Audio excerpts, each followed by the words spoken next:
That hurts, bro. So when you saw that, and I saw the documentary actually. I ended up the documentary. I ended up watching it last night. I just seen the little clip. I didn't even want to watch the rest. Like I didn't even watch the full clip. Bob told the thing, fam. Okay, so the story was he was slapping this thing while he had a girlfriend, right? And so he was already a dirtbag. Yeah, he was already a goon, fam. This is after his wife died too. This is after his wife died. After his wife died.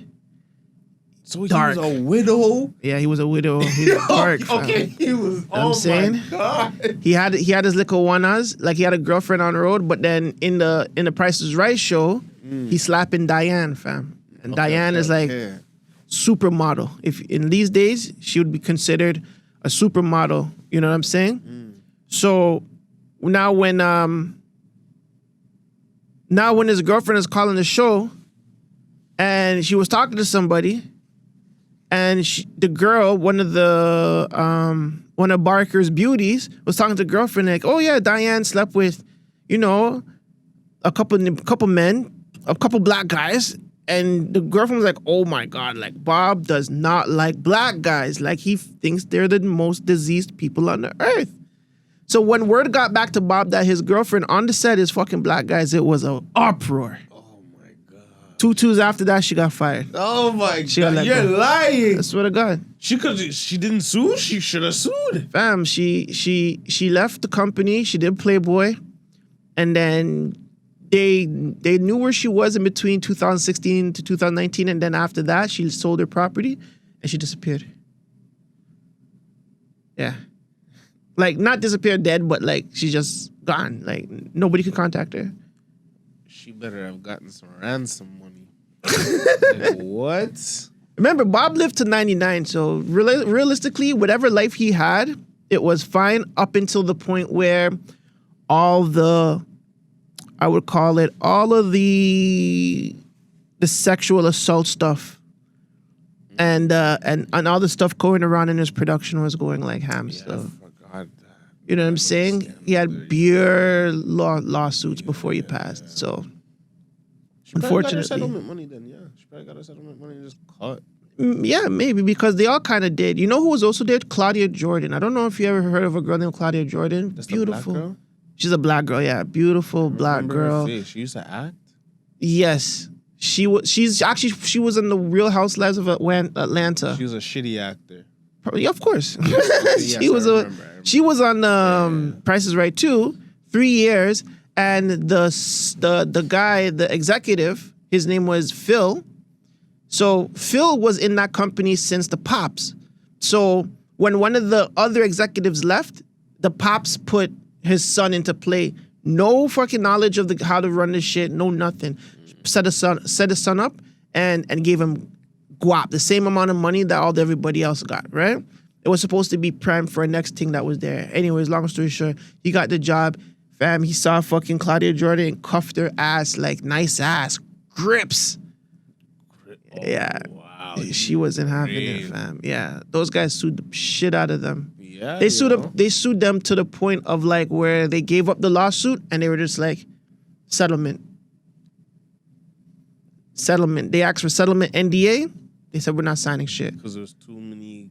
They said, you know what, fuck it. We're just done. We're There's too settlement. much witnesses. Yeah, there's too many support on the victim's end. Yeah, it's yeah. Because so basically, you know what? I do remember Diane did sue Bob.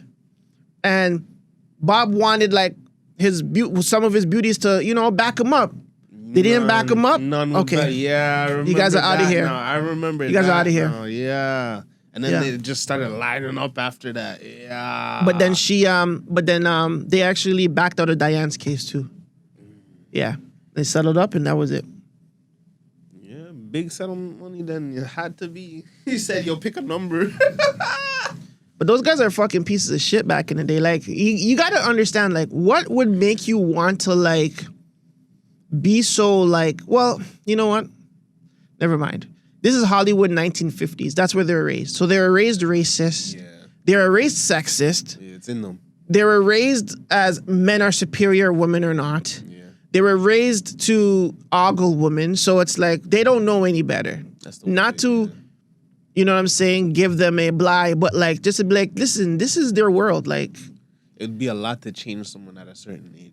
Yeah, exactly. Fam, when we saw Bob, he was already his hair's full of white. You know, real shit. Like, you know what I'm saying? Are we talking about like, he was the a Price is Right? ass man them times. Yeah, fam. 45 years old. Yeah, son. Like, exactly. what? Exactly. So it's already stuck in him. I think for the mistake for those guys, it's like they did not want to change with the times. True. And unfortunately, that what led to the demise of Price is Right, their era of Price is Right. So be it. Super unfortunate. It's a 2-man team. It's the Man Dem Show. It's your boy Vagez. It's your boy Junie. Welcome to the show. A little bit different today. I wanted to do something a little bit more organized. Welcome to 211. 2 mans are necessary sometimes. You know what I'm saying? We had a lot of group activities these past couple of weeks. Time for the solo 2-man team. Guttzy is sick with COVID. No way, really? You guys stay away from him. I'm just playing. No, but he really has a bad flu. No, I think something's going around though, because I'm literally just getting rid of mine and shit. So. Oh wow. Yeah. No, my stepson has like the cough, and it's probably due to like him always having his chest out after school and stuff. And but yeah, he has his chest out and shit, and he ended up getting this nasty cough. Yeah, the chest colds are the worst. Yeah. How was the week so far? We haven't seen each other since Wednesday. How's the week's been? Solid week. Regular thing, just work. Just work. I'm not even gonna lie. I'm trying to push out some more content. Oh yeah, I did I put out a little YouTube video for all the hoopers them out in the city, you know what I'm saying? I'm definitely locked into the hoop scene out here. Very big hoop scene out here. A lot of 1v1s going on, 3v3s out here. I know streets, 6 something in the streets. I don't know. I forget the name. They're kind of new. They had a little tournament going on yesterday with a couple of my dogs. I know Duck Your Taco is playing today against SK. I want to see that on stream, try and get some reactions. I've been doing a lot of reactions, so anytime someone sends me their tape or their video or their stream that they are hooping, I check it out. Do some reactions. If it's good enough to post on YouTube, I get it gone. Nice. Same for me. Relaxing. The weekend that passed, March 27 marks the anniversary of my mother's passing. Oh, so don't know.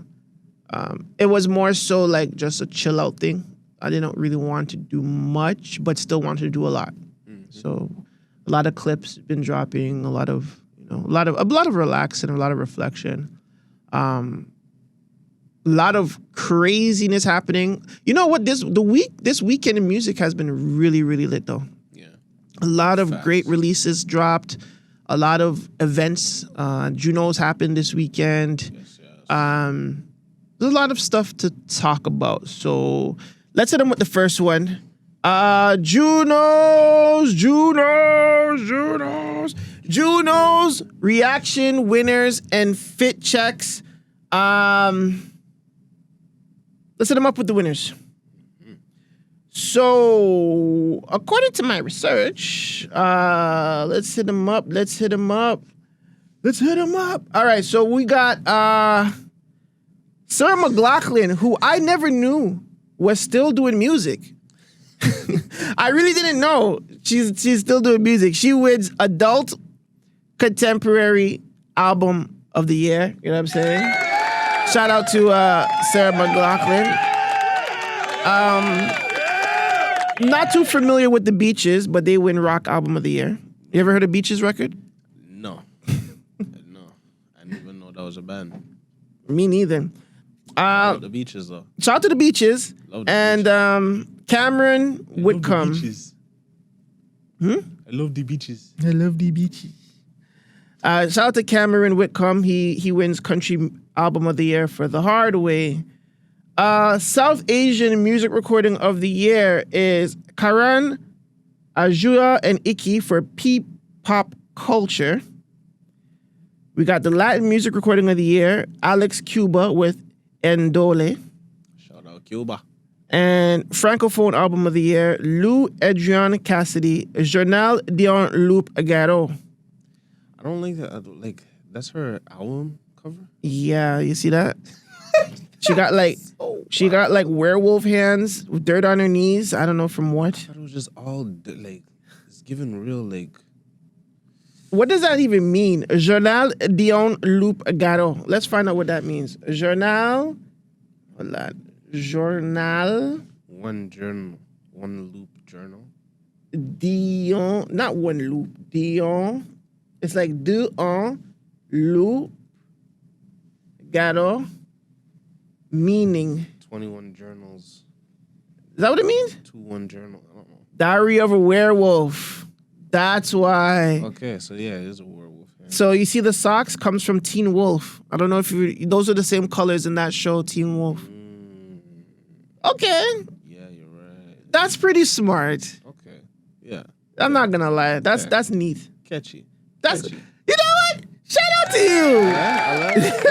That's a good one. That's a good one. That's a good one. That's a good one. We have to break out the English translation for that one, man. I need subtitles. We got some more winners. If I can find it here. Oh my goodness. They're just hiding the good winners. They got album of the year. Tate McRae was So Close to What? Yeah, where did you see that? Right under it. Oh, right here, right? Oh, you idiot. Album of the year, So Close to What? Tate McRae. Shout out to Tate McRae. Single of the year, Sports Car, Tate McRae. Another one. Back to back. Artist of the year, Tate McRae. Back to back to back. Pop album of the year, So Close to What? Tate McRae. She got the double back-to-backs right there. Yeah, she swept that. Swept the competition. Shout out Tate McRae. Definitely gonna be tapping into some more music. I don't know if I've heard a song before, but I'm pretty sure I have. If you're winning all these awards and you know what I'm saying, out here in the Junos, yeah, you're a big deal. Yeah. I probably heard of a song somewhere on the radio, somewhere in a store, a grocery store. Yeah, big up to you. I'm pretty sure you did hear a Tate McRae. Facts, had to. Sports Car probably, like, that's a popular record. I'm just one of those guys, I'm bad with names. Like, you know, my memory is like shot down. Mm-hmm. Like, you know, I just have to hear it, and then I'm just like, oh, yes, and then I can do the whole harmonizing and memorizing. That's facts. Sarah McLachlan also paid tribute to Joni Mitchell. Mm-hmm. Joni Mitchell is definitely a legend out here in these streets. So, you know what I'm saying?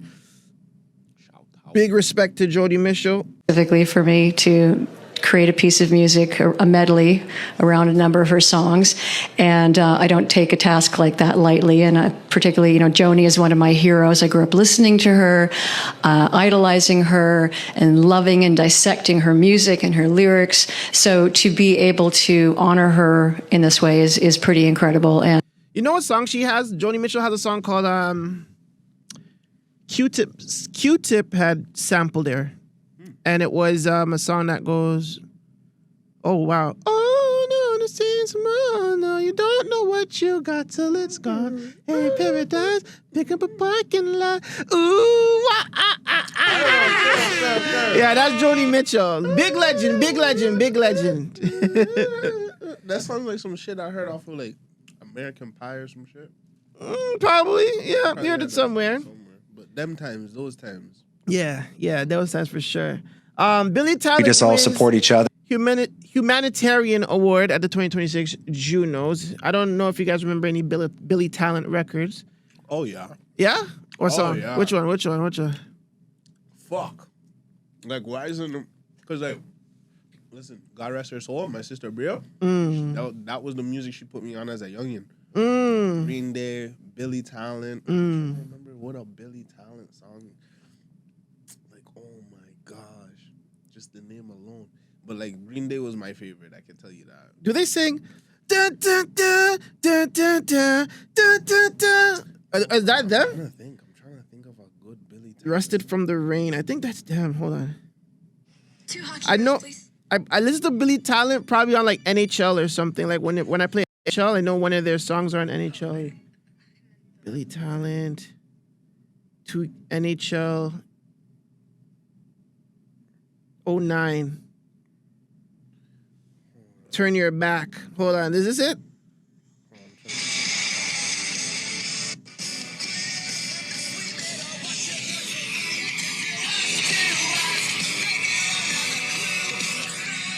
Yeah, they're sick though. They have that rock. They have that rock sound, you know. I'm just trying to hold on. I think it rusted from the Try Honesty. Honesty.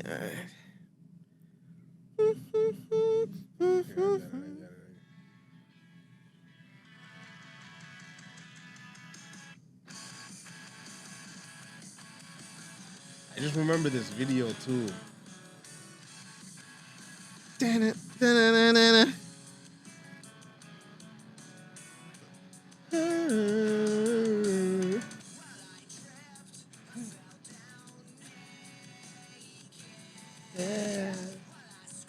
I remember this shit.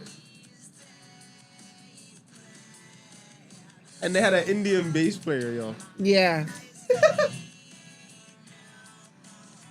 You know you're Canadian when? Yeah, right? Like, oh, I'm telling you, man. No, Billy Talent is a classic band. Yeah, shout out to Billy Talent and congrats on your humanitarian award. Moving on to our skin.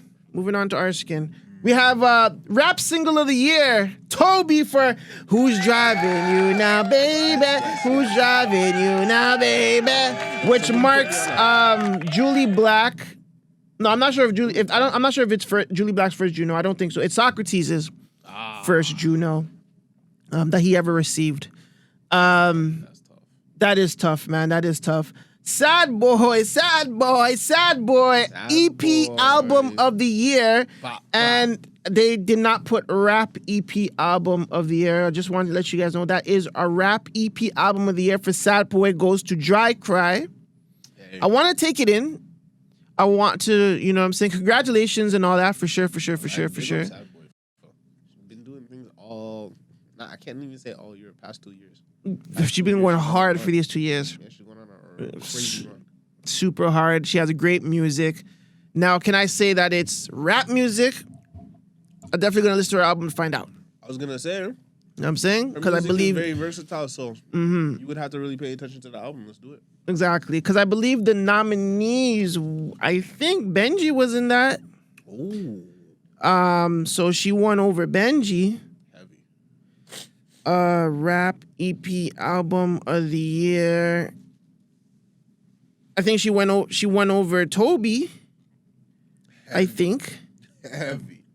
I'm pretty sure. So yeah, I definitely want to see the.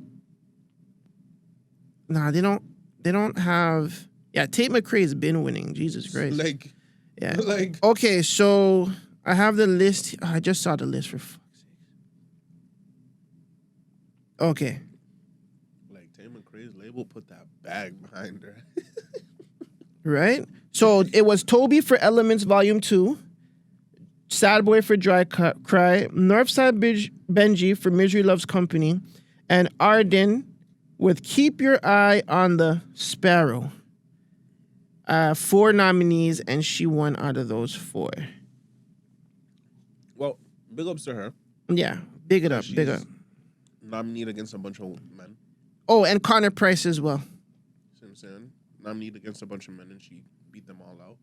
So that's very big for the woman, can't lie. But I would have to really pay attention to some of the... Like, I know Tobi's album is really solid because I did take it in. Mm-hmm. Someone told me to take in one of the videos from a while ago, and I was like, oh, this is actually pretty good. Like, I forget which video it was, but it was like he was doing a performance to his song. So I was like, okay. But I really liked it. I enjoyed it. Northside Benji, I have to go back into that and really pay attention to it to see what type of album it is. Mm-hmm. But solid album. Just off of the last time I listened to it. It was a while ago, but I'm not gonna lie. SadBoi, big ups to her still. I'm not gonna lie. Eh. Great music, so can't hate. Cannot hate at all, man. Cannot hate at all. Songwriter of the year, Daniel Caesar. Daniel Caesar is another man, is another gentleman that has been going fucking hard in the paint. Definitely deserves it. Putting on beautiful, beautiful shows outside. Yeah. I think he had one at Bellwoods Parkwood one time in Toronto. He has a couple in LA, fam. He's going ham. Big shout out to Daniel Caesar. Big shout out to Maestro Fresh West. He wins the Junos for Children's Album of the Year, I think, for Young Maestro. Okay. Young Maestro, Rhyme Travelers, Back to the Time Machine. I wanna check that out, man. No, that'll actually, like, type of educational stuff, get kids actually motivated into getting their foot into music and stuff. So it's very, very, I like that. I like that whole idea and concept. So that's what's up. That's what's up. Maestro Fresh West. That's what's up. Big OG in the city.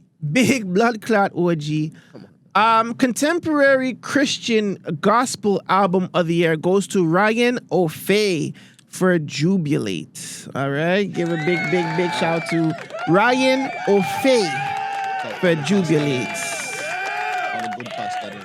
Not into the Christian thing, but hey, shout out to you, my guy. Last but not least, because there's plenty of winners, traditional R&B album recording of the year goes to Melanie Fiona for Say Yes! Say Yeah! Legendary status, winning another one once again. But can't lie. She's been doing her thing, so. Yeah, big shout out to fucking Melanie Fiona. I think also Naomi Cowan. She also won for Reggae Album of the Year too. Okay, solid. So shout out to Naomi Cowan. She beat LTL, and I think she beat Esco Levy and Kirk Diamond. To my recollection, to my knowledge. Yeah, some good people to be nominated with. I'm not gonna lie. Fam, some great people to be nominated with. Yeah, right? Yeah, man. So, Say, you're doing good things. Facts. Here's some of the speeches. I want to go through some of the speeches real quick. Here is Tobi receiving his award. to my team and everybody that I worked with, my brother David Lee, I couldn't have done this without you. And I want to say thank you to Julie Black and Socrates. I grew up listening to these guys on the radio. First of all, I want to say shout out to Don Mills, who is the producer of this song, Ill Mind. He opened the portal for this to happen right now. Secondly, I want to say thank you to my team and everybody that I worked with. My brother David Lee, I couldn't have done this without you. And I want to say thank you to Julie Black and That's what's up, man. Shouting out to the legends doing the tuggy. Facts. Socrates with them big dreads. Girls, and this is only proof that bad decisions build great careers. So thank you, boys. I do this for the girls, and this is only proof that bad decisions build great careers. So thank you, boys. Probably one of the most iconic speeches and walkaways so far. Yeah, I'm not gonna lie, that one's up there still. She said, bad decisions. All right. Maestro. How you feeling? Listen, besides the Hall of Fame, I haven't won a Juno Awards since 1991, man. This is beautiful. Wow. Okay. Oh, man, for rap recording of the year. But listen, big up to my man TJ, Doug J, Warren, my brother, Solitaire, Socrates, Tone Mason on the production, Jordan and Simone Denny, all right? For your vocals, the kids, K-Lou, I love you, man. King Rain, rest in peace. Adrian, Kiana, Lilani, Malachi, Teo, Nariah, Tyler, Stephen Hero, Paul Milner, St. John, New Brunswick, I love you. This is all about teach the kids. If you study your past, you might learn something to help you in the future. God bless. Maestro Fresh Way.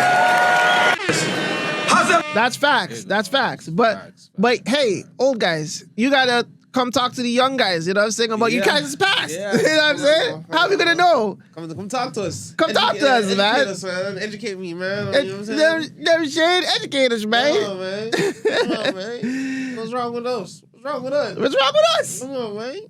All right, here's Julie Black. Turn off the music. Turn off that music. Fade that music all the way back down. 30 years ago, Claire put me on a track called What It Takes.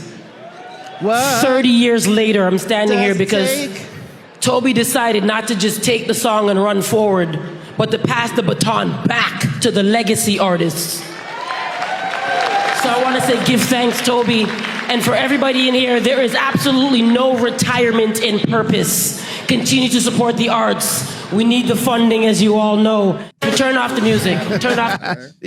Yo, she stands on business when it comes to the funding out here. Nah, I like that. I like she said there's no retirement in purpose. That's a big quote.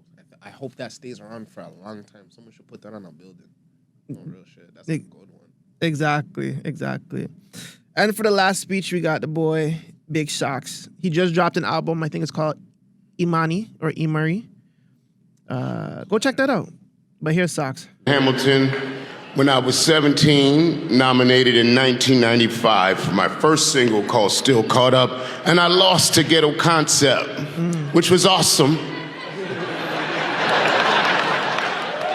And then I came back to Hamilton in 2015, and I lost to Rich Kid, which was awesome. And tonight I gotta thank the universe, my parents, my wife, Alana, my son, Dakota, Tobi, Julie Black, our whole table and the whole room for letting us come rock with y'all. And thank you for stopping the music and let us talk. I came to Hamilton when I was 17. That's mad. Hey, man. Congrats to all the winners, man. Congrats to all the winners. Shout out all three of them. Yeah, man. I have one more thing to go through, which is the fits. Fits of the night, clothing of the night. What people wore. I was just paying attention to Claire's hoodie, the Scarborough Legends. You didn't peep that? Yeah, I peeped that. Yeah, Come on, Scarborough man. Scarborough man thing. I mean, dog. I definitely peeped that. All right, if you can hit that link so you can see, I'm just going through the slides really quickly. This is the orange carpet. All right, so they have, I guess, Sean Desmond. And this might be his partner. Yeah. I mean, he looks neat still.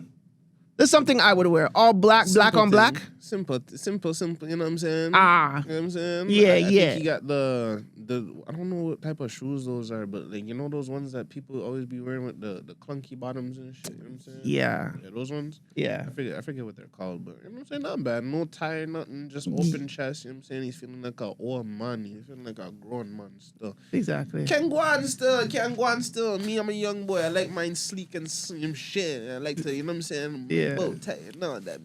yeah. But this is for Sean Desmond. It looks respectable now. That's what's up. That's what's up. In the red too. I'm not gonna lie. Me too. Nice. Me too. You know what I'm saying? Yeah. I don't know Junos is a big deal, so you know what I'm saying? I'm gonna be respectful with it, you know what I'm saying? It can go on. It looks good on her, you know what I'm saying? No straps or nothing, you know what I'm saying? She's doing the strapless, she's doing her thing. One leg out, you know what I'm saying? She's letting you know that she's still, you know what I'm saying? She's a lady in the streets. Freaking sheets, you know what I'm saying? You know what I'm saying? She got a nice little clutch on the side. Red clutch to match, by the way. Red clutch to match. Bejeweled, bedazzled. I like it. She's doing her thing still. Yeah, she looks good still. Showing the shoulders and shit, I like. Yeah, shout out to them, man. Shout out to them. Next, we have Billy Talent. We got the Billy Talent crew. We got my boy with the high top with the blonde in the side part. Yeah. That's crazy. One of the OG style. I'm not gonna lie, that's been his style for a hot minute, but these guys are coming rock and roll fashion, you know what I'm saying? Yeah. Rock and roll legends out here in Canada, you know what I'm saying? Lead singer doing the suit and blazer, you know what I'm saying? Regular thing, but everybody else is doing their own style. You could tell who plays what instrument, maybe. Can you? Maybe. Can you really guess? If you were to guess right now. I'm not gonna lie, the guy with the Raptors hat is probably either the lead guitarist or the bass player. Okay. No, not the bass player. Or the drummer. The short guy could be the drummer. And then the guy all the way in the back, he looks like he's touching pianos, like keyboard. You know what I'm saying? Like, you know what You know, I don't know. I could be very wrong. And then we all know the Indian guy's the bass player. Like, I'm pretty sure he's the bass player. If I'm not correct. I'm saying if I'm not wrong or whatever. But yeah. But they look respectable for their age, for their style. You know what I'm saying? We all know Billy Talent, and you know, you guys are rock and roll guys. You guys are freeborn. So yeah. Not gonna lie, they look good for their age. Yeah. Like I like the older generation. They're looking young. Yeah. They don't look like, I guess, what people would think that would look like a 30 or 40-year-old person these days. Like the short guy looks like he can own like an Italian restaurant or Italian sandwich shop. You know what I'm saying? Like a butcher shop. You know, he looks nice and, you know, just walking around Toronto all day. Like Exactly. Next we got Sum 41. Sum 41, big Canadian band. I'm not really feeling this. I'm not feeling both of them. One looks like an old Indian Guyanese. Welcome to the house, brother. What you want to drink? What you want to drink? You want whiskey? Those Guyanese that only drink whiskey and water. I'm dying. Whiskey and water. Whiskey and water. Yo, I don't know what it is with them and whiskey stuff. Me neither. But that's a Caribbean thing. I think a lot of Caribbean people like whiskey. Yeah. Nah, because I swear Jamaicans love off our rum. Well, Jamaicans love rum. Trini likes rum. Yeah. But like, I think anybody other than that, I think Bajans like rum because they produce their own rum. But everybody else than that, it's like a whiskey thing, fam. I don't know what it is. Whiskey tastes weird to me. I know I love whiskey. But you're not wrong. He does look like a old Guyanese man. Like, yeah. real Guyanese too. Yeah. Like half Indian, half black. Like, killing me right now. Like, I don't even know what his glasses are. What's on his glasses? It looks like a chess piece, maybe. I hope so. I don't know what that is.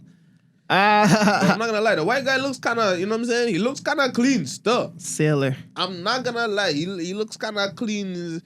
He looks like he looks like Bon Jovi. No, I don't want to say Bon Jovi. That's crazy.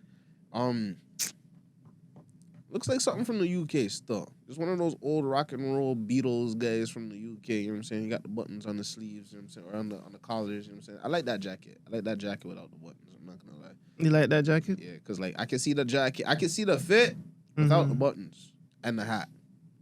Maybe switch up the hat for something else, you know what I'm saying? Maybe a green beret or some shit. Yeah. Let's move on. And I'm not really feeling that. Sailor. I'm not really feeling that. He said sailor.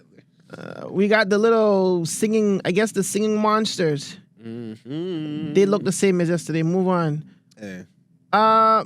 We have Nolene Boffman. I don't know what she does. No, Nolene Hoffman? Nolene Hoffman. Yes, Nolene Hoffman. Did a little spin and tried to see the body. There's none of You gotta pause when it turns around. And pause. This looks very cowboy, very native. Style. It's like even half that, cowboy, too. half native, you know? Yeah. But she looks pretty. Love the hair. I like Love the makeup. makeup on point. She does look on point. I'm not gonna lie. The outfit looks festive. Yeah. Like, you know, it's for something specific. I don't know if it's the Junos it would be for. looks But hey, festive. the fact that she came confident and ready and she had the whole fit top to bottom on point and put together, I'll give her points for that. Festive is crazy still. She looks festive. Oh, man. Shout out to Nolene Like, she looks like Hoffman. she's going to a quinceañera. Like, I don't know. So, Moving on, to moving the on, next moving on, one. moving on. The next one. SadBoi. We got SadBoi looking like a Snizak. Super Snizak. You know, people like the Slimmers, so she has like the crochet sides with the G-string strap with the lace bottom. SadBoi style is definitely something that's acquired. It's an acquired taste. I ain't gonna hold you, dog. It's an acquired taste. Whether I like it or not, it's beyond me, but everybody fucks with it. So, hey. I mean, Junie, what do you think, man? Style of this is very different. Very different. it's definitely SadBoi. I can tell you that. Scream SadBoi. It looks good on her. I'm not gonna. Well, she just knows how to rock it. She knows how to make it look good, especially when she comes with confidence. You know what I'm saying? She's doing her poses. She's doing the right poses and thing. You know what I'm saying? I'm glad that she didn't free the nip. You know what I'm saying? That G-string. I wish she would have done a different color, but I get the all black. You know, if she would have wore like a red G-string or something to give a look of pop, that'd have been real cool to see for some reason. I don't know why. I don't know. But you know what I'm saying? No. Tough fit. I'm not gonna lie. Just very her-esque. You know what I'm saying? Her vibe for sure. Definitely a part of her branding. Next slide, we got Sibby Music. Sibby Music looking cutesy, looking demure. Hey. Shout out to the thick girls, you know what I'm saying? And she's summer dress ready. I'm not gonna lie, I like the colors, you know what I'm saying? It matches her makeup. I was just gonna say. She did the one touch that she could do, that was it, you know? Yeah. She made the whole fit look fun, especially when she matched her hair with the little bows and stuff, you know? So, you know, she made it a fun thing. I like it. Styling and profiling. Shout out to Sibby Music. All right, who's next on the slide? We got Sarah Makerd. Okay, with the hair up, she's looking like a Ariana Grande Timo version. But I like it. I like the diamonds on the neck, chrome drop top. The shoes is nice. I don't know if y'all can see the shoes, but the shoes look nice. The dress is shiny and blingy. This dress is actually very nice. Yes, you gotta pay attention to the detail of the dress. It's all flowers. I'm not sure what type of material that is, but it's looking like those little mesh things, with, you know, those little cauldrons that, you know, you be draining shit in, you know, when you have the spaghetti noodles and stuff. You know? I'm not gonna lie, it looks very neat though. Yeah. Like the colors are on point, not too many like color, you know, very dark colors, but it looks good on her. You know what I'm saying? The dress is making her skin pop, make it look good. You know what I'm saying? She has a little tint, a little slight tint to, you know what I'm saying? I don't know if that's on purpose, but hey, she's rocking this shit. She's rocking it. Yeah, she's rocking that shit. Like, shout out to her, man. Sarah Makerd. Go to the red carpet with the white background. I guess you're going to see Ebony, Jordan Gardneau, and Roderick. You see that? Yes, sir. The dreadute with the top hat and the guy with the red bandana. All right. This was from yesterday, I think, going into last night's Juno Awards. So, buddy with the leather pants, with the long dreads, with the top hat. These guys won EDM Music of the Year, Electronic Album of the Year. Okay. Shout out them. These are the winners. Dark and Hard on the red carpet last night. Pause that. Like, you can't even let that one slide. That's the name of their group, for real? Huh? That's the name of their group? The name of the group is called, I don't know hold on. Let me see what's the name of their group. Is it really Dark and Hard? I don't think so. Or is it Ebony? It's Ebony, fam. Then where did Dark and Hard come from? I gotta know. That's cool. Like, why would they just name their Instagram that? Like, that's crazy. I think, like, that's one of the guys' names is Dark and Hard. I don't know still. Let's hear the record, because one of the records is on the backing.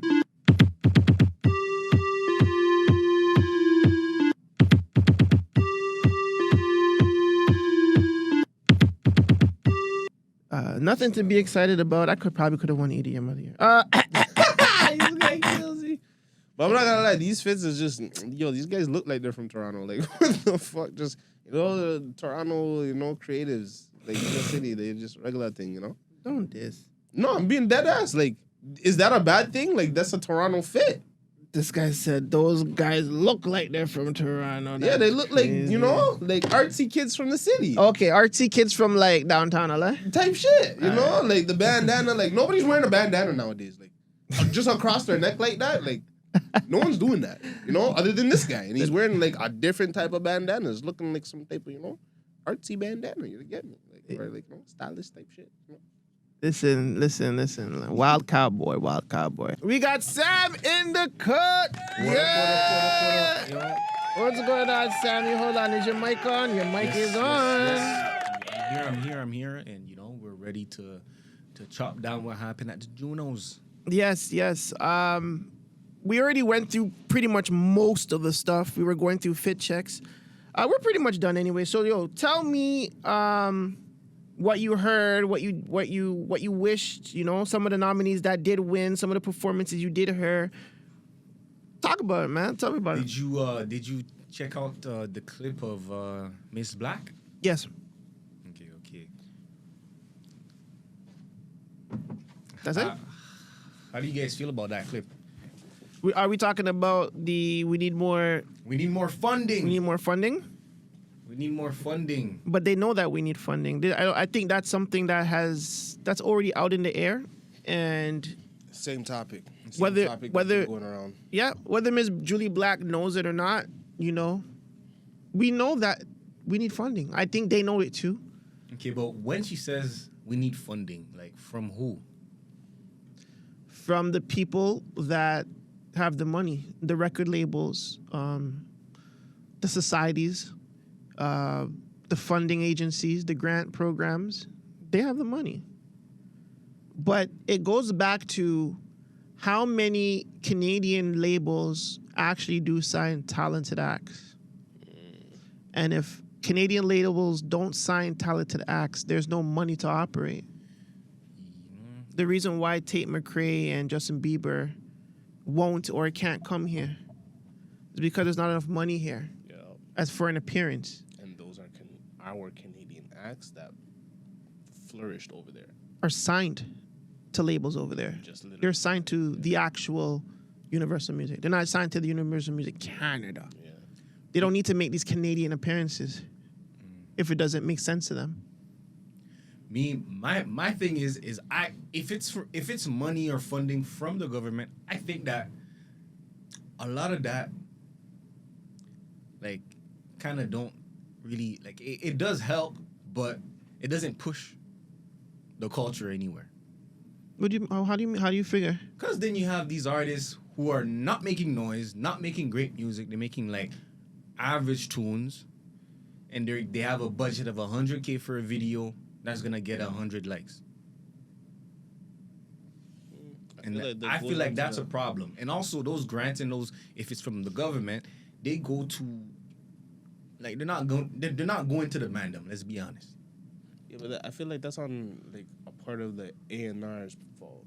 You know what I'm saying? Like that, like an A&R is supposed to be able to pick that talent and be able to choose wisely who they're picking, right? Yes. In a sense, like, you know, you have to be able to understand, like, yes, this is a street artist, but this street artist is different from this street artist because he's willing to put in the work. He's willing to stay into the studio 3-4 weeks while I monitor how many times he's really going in or coming out. While this other guy is saying, yeah, fuck off the studio. I am the studio. I have my studio all around. I'm trapping. I'm doing my thing. He's a liability risk.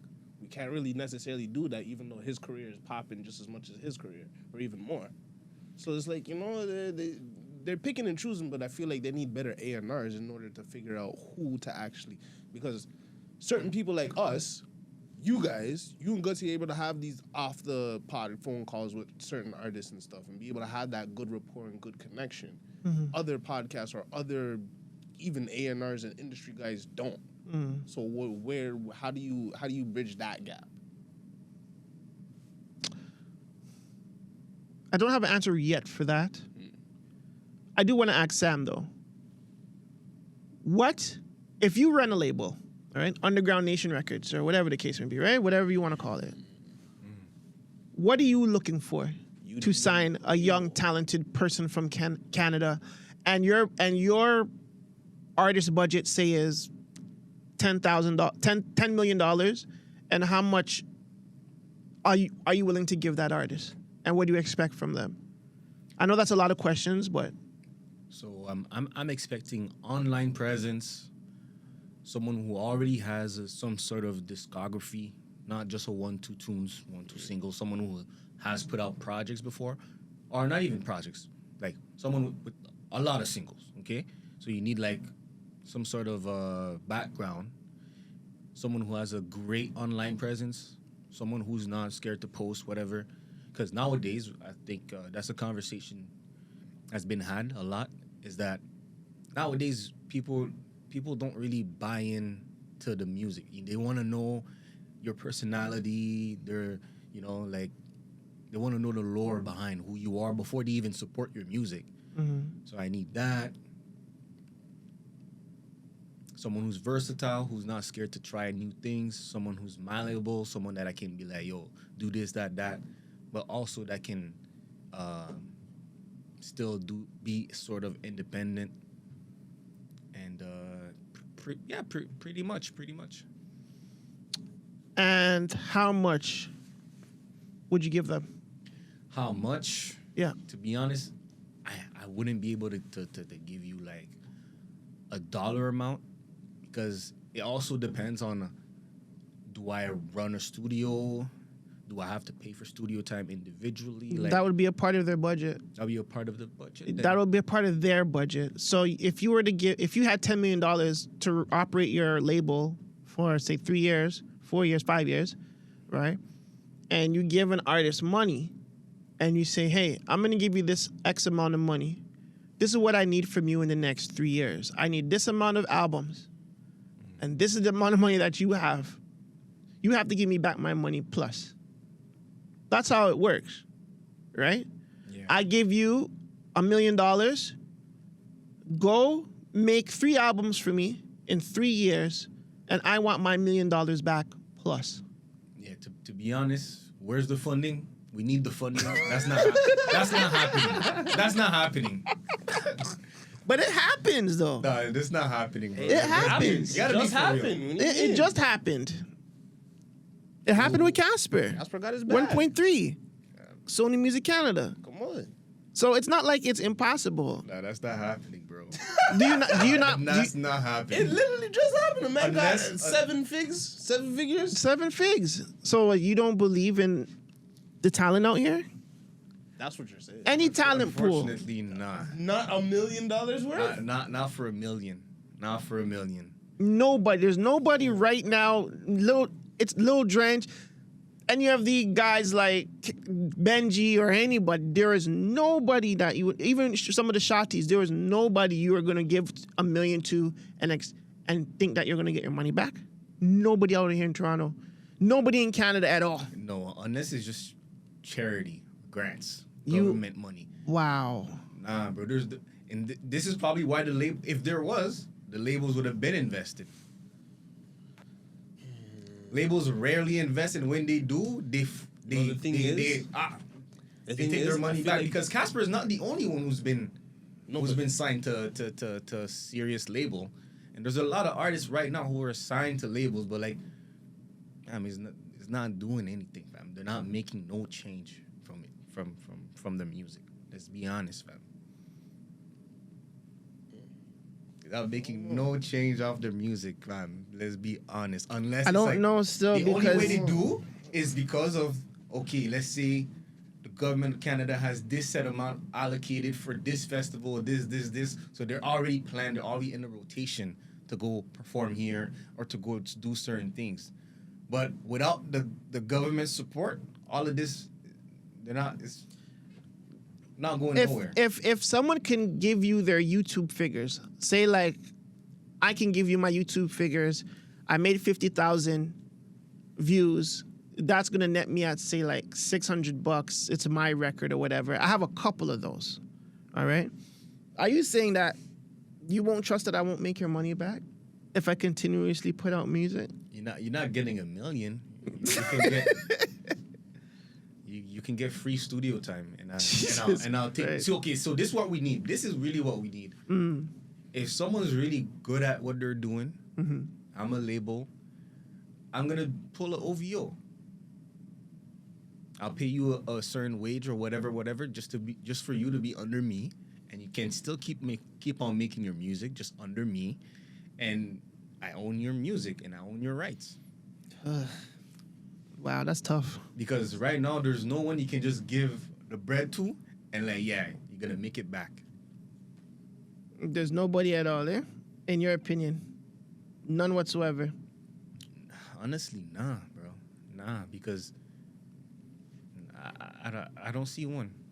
Wow. What about you, Junie? Is there any artist you would sign for any X amount of money that you know is going to make your money back if you had a record label? Junie Moonie Records.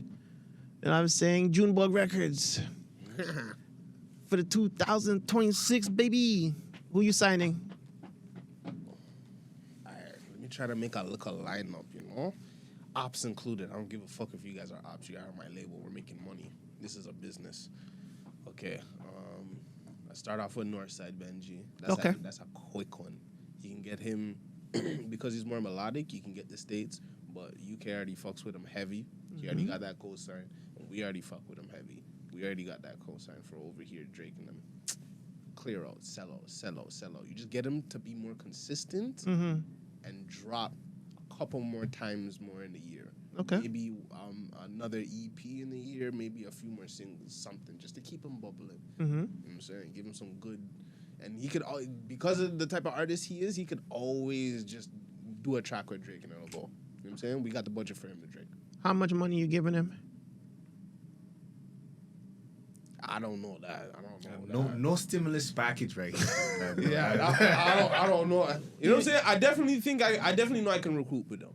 You know, so you feel you recruit, but you don't know how much you would I don't know offer. how much, you know what I'm saying? I don't know if it's 10 mil. I don't know if it's 5 mil. I don't know if it's just at 1.3. You know what I'm saying? But I know whatever money I give him, I know the idea I have to surround him is going to pop off and it's going to work.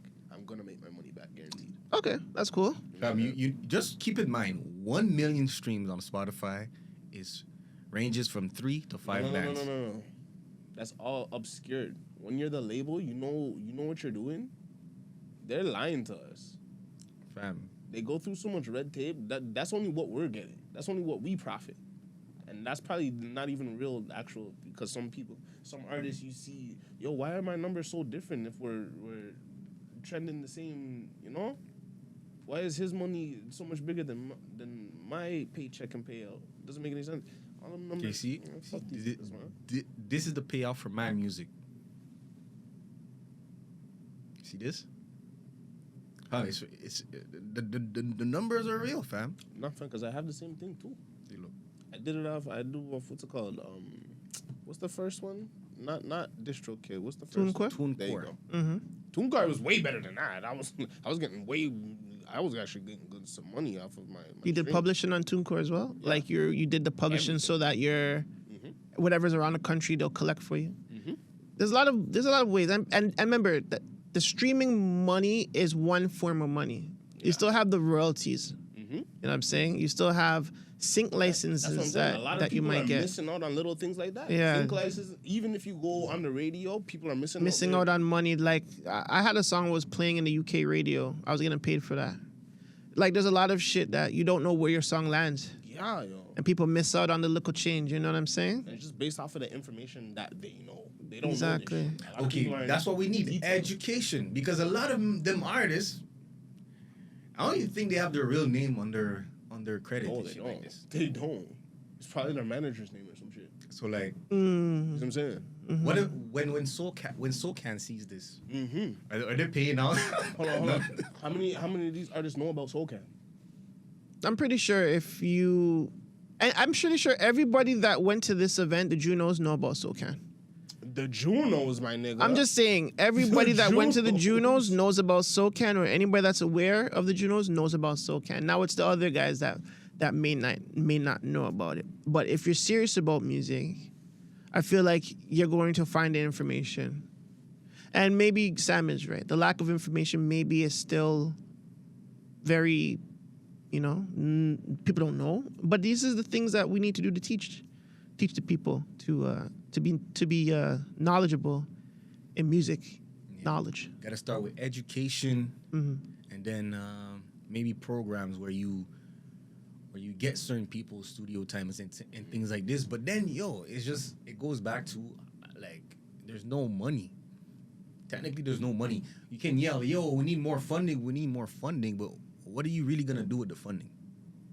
It depends. It depends on where you want to be in the industry. I feel like when you say there's no money, that means like there's no money for who? You know what I'm saying?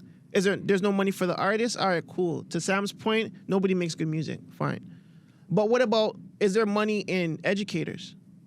Can we get a bag for putting on a couple fucking seminars to teach about music knowledge, to teach about how to make songs, to teach about proper structure? I'm pretty sure the government of Canada is giving out money for people running things like this. 100%, you'll find studios and things like this that have co-ops, that have like literally there's like the Trillium funds. Mm-hmm.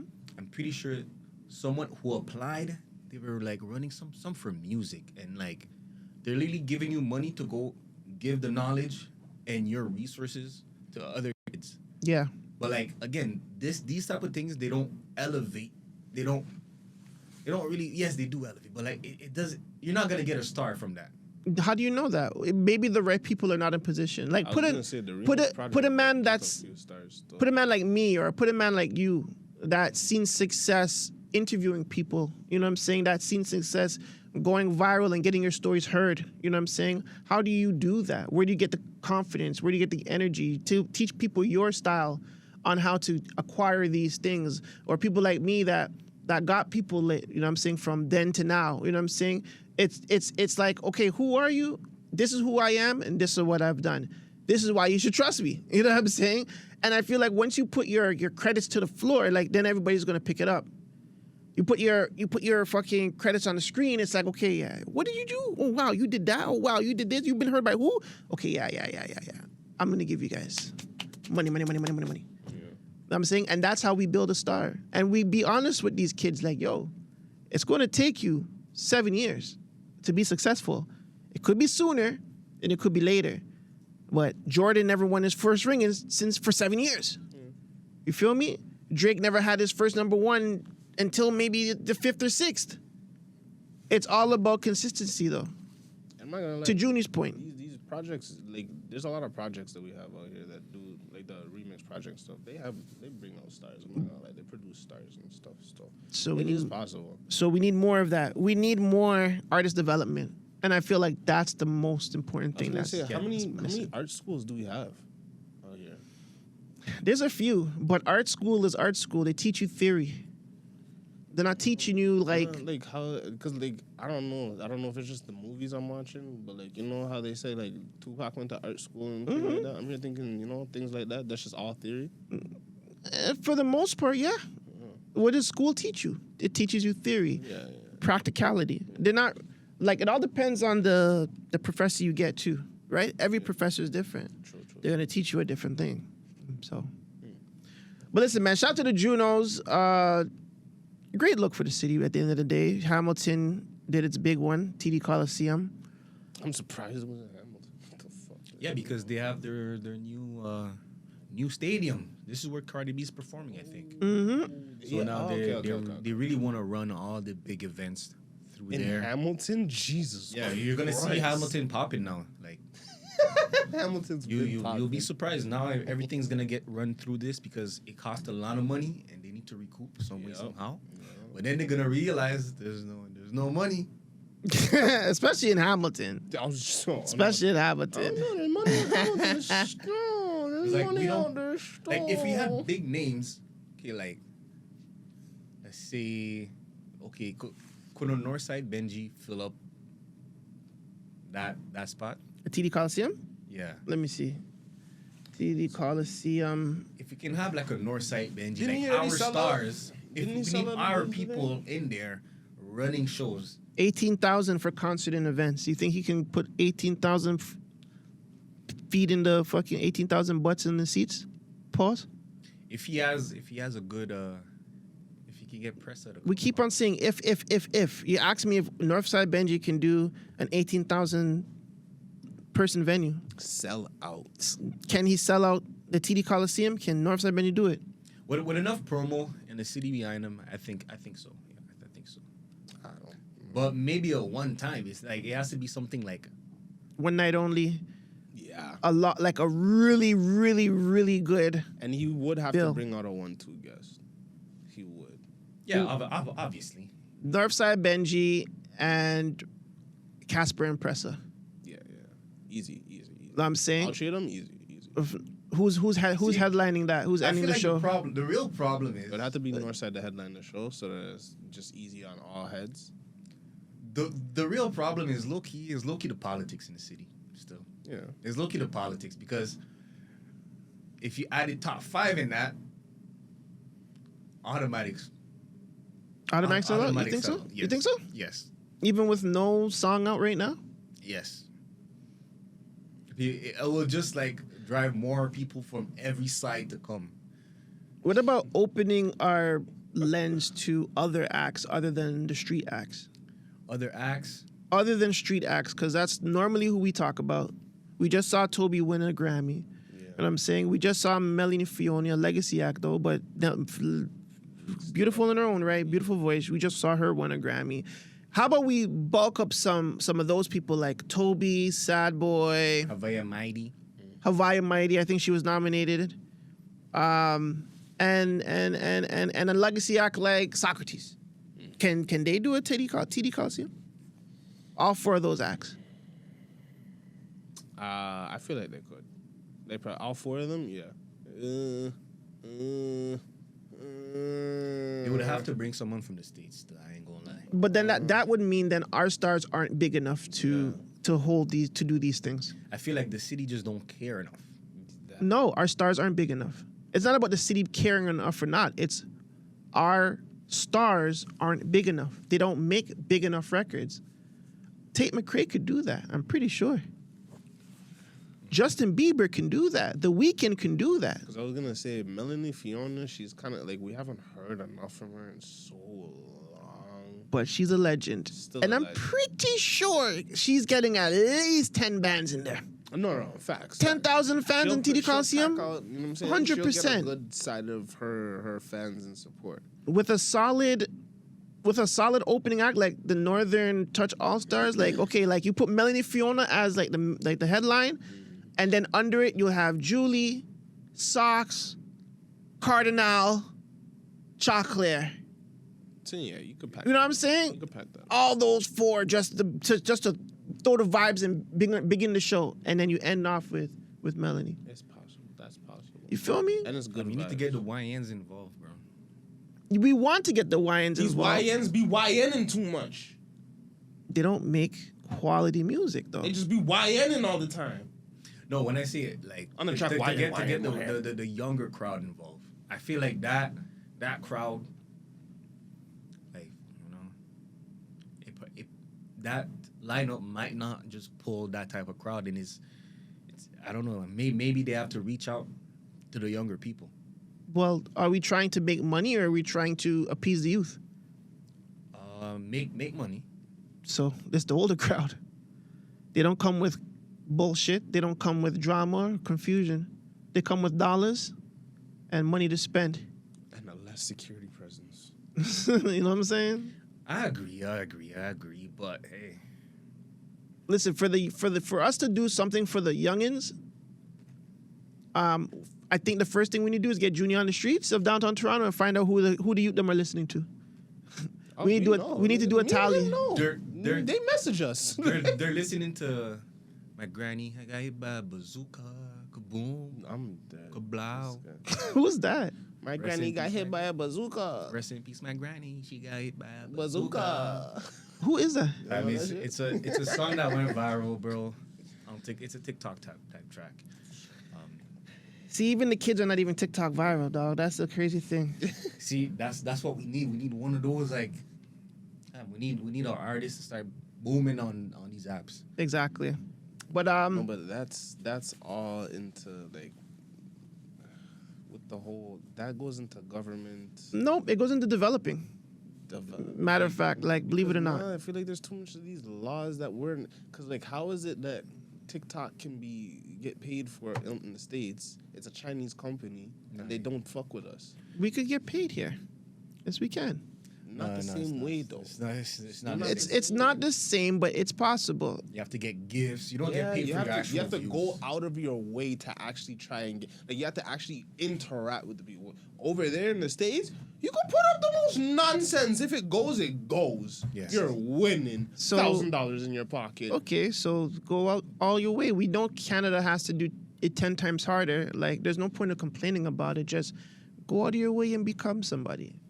But you know, That's the I hunger. put the blame on the government though. Like what's the, like not even the government because like It is the government because look what they just passed. And they passed a bill recently, son? Which bill? The C90 What is it? The bullying, online bullying can get you in jail. Oh, yeah, Or the- memes or something crazy like that. The Hate Act. The Hate Act, right? they're not doing that in the States. Like if you Yeah, because they'll And find you. They actually started enforcing it. They'll a little dox bit. you. Who do you know got that hit? Who do you know that got hit? I don't know them, but so someone posted Toronto police coming through. Mm-hmm. Hey, you posted this on No way. Facebook. We don't really like that, you know. If you do that again, we might have to just charge you. Wow. And Shorty was tweaking. She was like, "What? I don't believe this. You guys are really coming here for a Facebook post." But again, I don't know exactly what she posted, but she was saying things about Carney and something about Zionist. Leave Carney alone. By the way, speaking of Carney, yeah, what's up with those Carney's grants? coming on Monday. He's gonna be in Markham. And guess how much you have to pay? 2 bands. Fuck that. 2 bands to go see Carney. Are you guys paying that? No. What Like- am I? Can I get to sit, talk to him, shake his hand, Maybe. or just eat food? Maybe. But you're gonna be with the big people. The government people. Yeah. No. Also, it's hosted by Gary. That's the guy who got caught. Like, okay, so there's a gun buyback program. Yes. He was actually caught on on audio, saying that he thinks that's a stupid thing and he should like not do that. But there was always been gun buyback programs out here. That's a thing. I lied. I did not know that. For real. Yeah.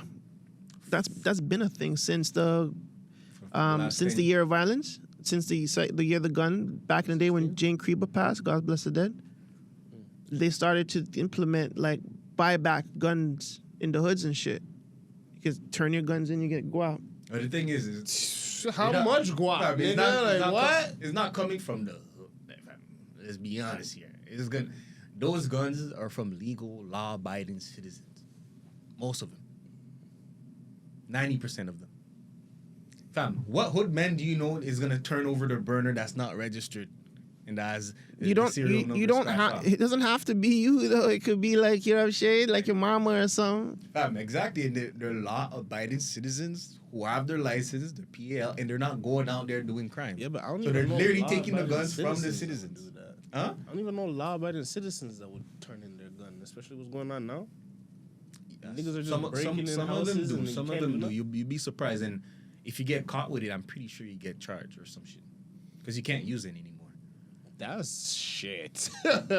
So listen to this. So as part of its long-standing commitment to tackling gun violence in Canadian communities, the government in Canada has banned more than 2,500 makes and models of assault-style firearms. Now, I'm reading the assault-style firearms compensation program.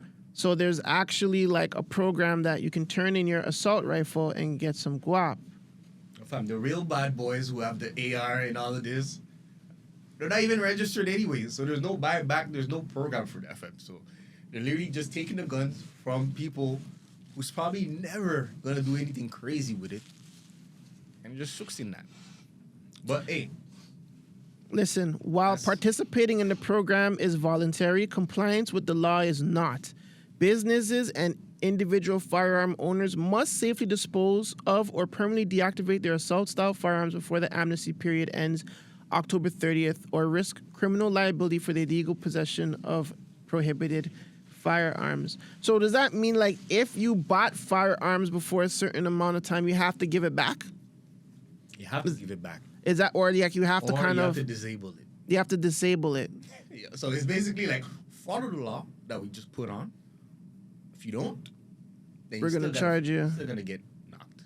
I'm gonna charge you. That's a idiot. They're just see. You can take this $200 for your stick that you paid $2,000 for, or take this charge. Like, wow.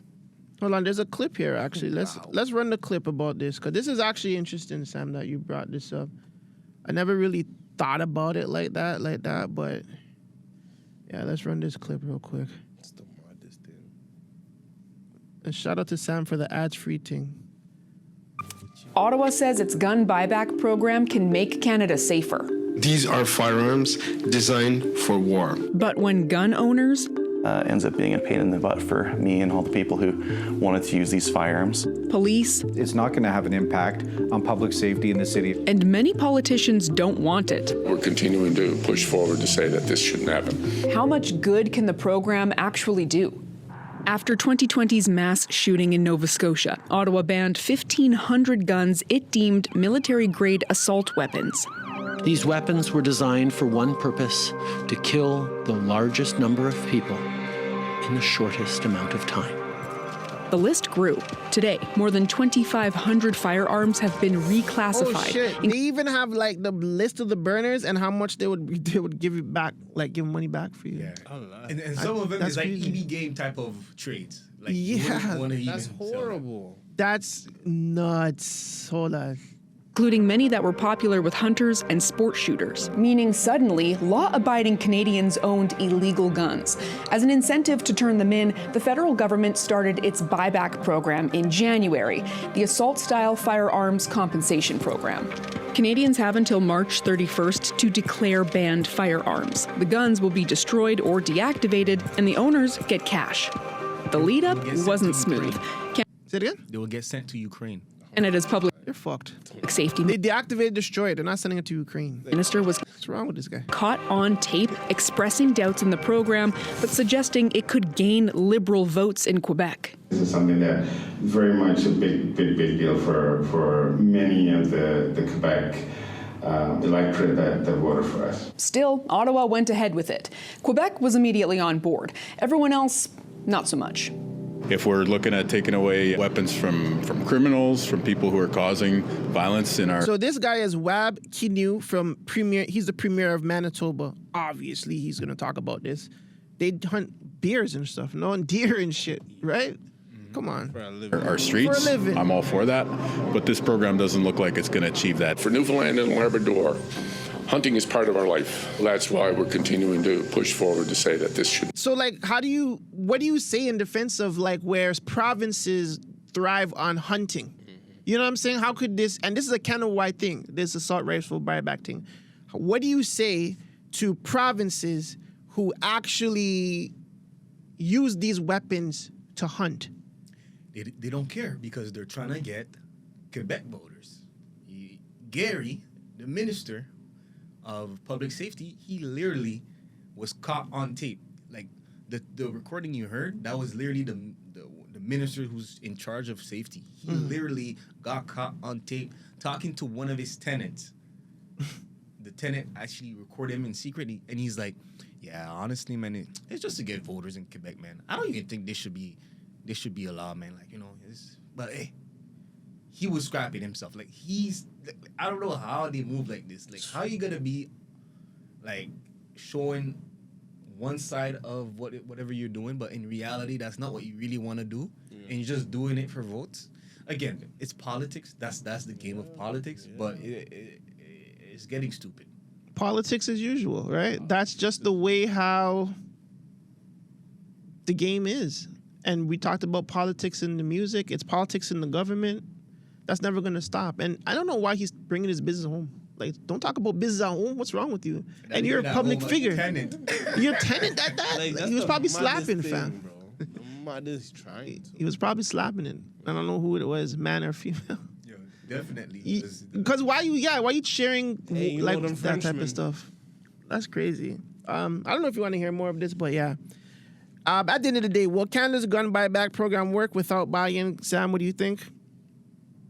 Would it work? Will it work regardless? Fam, there's no point, fam. There's no point. The criminals still gonna have their AR, while the other people who's law-abiding, they're getting their AR taken away from. Junie? Yeah, it's not working. It doesn't make any sense. Guns are still coming in here regardless. So if you really want your hands on one, you know where to go. There's too many hunters. I feel like if the whole of Canada was more of like on the city side of things where we don't have to hunt shit, maybe it could work then. But you have a lot of land, free land. Yeah, there's a lot of free land. There's a lot of people still doing old school stuff. Some sort of hunting. So it's yeah. Like we all live by the border. Yeah. So everybody above us is playing COD in real life. Like real life. Yeah. Man, the government's on some mud thing.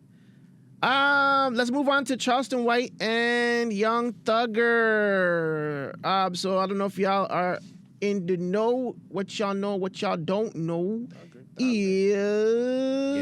I see something about Young Thug and Charleston White fighting or something that could have been love or could have been whatever. Yes. Yeah. Backstage. Yeah, so Charleston White and Young Thug got into an altercation at Drewski's Could Have Been Love reunion, with Charleston claiming Young Thug threatened his life and that he would press charges. In quote, Young Thug and his goons threatened Unc life and tried to attack him at Drewski's Could Have Been Love reunion, and it didn't go their way. Unc is threatening to press charges against Young Thug for terrorist threats by saying, "You're going to lose your life right here," with his goon pretend to clutch a gun while on Federal Aviation Administration property in Miami. Here is the clip. Let's roll it. Let's roll it. Let's roll it. They ain't ready for that mate. Them niggas told gun. Bitch ass nigga. Man, them hoe ass niggas approach me. Now, catch the foot. Jeffrey Williams. Let me explain something to you, motherfucker. You on probation, right? You just approached me, threatening me. Your words was, we step on shit, okay? You didn't say I, you made it plural. You said we, so that's in cohorts. I mean a gang. You on probation. Then you had a fella with you that was possessing a gun. You are not supposed to be around with people that had guns. Eyewitness, along with other witnesses, saw your friend with the short body with the fat, pudgy stomach that hangs above or over his waistline like a kangaroo pouch. The fat motherfucker was clutching the gun. His exact words as he was clutching the gun or appearing to be clutching the gun. I assumed it was a gun. I think it was a gun. I believe it was a gun. Right? That makes it aggravated assault. His words was, don't lose your life in her. My words was, do it. Then other people came out and interfered. I proceeded to brandish the mace and pull out the mace and say, you niggas are getting maced. So I understand we was on a private airport's property, which is under the Federal Aviation Administration. So first thing Monday morning, because you said Jeffrey Williams on probation, a.k.a. King Slime, a.k.a. Young Thug, you said we step on shit. Your other brother, your goon with the gang chain, the YSL spider chain, pretending to clutch a gun as he was assuming to be brandishing and holding the gun, said, don't lose your life. I am now in fear of my life. Swear to God I am. I'm going to contact my attorney. First thing Monday morning, we will be going to the courts to file a restraining order against you for my protection. Not only that, I will be contacting the federal authorities because you made a threat while possessing a gun on federal property. All right. That's enough for that. Junie. You gotta prove all that shit that he talking though. He like what? You can't just say a day passed and this guy did that, and then third. You don't think Charleston has the proof? That guy's diabolical. Everything what he's saying, and then nowadays, like, come on now, you gotta if you're gonna. I don't want to think Young Thug is that dumb. I don't want to think the people around him is that dumb. That would have been my second question. Why is Young Thug even entertaining someone that is known to rap, to tell police stuff when he feels pressed? apparently Young Thug came up behind Charleston and started egging him on type shit. I was like, well, what? Why would you? Yeah, why would you do that? Like, it's Charleston White. You know what he's here for. He's here to get a clip or to send someone to jail. Like, and then that's his clip. Like, what are you guys talking about? What are we talking about? Like, rage baiter. Rage bait. What's the other word? There's another clip farmer. Yeah, that one too. Clip farm. I like rage baiter for Charleston more than clip farmer. That's a rage bait right here. Super rage baiter. He can piss anyone off in the amount of 2 minutes. Did he explain how did he get in that altercation? No, later on in the video, because the video is it's a long clip. There's like 2 minutes left. Yeah, he starts explaining it how Young Thug came up behind him and started like, I don't know if it was hit him or something, but like that's how the altercation started. He was behind, like Charleston White didn't see it coming. You know what? Fuck it. Let's finish it. Let's finish the clip. Isn't Young Thug on some crazy conditions? That is literally what he was about to say. Okay, let's hear it. Let's hear it. Private airport. I'm pressing charges on you, Jeffrey. I know you're on probation. You fit to go to jail. I swear to God, you will. I'm doing everything because you got me afraid for my life. You are a gang leader. I don't even know why you was at the Drewski Could Have Been Love reunion. You wasn't on one episode, ugly motherfucker. I don't even know what you were there for, nigga. Bother me. And you waited till I was by myself. You waited till I was by myself and approached me with a gang of guys, thinking that you was going to intimidate me and cause me to be in fear. And guess what? You did. Sure did. And I am in fear. God said I would lose my life clutching the gun. I seen it and I saw it. And I swear to tell the truth, the whole truth, and nothing but the truth, so help me God. You going to jail, bitch ass nigga, and I'm contacting your probation officer. I'm sending her the video to show that you was there and you was with gang members. I got the pictures and the photos of every guy you was with. Oh my God. Swear to God I do. Yeah, no business bother me, nigga, but you got the right one, Jeffrey. Yeah. Jeffrey King Slime finna slime your ass right into Fannie Willie's hands, bitch ass nigga. She already done tried to get your revo. Guess what I'm finna do? Get your revocation hearing. I swear to God, I'm finna get your revocation hearing. And I listen, I'm gonna tell exactly what happened. Detailed description. And you waited. You niggas thought y'all gonna catch me by myself and I would go cowboy. I think I grabbed my nuts on you niggas and told you niggas do it, nigga. And I was by myself. Bitch ass nigga, you with a group of niggas, ho. And you niggas had every opportunity to upside my motherfucking head. Get what you didn't do? Nothing but make threats. And guess what it is? Against the law. Yo, Charleston. Stop playing with Charleston, please and gentlemen. I'll pick my nuts up on you bitch ass niggas and said, do it. Like, this is all Young Thug's fault. Leave that man alone. Leave him alone. Leave him alone. Hey, you know his his temperature. way. His temperature is, I would tell on you, brother. Don't play with me. Yeah, that's his fault still. It is. It's a totally Young Thug's fault for misreading the cues, brother. Like, why are you bothering that man? Big jackass, like left the man alone. You know what I'm saying? He's on some crazy conditions. I wouldn't even be around Charleston White. If the man breaks his conditions, he can go back to jail for like 30 years or some shit like that. It's like something stupid. Can someone pull that up real quick? Whatever conditions he's on? Yeah, because like, that was a whole big thing. That was the reason why, because everybody went out to pleas, and I think that was his plea. He was like one of the last one to cop out to a plea. Yeah. So that was his plea. It was the worst of the pleas. Well, one of the worst. At least he's out. So he's banned from Metro Atlanta. Mm-hmm. Restrictive probation. He must abide by strict probation rules, including not associating with gang members, Mm-hmm. community service and education, 100 hours of community service, no further crimes. He must avoid violating any laws with a 20-year prison sentence. So, yeah, pretty much. Like 20 years. If you end up chilling around your dog for the next, just like, how long does that probation last? It's a good question. It's probably for a while.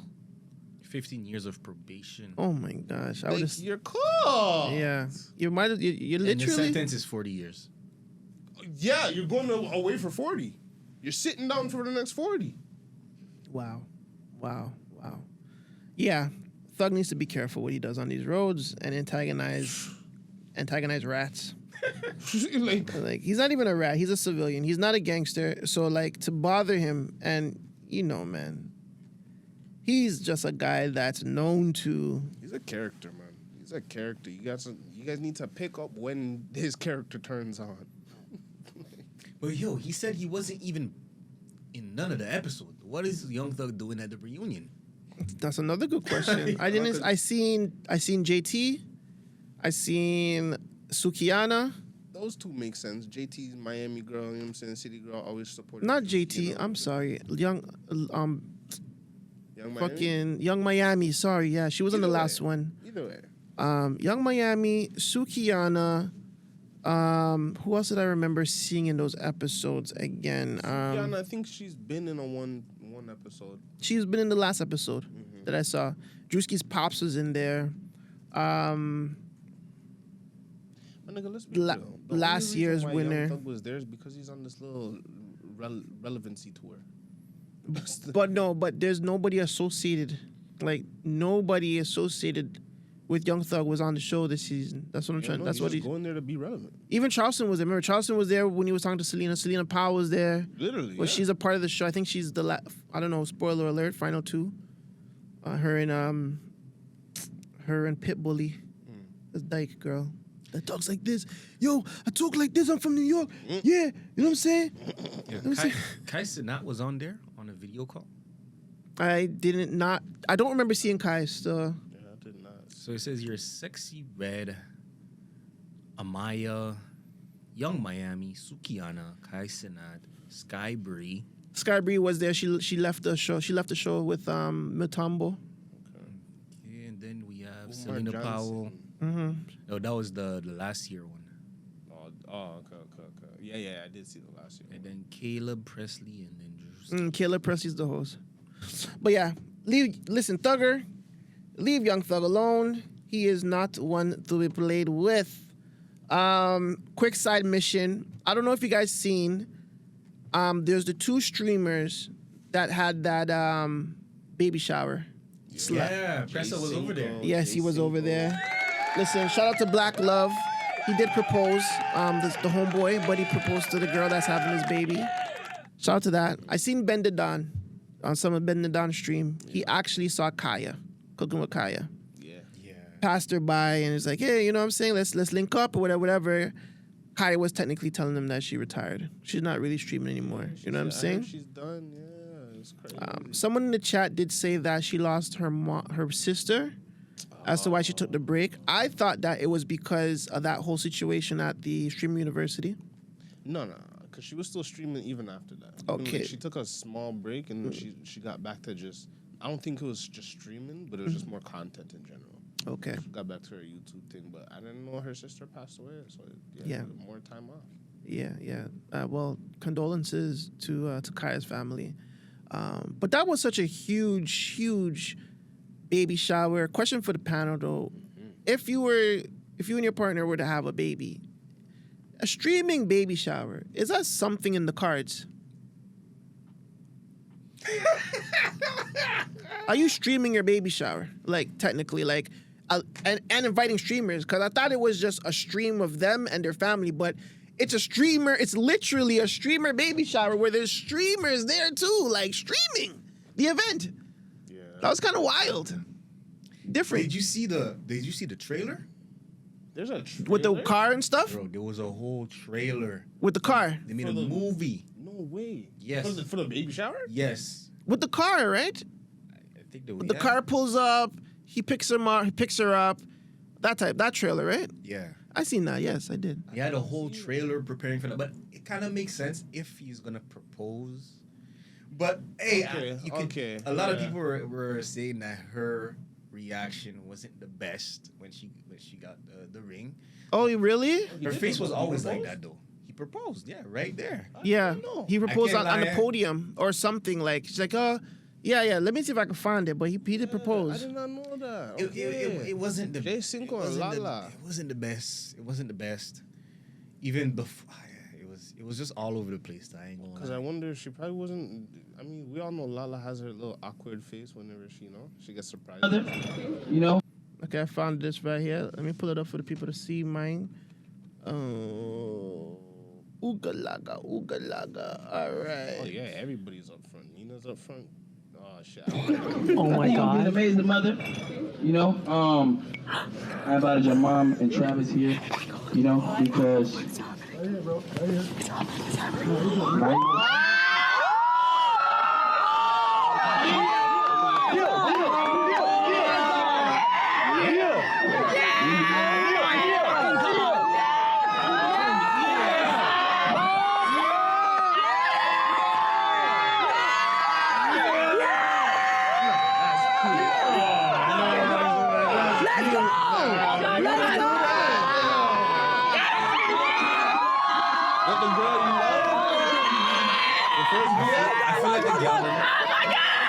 Oh my God, it's happening! It's happening! She was overstimulated. I feel like she probably would have liked that separate. You know what I'm saying? But did he ask, "Will you marry me?" I still don't. He went on the knee. But did he like, "Will you marry me?" And did she say? Did she nod yes? Hold on, I gotta see. Hold on. Let's hear this. Hold on.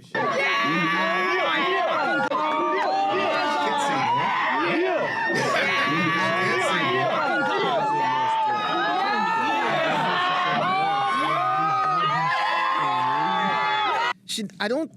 Maybe we missed it because they were moving the camera so quickly left and right. Like, I didn't really hear her say yes or nothing. She just kind of covered her mouth, walked to the ring.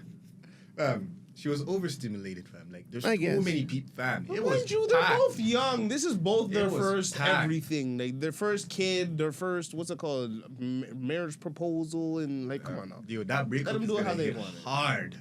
Let 'em- Holy. oh my God, you're horrible. That's gonna hit hard. All these fam, it's like there's everything streamed. Fam. No. Look how many angles. Yeah, take in though. They're traditional. They're That's both- not traditional. No, son. but like That's they're unorthodox. They're cuz. both Latin. They both have come from that type of background. So like the marriage thing is very like strong. I understand that. You know? I like listen. That's why I said. I didn't know they were Latin. I thought they were black. But listen, shout out to ethnic love. At the end of the day, they're both half black or some shit like that. So I 100% respect. If you're having a baby, you marry that woman. I believe that 1,000%. You know what I'm saying? Unfortunately, I didn't do that, but I encourage people to do that. What I'm trying to say is that, like Sam said, there's so many angles. There's so many people streaming at one time. Like, it's such a spectacle that breakup, if they do break up or divorce, is going to be just as much as the same, maybe double worse. And the way how he proposed like that, like I felt like if they're streaming or whatever, he should be like, yo, I'm going to propose to you today. Just act surprised. Just do it for the cameras, even if you say yes or say no, whatever the case may be. Because she did not look, there was no look on her face. And this is my first time being introduced to Shorty, right? So I don't know if that's her look. Like, is that her look? Like, No, apparently she's like this. Yeah. But yo, check what I sent in the group chat. This is them replying to all the haters and the people hating on the baby shower. But I'm not gonna lie, man. She do be like that. The trailer, the streams, it was looky too much, fam. It was looky too You even do that? I don't know. If I'm a streamer, like big time, like them two. Think about it. I might want to do a 1-2 for Actually, my 30s. just maybe for the bread. Just think about it. Hold on. Let's hear this. I'll do it just to let her, just to always throw in her face. Like, you see what I did for you? No nigga. No. That's bad mind. Ghetto stuff, you know what I'm saying? I invited people, even though, we invited some famous people and all that, we invited everybody that's on the same frequency, on good vibes. Yeah. We're on nothing but good vibes. Yeah, chat. we had our personal intimate baby shower already, which I guess some people don't realize. Yeah, they but don't this realize is like, Y'all nosy, might as well join. And I see a lot of y'all hating. Look, if you want to get invited, my nigga, just ask. You bro. could have came. Just ask, because I invited all my mods, and we have a special guest. Vicky Clips is here. Our favorite. This is my. I think that. Wait, we can say this is our favorite clip channel. Amazing, yeah. Yeah, Vicky is real, man. I really appreciate Vicky. She never capped on the captions to go viral. She always kept it authentic. Yeah, she never capped. Facts, and She she's just a posts big real shit supporter. and it still goes up. So And she don't know. Okay, that's dope. Even Pressa got invited. I know, I seen that. I didn't even know. Yeah, I was like, I didn't know. I this didn't even nigga know knew they him. were top 10 like that. I was like, nah, but like they probably just invited as much people as you can, rented out a big mansion just for the views. Yeah, just for the views. Or he probably came with the Man Dem. Yeah, you know. And also it makes sense because when he FaceTime Ben the Don, I don't know why I keep on calling him Benny, bro. Because that's his name. What is it? Okay, so his name is Benius. What's his last name? Well, yeah, Benius Ben something. So yeah, when he was on FaceTime with Ben, he was literally saying like, bro, I'm retiring my jersey, man. You need to pull up. And I'm like, fam, it's a baby shower. What do you mean? Retiring? Like, what are you talking about? Like, then it makes sense now. It made sense. Because I remember watching the clip, I'm like, why is he emphasizing so much on he's retiring his jersey? You gotta pull up. Because all the baddies. Benius Martez Beard. There you go. That's a crazy name. Benius. Shout out Benius. Americans have some crazy fucking Shout names. out Benius. I would love to stream with Benius. I ain't gonna lie. Benius is cold. No, but he's a funny nigga. I ain't gonna lie. And he know how to. Like, I watch his streams and I'm just like, that's how I should do it. Actually, I wanted to comment on some of the clipping stuff. You know these clips. We know one thing Jason Cool mentioned is that he invited one of his favorite clip page. Yeah. Why are these clip pages capping on these clips so much? Yeah, I'm actually getting tired. Hold on, he said Vicky Clips. You seen did you I don't research? know. Yeah, I don't even know who that is, but it's I'm tired of these clip pages putting things out of context. Yeah. There's some people getting up like making content from these clip pages and they don't do their actual research. How you know that guy? Well, apparently, okay, this is from one of those commentary clip page. They say that Lala Batista has her OnlyFans link on her Instagram and still follows little TJ on Instagram, even after getting proposed by Jay Cinco and carrying their first daughter. So it's not like Is that's not Vicky Clips, right? It's not Vicky Clips. That would be Okay. But that clip page completely capped. Like, it is not true. She don't have the OF link anymore. I don't even know she did OF, and she's not even following Lil TJ. That's a crazy lie, though. So like, let's make these type of stuff just to get the views, bro. Like over 500,000 views. What do we call that? There's something. It's called baiting, not baiting, but like back in the day when we had like LimeWire and shit, they would put like a Drake song, and then it's a fucking really shitty ass independent artist. Clickbait. Soulja Boy used to do it. Clickbait. It's clickbait. Yeah, clickbait. I mean that happens, you know. Broski, this is diabolical, fam. No, that's just a straight up lie. I mean, if you have this in Toronto, you know how many beef? Yeah, of course. You're going to get beer inbox like, yo, fam, why are you talking this fake shit? Yo, take that down. Yeah, but these pages are not even like serious. Yo, fam, some of them are like literally like they make the page just for that one event. And like, you can't even go beef that because you don't even know who they are. But yeah, and a lot of these pages are all faceless too. Y'all gotta stop, bro. I'm tired. Yeah, imagine I'm out here trying to make content and talk about stuff.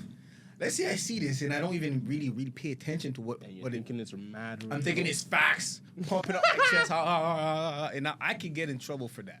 So it's like, yo, clip pages, man, just stop.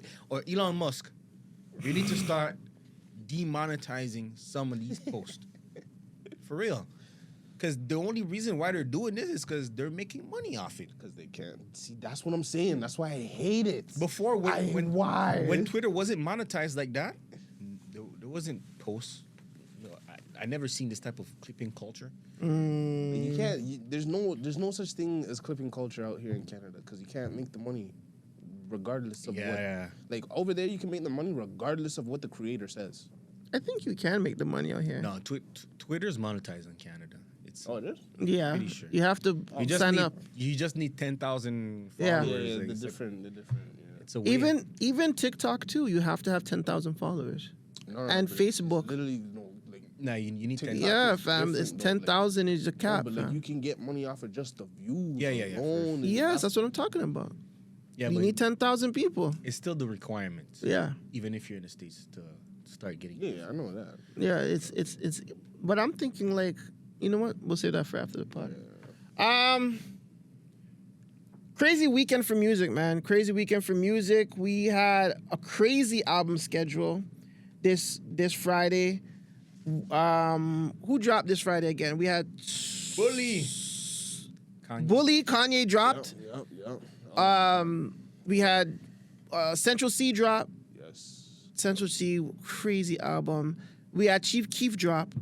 I don't know if y'all took it in, Destructor or whatever, Skeletor, whatever that album was. Luna L dropped. We had a couple people dropped, but an album that did not drop and was supposed to drop was the Stove God Cooks album with Swiss Beats. Baby Grand delayed it indefinitely. I actually hit up Stove God Cooks this morning. I said, hey, brother, I was waiting for that album, man. Is it true that Baby Grand stopped the release or whatever? Obviously, he wasn't available for comment. But here's a little something from the album. This is all for me? Question mark. We ain't seen prices like this since meat was free. Free meat. We ain't seen prices like this. We talking about or we talking about food? If we talking about one, we should be talking about two. What we talking about? Cocaine in the cake pan, dope fiends break dance. I took the stove and went Space Jam. Wrist deep in the pot, I got residue on my Cartier. You know I started with 1-0, I'm Tim Hardaway. Now when I re-up, it's like Iman Garden Clay. The blocks came in a box and my shooter like an arm away. He had the scales, he had the boy bag stamped up. They laid on him, kicked his door and told him stand up. They in the back trying to open up the safe while he tied up in the front like Shakur bandana. We ain't seen prices like this since meat was free. We ain't seen prices like... Yo, who's this artist? His name is Stove God Cooks, artist from New York. He's from New York. Cocaine raps. Yeah, super heavy cocaine rap. Oh yeah, my bad. Super heavy cocaine rap artist. He is definitely delayed now. I think Baby Grand, he was probably signed to Baby Grand and then the shit weren't working right. So he said, you know what? You're not dropping your shit. Fuck you. How does that affect the artist's morale when like the album don't drop when it's supposed to? It depends if it's really done. I think it's done. Is it really though? Is he waiting for like they have like that last two songs where they're waiting for another artist to send in a verse or some shit, or waiting for the engineer to finish up the last little touches and it's not handed in on time and little stupid shit like that. Mm-hmm. You never know. Things happen. It does, but I feel like if I'm finished my album and I'm ready to release it and the label says, well, nah, we're not gonna do that, I feel like it's fucking counterproductive. Like, why the fuck am I here? Why the fuck am I here then? Why are you guys stopping my release? Like, it's not fair, you know? And his shit's highly anticipated. He's actually coming down here in April. Yeah. So people want to hear that shit before he comes and does his thing, you know what I'm saying? Have something to rock to the crowd with. You feel me? Makes sense. You feel me? So he's gonna be in Toronto? Mm-hmm. All right, so you better pull up, man, if you're watching. He's gonna pull up. Free Stove God Cooks. Free up. What was the best project you guys heard this weekend, though? New music. Best project this weekend. Kanye? No. Kanye. I did enjoy the Central C one. I ran a couple tunes back still. Why for that? Yeah. Why for that? That's hard. No, that's the sickest tune. Yeah, it is hard. What was why for that in that sentence?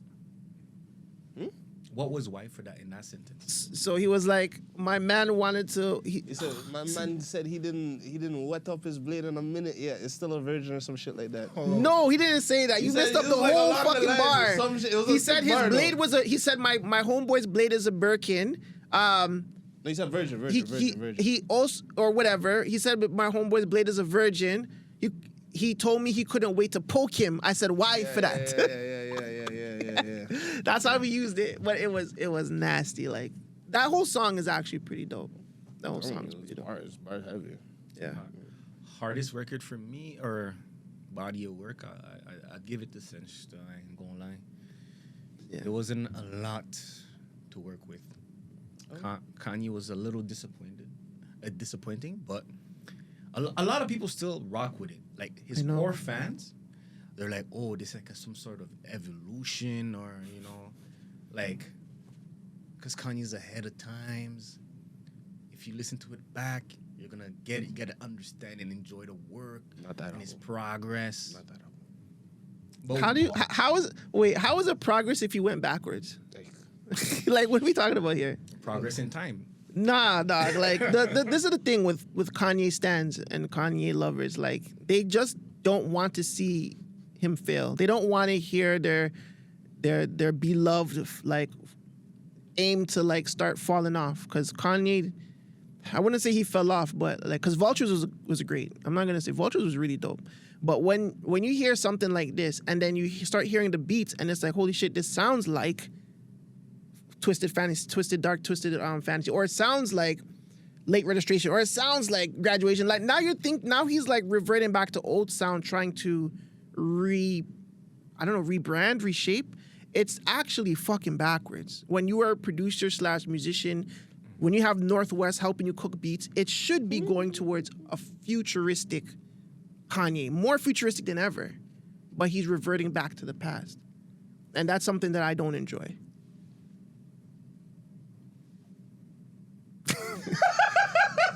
You know what? Let's take a hold on. Let me switch up the cameras. Claire is in the building. I'm pretty sure she wants to chime in on this. I'll be right back after these breaks. Budweiser, Sam. Who are these Budweiser people? Yo, big up to Budweiser, man. Budweiser, they're the best loud, man. Stop smoking BS. One spliff got me right, man. I ain't gonna lie. These are probably one of the best branding, marketing, and I'm not saying that just because of they're here and I'm trying to get the sponsorship deal. I still do want the sponsorship deal, but the Budweiser having these in like a friggin' can of Bud, and the way this is packaged is one of the best packagings I've ever seen ever. Like, this is fucking dope. It's incredible. Usually me, I go to like dispensary. I go to Value Buds. This is my favorite spot. And I only get those one spliffs. The pre-rolls? Yeah. Fam, you move like a... Hello, welcome back, everybody. It is the Man Dem Show. We have Claire in the building. Hi. Once again. Hey. She does not want to stay away. I mean, that's good. What are you trying to say? What are you trying to say? You trying to say I'm thirsty for you? Not for me. Oh. just the people love you, and I'm happy that you're here. You know what I'm saying? Listen, you guys got to just add me on as a co-host. I'm not a guest no more. Right. Like, you know when you go to your friend's house, and then by the third time they just go in your fridge? Yep. Yeah, no, real shit. That's what this is. Damn right, yeah. In the fridge, bringing gifts. This is my third time. Yeah. And I bigger myself up because yes, this is something we were supposed to have been Shout out, Junie. years ago, and we're finally doing it here on the pod on a real legit platform. And, I love that. You know, big up Vegas, big up Guttzy for letting me, be able to do it. And shout out the Man Dem for me coming back to back to back. Hey! Shout out to the people that make them come back to back. We were just discussing the Kanye album. Now, it was a crazy week in terms of music releases. Claire, what was your favorite release? And yeah. I didn't take in any new music. I'm not going to sit here and lie. I'm very lazy when it comes to new music because a lot of people put out music that I just don't like. And because I work in the club, the new music comes to me because the DJs that I typically work with down south are very good at finding new music or even just being plugged in.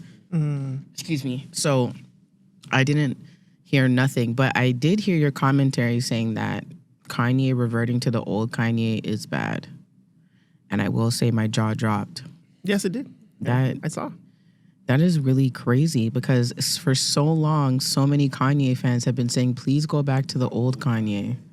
He had a whole song about it. Like, I saw an old song from a long time ago. What are we talking about? I need the new Kanye. I need the new Kanye. I remember that record. Of course. But even just generally, because, you know, I love social media and I love Twitter. Even on Twitter, like, consistently, people are saying, like, we miss the old Kanye.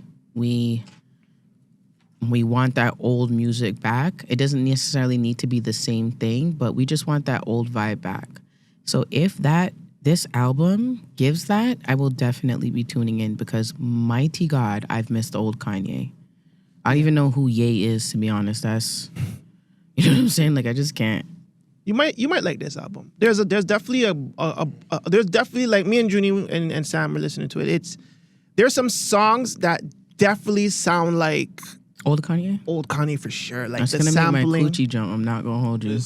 This the sampling now, like the beats, the drum, like it just reminds me of like you hear it like, oh, Cam could be on that record. You hear it, it's like, oh shit, now he's going back to 808s and Heartbreaks. Okay, like there's some stuff. Yes, there's some stuff. There's a lot of callback. I don't see how that could be a bad thing because I think, you know what, I will say that I think that Kanye has a lot of classic albums, a lot of albums that are just, yeah, like, you know, I think. In terms of, you know, music, you know how people say like Drake has like the soundtrack to my life? I think that's equivalent to Kanye in a lot of ways, both as an artist and as a producer. So that's why I think like it's a great thing. Like 808s and Heartbreaks is classic, Graduation classic, Late Registration classic, even My Dark Twisted Fantasy. And I wasn't really a fan of that album. I honestly, it just didn't resonate with me. Not to say that it wasn't good, but I wasn't a fan of it. You get what I'm saying? Like, you see how some people are like, oh, More Life. They just, More Life or Views.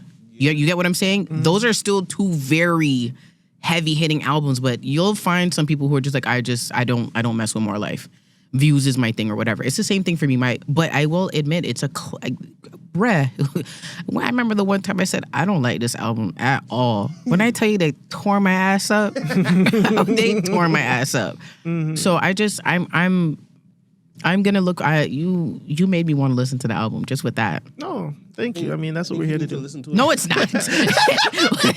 Yeah, great commentary is what we're here to do. Like, we're here to make people, I guess, pique their interest. Do you mind telling me what your favorite Kanye album is? Fuck. We did say that Kanye has the most classics out of all the artists. I think so. I think Hands so. down. I think, you know, okay. I'm also gonna put another. Maybe it's a hot take. Like, I don't like to pick because like then I start going through it and I'm just like, oh, like I don't want to leave that one out. Yeah, no, I it's not to the album. I want you guys to still answer that question, but I think when it comes to producer / artist, I think Kanye is the greatest that there ever was. Yeah. The only person close is Pharrell. Yeah. Not even. No. What other? What? No, I'm saying close. Producer artist. Okay. Yeah, not even. No, I understand that. I'm saying Pharrell's not close for me. But the closest one, like you see how when we were discussing Tank and Tyrese, we were just like, this is a massacre. I think Kanye is like, no matter who you put him up against, producer and artistry, it's not even. It's bad news bears. He's like so close. He's like so ahead that I don't think nobody can be close. That's the thing, like, no, because nobody even has the amount of albums as a producer artist. Like, Timbaland don't got it, Swiss don't got it. No. Pharrell don't got it, and even if you count Nerds and all these other shit, that's what I was doing. I was accounting NERD as well. Nah, he does. Kanye's way too ahead of the producer artist. Like, he's close to MJ and Quincy Jones. Like, those are the guys you have to put him up there with. Yes, that's Prince. why I said. I'm just gonna say, like, producer artist. There's just I think if we're talking of like even past eras, it's gonna go to Prince. Or even Michael Jackson, because a lot of people don't know Michael Jackson was really a producer. He was really in there like, I need you to do this chord like this. You know? Yeah. He was a producer. But I'm just saying like of our time, because let's be real, my MJ was 70s to 90s, early 2000s. When did he die? You know, 2003. Something I'll like double that. check, but something like that. So MJ's not even when MJ died. Michael, It's not 03. I thought it was Impossible, fam. something it's like not that. 06. It's either 03 or 01. It has to be like. No, it's not 01. Aaliyah died 01. Didn't she? Oh, it's 09. Yeah, but to say, like, yeah, Aaliyah died 01. wow. But Because I remember Michael Jackson. I would have been 3, fam, if it was 03. Okay, boss. Oh my goodness, you're a baby. I told you. But yeah, I just think that he's just so other. This is not the proper adjective, but he's so otherworldly. Like he's just producer. I think it's gonna come down to like Prince, Quincy, you know, them people, because Pharrell is iconic with the doom, the 3-peat. Yeah, cool. Yeah, I just learned that like this couple months ago. Like, oh my god! I didn't take. serious? Yeah, I didn't take. That's his producer tag. Pharrell doesn't even have a. Or yeah, you know what I'm saying. That's his producer tag, which is incredible. It is. It's to smart. do that. It's smart. Huh? Just the sound alone? No, like he restarts the beat 3 times. So like if you go to if you look up for any Pharrell beat, every single one starts with a doom, the majority of them, right? Okay. So I just wanted to put that out there. But I think I'm gonna double check, but I want you guys to tell me what your favorite Kanye album is. I'm just gonna double check to make sure that all the tracks that I'm thinking of are on the same album. Dark Twisted for me. Dark Twisted for you? That's a good take. Dude, yo, this one had me by the balls, bro. Really? I was both listening- testicles? Both. I was listening to this lie. track. Bro, I even got to a point where I was like, fuck listening to it. I'm just gonna watch it. And I kept on watching it over and over again. I was like, yo, this is sick. Now the visuals for Dark Twisted Fantasy were amazing. I remember watching those. Did a great job on that. What was the album where Amber Rose is like, Yeezy taught me? Yeah, that's my Dark Twisted Fantasy was about Amber. Oh, yeah, then that is. I want to know what kind of coochie Amber got, because she got these men them out here crazy. No, but we Wiz, know Kanye West is 21, Kanye. Yeah. She had 21 out there doing slut walks. Yeah. And he was married. He wasn't married then. Oh, he wasn't? He was single. Oh, look at that. He's been married for about 5-6 years. Okay. Yeah, the whole ship out thing was recent. Okay. Yes, that one is number 2, but number 1 would have to be the very first album. I love Late debuts. Registration? I love debuts. And that College debut Dropout? is crazy. College Dropout. Like every single song was like classic. It was amazing. It was something that was just like so different and so new. And Kanye was just coming out of that, producing for everybody bag and just doing it for himself. So you can hear like all the experience that he built to put into his own shit. That Through the Wire was amazing. That shit ran on BT forever, fam. That was number 1 for like weeks. Oh my goodness. They ran that song like they ran Roll Bounce. Oh my God. Jesus wept. Over and over again. But it worked, man. That honestly, Kanye worked. Unlike J. Cole. I think J. Cole went to 50 with some leather tight jeans, and he's like, how the fuck am I supposed to know he was gonna work? He didn't sign him. Unfortunately for Jermaine. I'm gonna say Graduation. That's the one for me. I want to. The Graduation. There was something just so. It's different. Every time, like, ugh. Good morning. I Can't tell me nothing was the soundtrack for. It still is. Mind you, like what? I hated that song at first. Wake up, Mr. West. I hated it for the hottest minute. I couldn't stand that song. Mr. West. And then I don't know who played it. I think it was my homegirl Khadijah. She must have played it, and I don't know what it was. And I really took it in. And I said, "Oh no, I'm stupid." Yeah, it's good. Incredible. So I'm gonna say Graduation. Graduation was college. No, Late Registration was my first Kanye album that I think I actually bought. Mm-hmm. Talking to the mic, brother. He is. Here? I can hear him. We're on a different system. You know what? You're rude. Why would you put me on the bootleg system? No, I can hear you very well. You can hear me very well. My I thing know. is loud though. That's why I have it up. That's so crazy. Oh, you're loud. So why don't you tell me you're loud? And Sam doesn't even hear wear himself. them anyways. No, I can't hear myself. Oh, you can hear. You're good. Okay, yeah. Because usually you're in the middle, so you get to hear. We're on this. This is what it is, discrimination. This is segregation. Yeah, technically. That is insane. But Junie, what's your album? I don't want to pick, fam. Pick one. You got to be a man. Gun to your head. You're dead. Which one? I'm gonna do it. I'm gonna say 808s. 808s is nice. Don't be afraid. That's an excellent album. That's his trauma album, fam. That's an excellent it's beautiful. Changed everything. Excellent changed album. Sound. He brought that sound into the world. RoboCop is single-handedly one of my favorite records. Come on now. And then It's amazing. Just the visuals behind everything he was putting in it, where it made it look cartoony. He's bringing like an AI life into music for the first time. Everybody is seeing, even though you know that computer generated stuff is obviously a thing now or back then, but like he's really putting it as like, yo, we are creatives using it. And I was just like, yo, because like the colors that's popping out of my TV, like. Some of these videos, like the Amazing video, didn't even fucking work on my TV. I'm like, what the fuck? Wait, wasn't that the one where it was like it looked like it was just like falling apart? Yes. Yeah. Okay. I was like, what the fuck? Yeah, I remember that. The whatever edits he was using was so powerful, it was not working on my TV. Were you using VHS? No, brother. Were you using VHS? How old do you think we are? How old do you think that album was? He just hasn't seen the video. Have you even seen VHS, bro? You weren't even born those times. No, fam, I seen VHS. Come on. Okay. No, not in a museum, brother. We're talking about in the house. Real life. Was it in your crib? Did you pop in a VHS tape? Did you have a TV that was too heavy to move? Pokemon. My first VHS was Pokemon. 1996? Fam, I'm 2000, fam. So that's the first time Pokemon came out. What are we talking about? But my first VHS I remember popping in was Pokemon. I remember.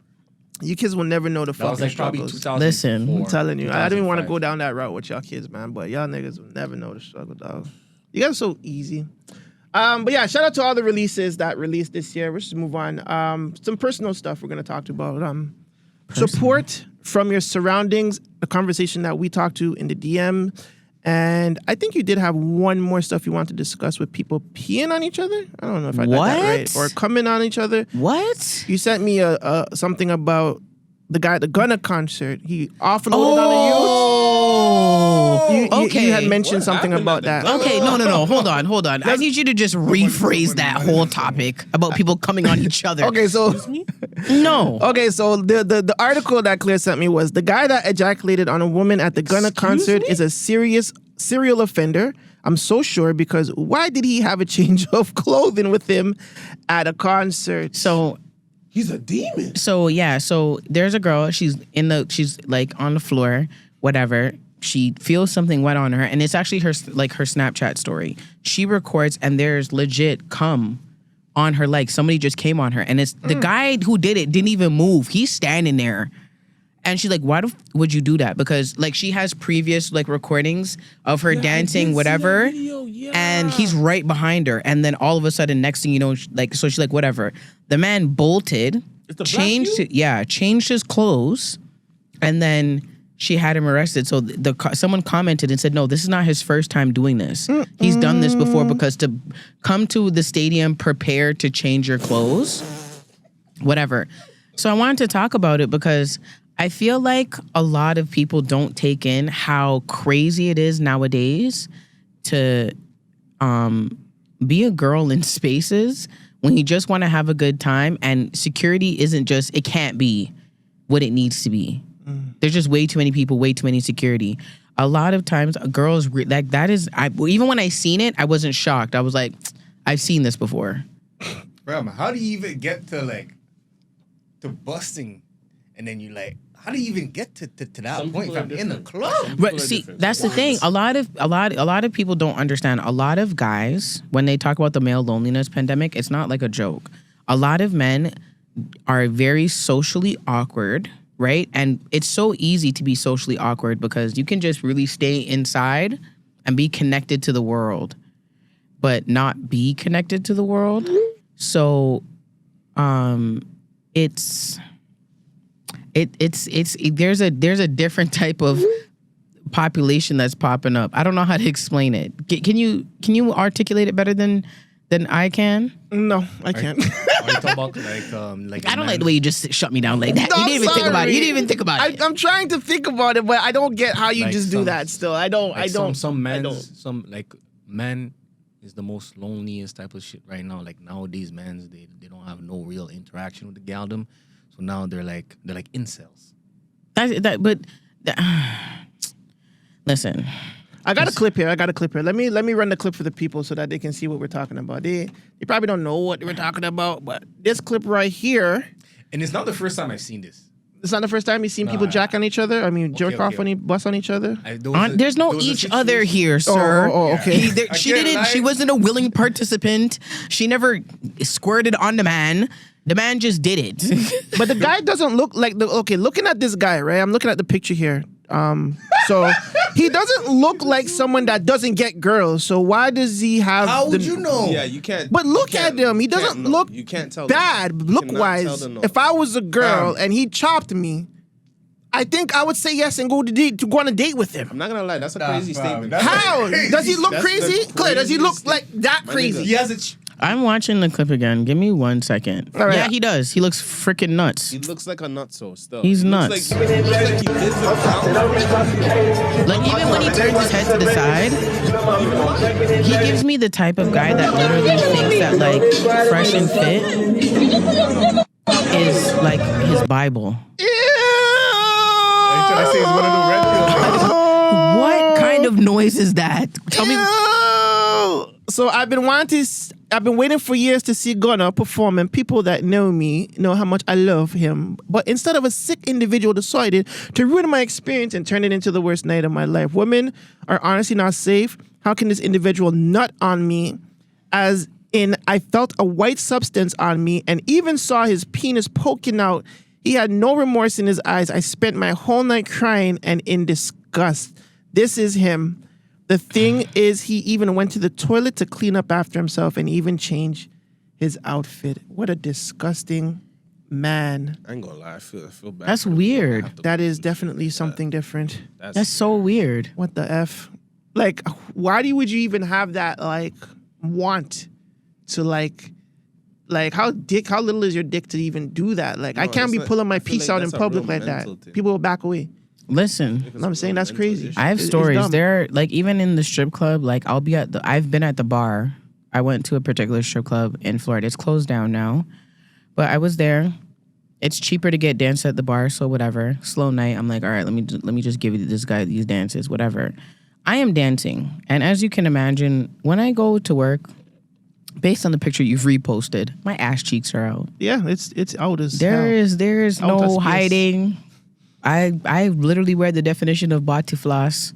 You get me? Mm-hmm. I am dancing and I feel something rub up on me and it has a little bit of wetness on it. I turn around. That man has pulled the head of his penis out and it is just sticking out of his zipper. And what I felt was his pre-cum. Ugh. So you can imagine how she felt feeling a whole nut on her. Yeah, that's crazy. Disgusting. And then when I reported him, he had the nerve to sit here and say I was a lying bitch. What? I said, run the cameras back and run it back now. Run the cameras back now. Run them back now. And you're going to see him fix himself. Oh, and he's like, I've been coming here for years. You're going to believe this black bitch over me? Wow. Mind you, he's saying this to a black man. It was a Latino guy, sorry.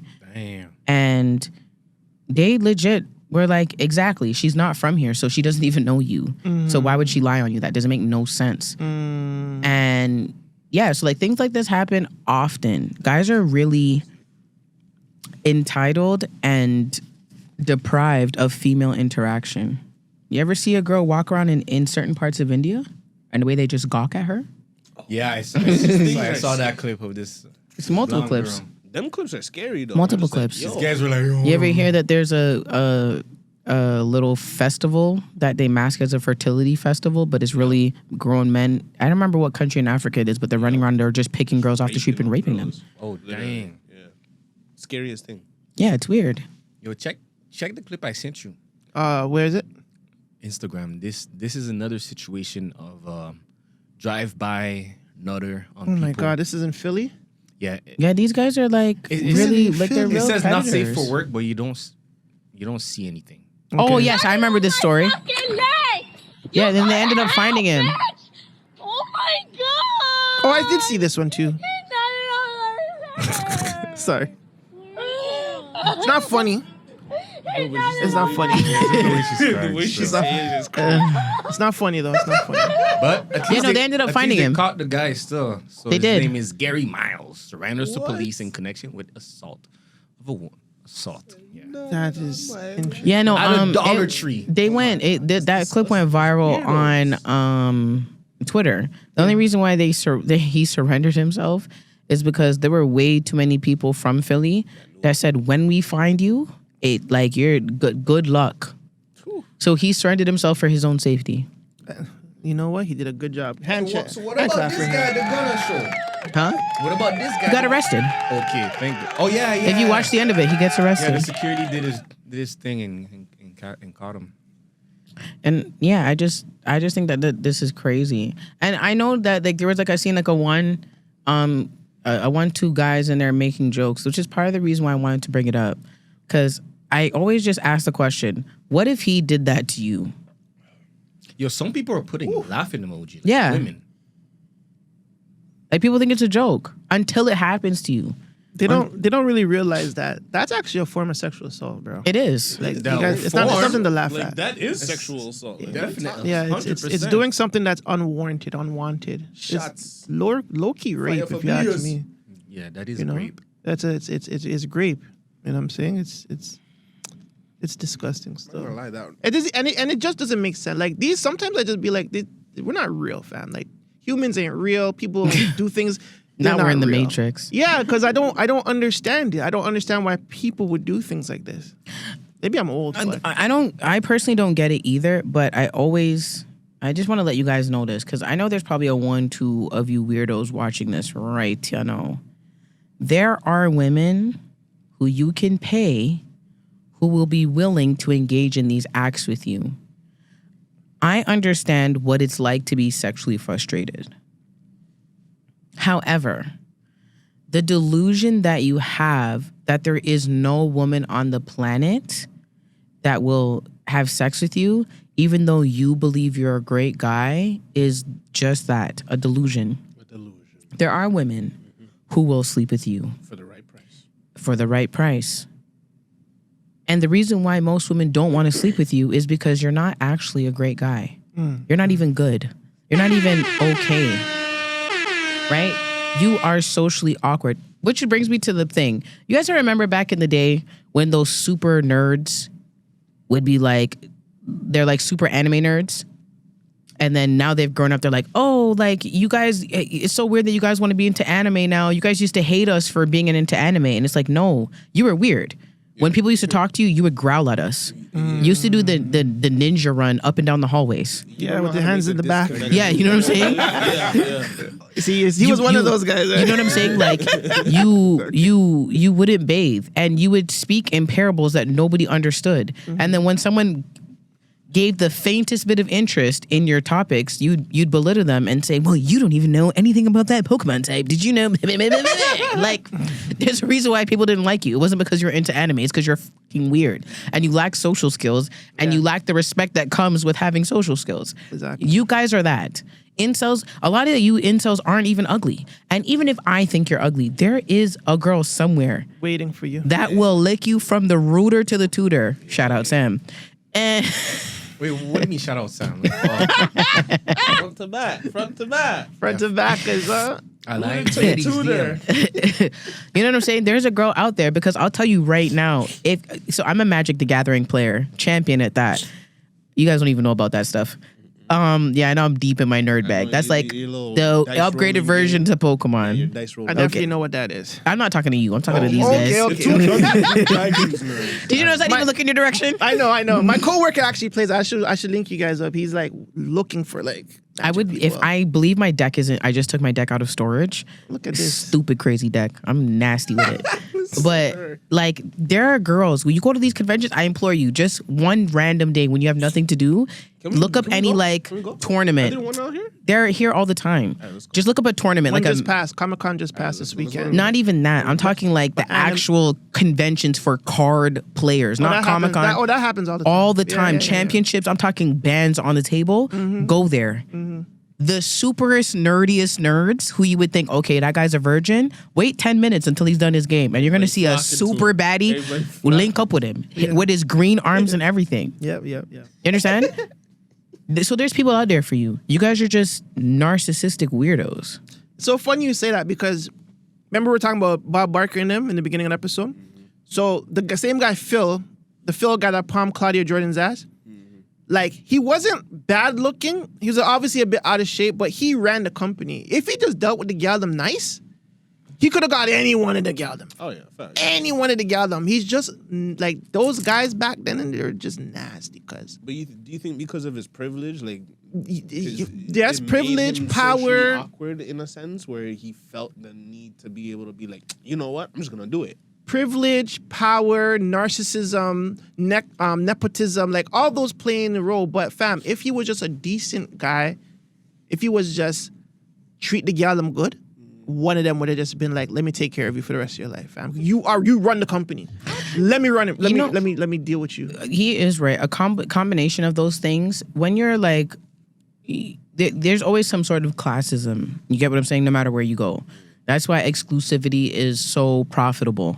You feel me? When you grow up in a lifestyle where you have the best of the best and you're taught that you're them for real, like you have a high self-esteem, you will look down at people.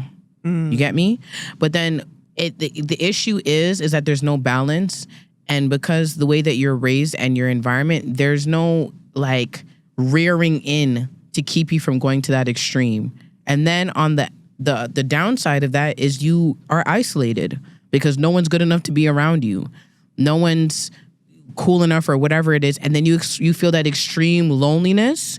Then you're going to go to extremes to get your social needs fulfilled.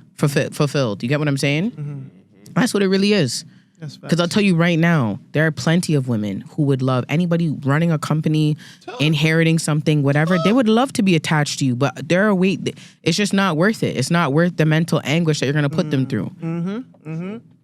You sent me another thing about a 38-year-old Jab have whatever would fake a medical condition, expose himself in front of female doctors, and attempt to have female doctors touch him inappropriately under the guise of a medical examination. Now, police found that over several months in 2025, he visited various medical clinics across Mississauga. Over here? Yep. He would reportedly fake medical conditions to secure appointments with female physicians. Once inside, he would allegedly expose himself to a female staff and inappropriately under the guise of a medical female doctor, and attempt to have female doctors touch him inappropriately under the guise of a medical examination. To avoid detection while moving between clinics, he reportedly used fake IDs. Eventually, Peel Regional Police in Ontario, Canada arrested him. Predatory behavior under the guise of a medical emergency is a new low. What are your thoughts on this? That's some weird shit. This guy found a loophole. What the fuck is wrong with him? What the fuck? It doesn't even feel comfortable getting touched up by your doctor. Like, what is That's why that? he was fighting. That's why he would specifically ask for women. No, but like... You know what's crazy? I saw a clip of someone going through the airport security, and he was specifically asking for a woman to touch him and feel him so he can pass. So I guess it's kind of the same type of guy. I've also seen oh my goodness, men ask for women to give them waxes, like manzillions and whatever. Oh yeah. Yeah, and they're very particular. Like I've seen it so many owners of like wax businesses complain that old men are like they'll whatever, and then the lady will be like, oh, like I don't feel comfortable waxing him. You know what I'm saying? Based on the conversation I had with him on the phone, like I don't feel comfortable waxing him. So they're like, okay, cool, whatever. We'll just switch you out. And then the men them get there and they're like, hey, I have an appointment. Boom. And then they'll have their male, the owner of the club or the clinic or the manager be like, oh, I'm here to wax you. And he's like, I don't feel comfortable. And it's like, what do you mean? You're here for a wax. Like, I don't understand. Like, you want to get waxed or not? And they're like, no, I want the young 19-year-old to wax me. And they're like, no. So like, okay, I understand. Yeah. I understand. But wouldn't it be weird if like I got aroused by the fucking owner waxing me, a man? Wouldn't that be a weird thing? But then again, nobody would have to know, right? You Vegas. know. That's enough. Vegas. Hold on. I'm just saying, like, what if someone's thought process is like that? I don't want them to see me exposed. Why like would, a man? When you go to exposing your their doctor and you have to get like examined by a doctor, is that like a thought there? No, it's not. So why would that be a thought here? Because if you're getting a manzillion, right, that's like exposing yourself to the highest degree. No matter what, someone touches the right area. No matter what they are, you're getting the hair follicles ripped out of your epidermis. I don't think that you're gonna get a arousal. And if you do, that's a kink still. But that can be a kink. Pain is a kink. No. Yeah, no. And if you're into masochism, and let's be real, if a man wants to do a manzillion, they probably like pain kink. They probably want to be with a girl, but not with a guy. Hold on a second. Why in the world would you try to involve somebody who is not aware that is your kink? Why would you want to involve somebody in your sexual desires that isn't aware? You can go to a dom and they'll wax you. You can go to your girlfriend and they'll wax you. Waxing kits are readily available everywhere. Hair stores, Amazon, Walmart. It's not a real crazy profession. You get what I'm saying? Like, you don't have to go there and get waxed for your sexual desires. You're supposed to go there for maintenance, hygiene, whatever. Yeah. You get what I'm saying? I get it. I'm not about to say I've been getting waxed since I was 18. So we're almost going on 20 years, maybe 13 years now I've been getting waxed. I wax myself now to a point. I can tell you when Mei Ling is waxing me, I'm not like, ooh, if she moves my clitoris to the left this way, I am going to get wet. That's not it. You know why? Because I'm not interested in girls. Okay, all right. So that's your lens. Like, if your doctor feels you up and tells you to, and holds it in coughs, are you sitting here like, I might get a little bit chubby? Like, my doctor touches me, I'm not feeling it. Like, I'm feeling kind of like awkward. Like, even if it's a female? Freaky boy. Yo. Sam got a story. I knew one of you guys was gonna come here and say some nonsense. But this is when I was a youth still. Man didn't get a boner still when a female doctor touched me still. Was she cute? I don't remember. Was she Indian? No, but you were a kid. But it was a gal though. But you were a kid. No, she was Italian? She was a Quebecer. A white girl. White, yeah. Oh, can I? Of course, I can ask a question. I'm gonna ask one. Is it true that men get hard when they're tired? Someone said this to me, and I am fascinated by the phallus. You know what I'm saying? Like, because I just think you guys could. It's like a toy you guys can just do things with. Is it true? I've never. When you guys get tired, you guys get hard. I've never paid attention. Never heard that one. But here's one. You know, tell me about when your dick gets hard. So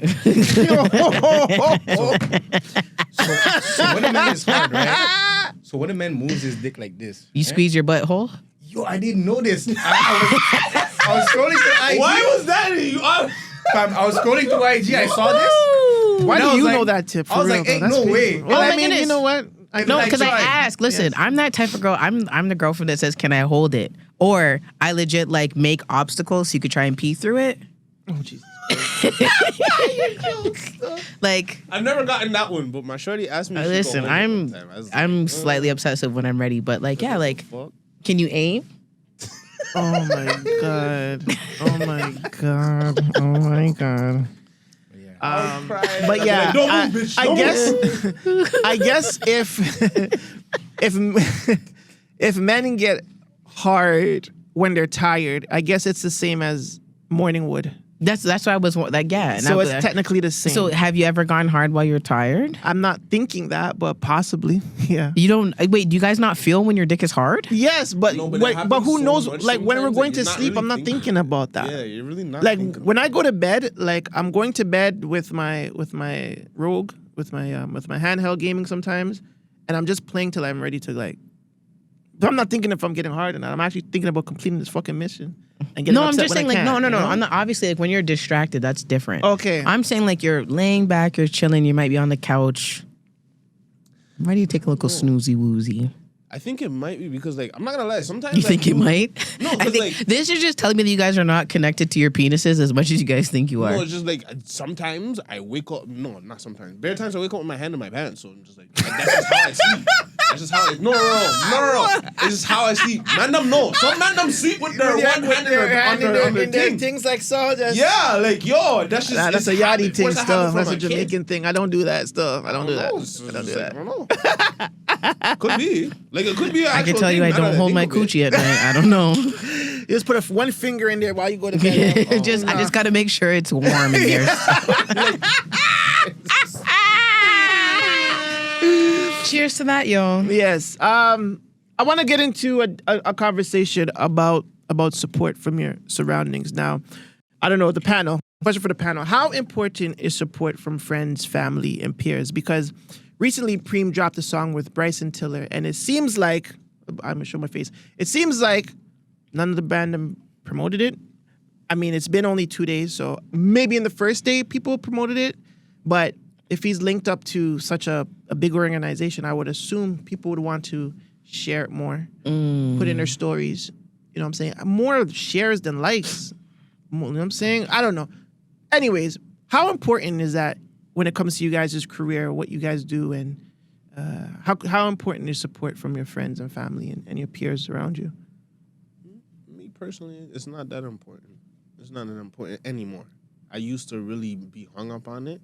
And used to get frustrated with like, yo, but like I never said nothing. Like some people, they take that initiative and you know, some people will make content creation and they'll send it out to everybody in their DMs.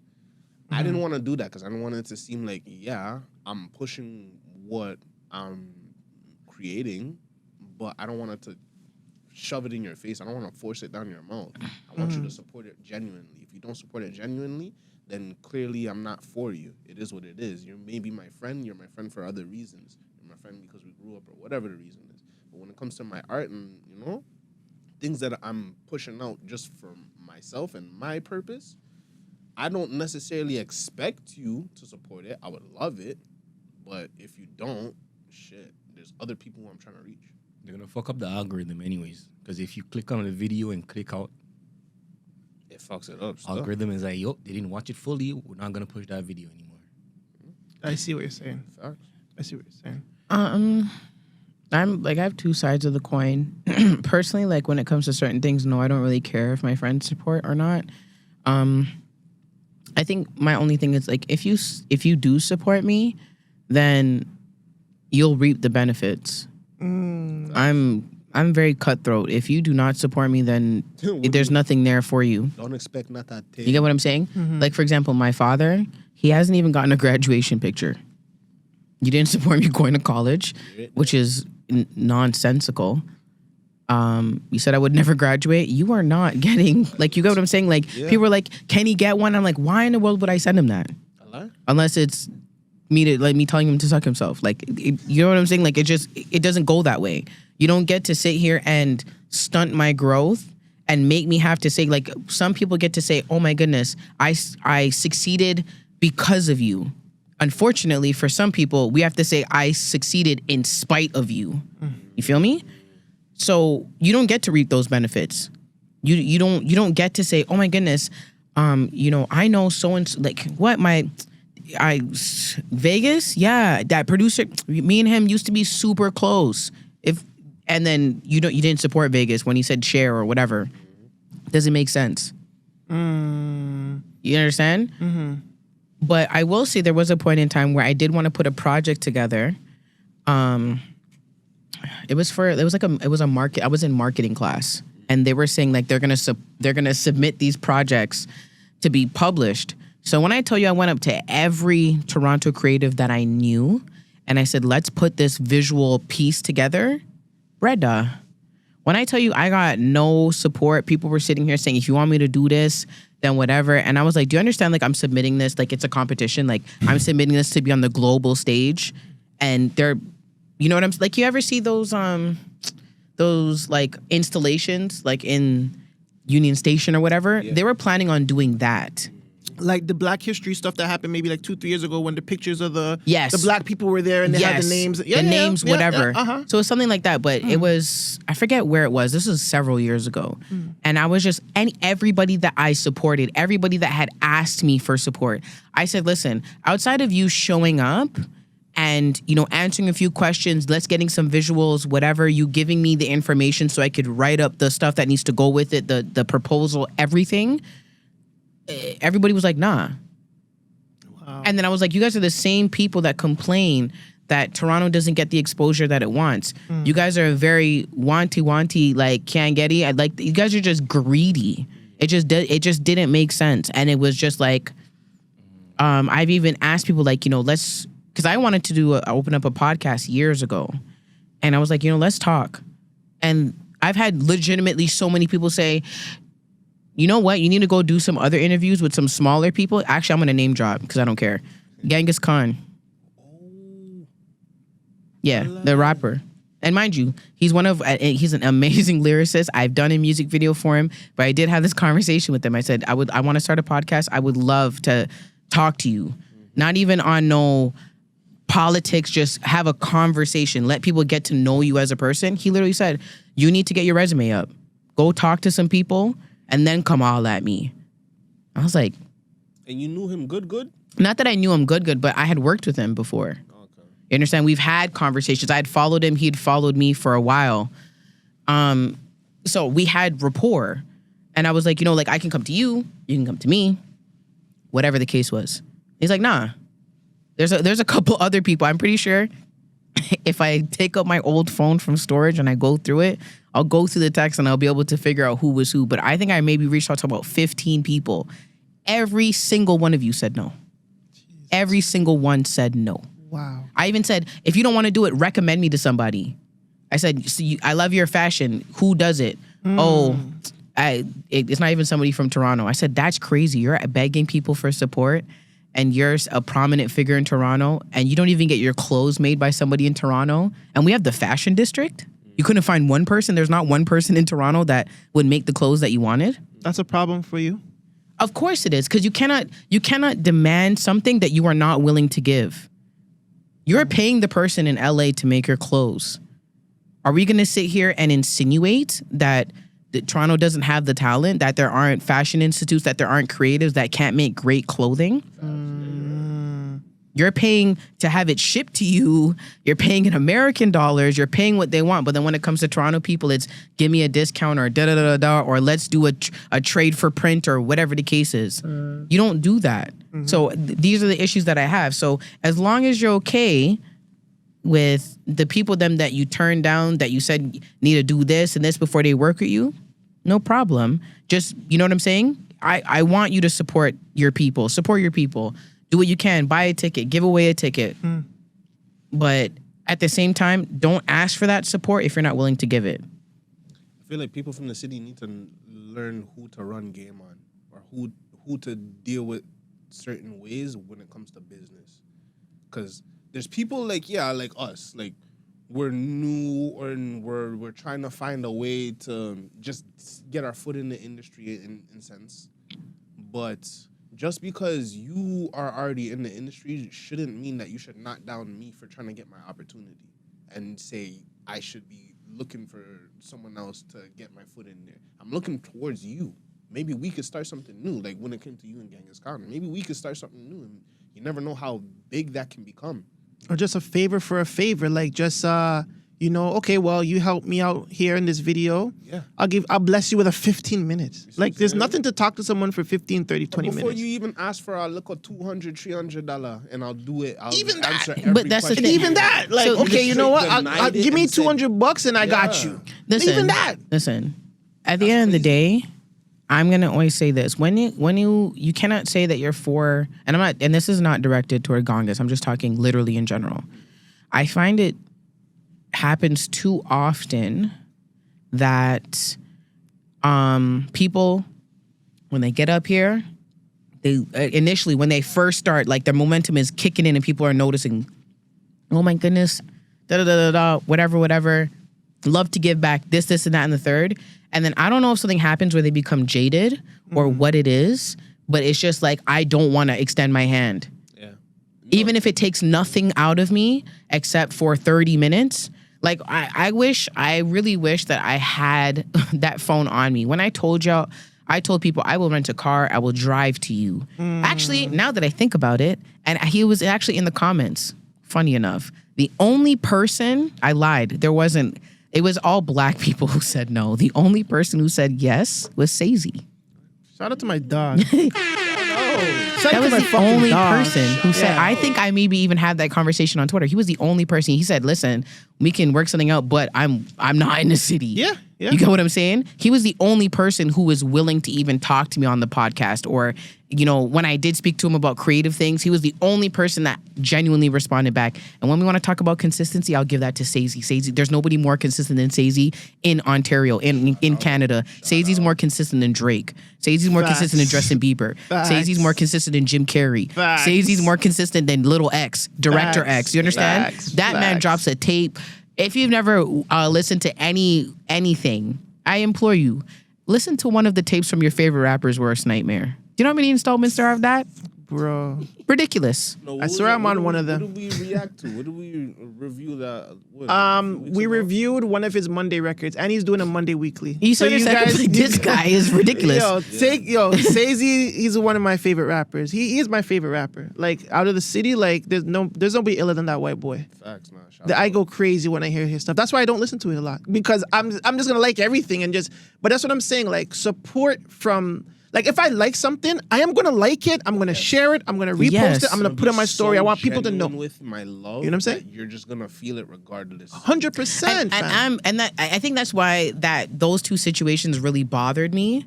I will say that even if I don't like you, on my first time here, I mentioned a rapper that I do not like personally. Do not like him. I think he's super whack. But he's incredible as a lyricist. And to know that egos are that big that you can't just say, you know what, I don't fuck with them personally, but yeah, I'm not gonna sit here and deny that they're good. You guys are disingenuous. I'm not gonna continue to support people who sit here and complain about support, but then it's like, I'm gonna check your resume. Are you going to like youth programs? Are you doing anything? There's so many music programs and opportunities for people who want to. You get what I'm saying? Do you understand what it would mean to somebody if even, oh my gosh, what's his name? I started with a Chevy, I started with a Rusty, upgraded to a da-da-da. Oh my gosh. Now I know me, you can't test me. I saw me like Gretzky. He's from down here, First right? day we met. From where? He's from down here or no? Where? He's from up here. I hate this girl. Oh, what's his name? That guy's from here? Is it Smiley? Yes, Smiley. Oh, okay, yeah. There we go. Yeah, Sorry, beloved. Buy or buy. Buy or buy. Do you understand what it would mean to like a kid if Smiley came and donated his time to kids who are trying to learn engineering and said, listen, let me come in and, while you're teaching the class, let me come in and, you know what I'm saying? Like, when you go to like a car shop class, they have like an old Chevy that you can go and upgrade or whatever. Give the people them a chance. Show them some love. You design clothes.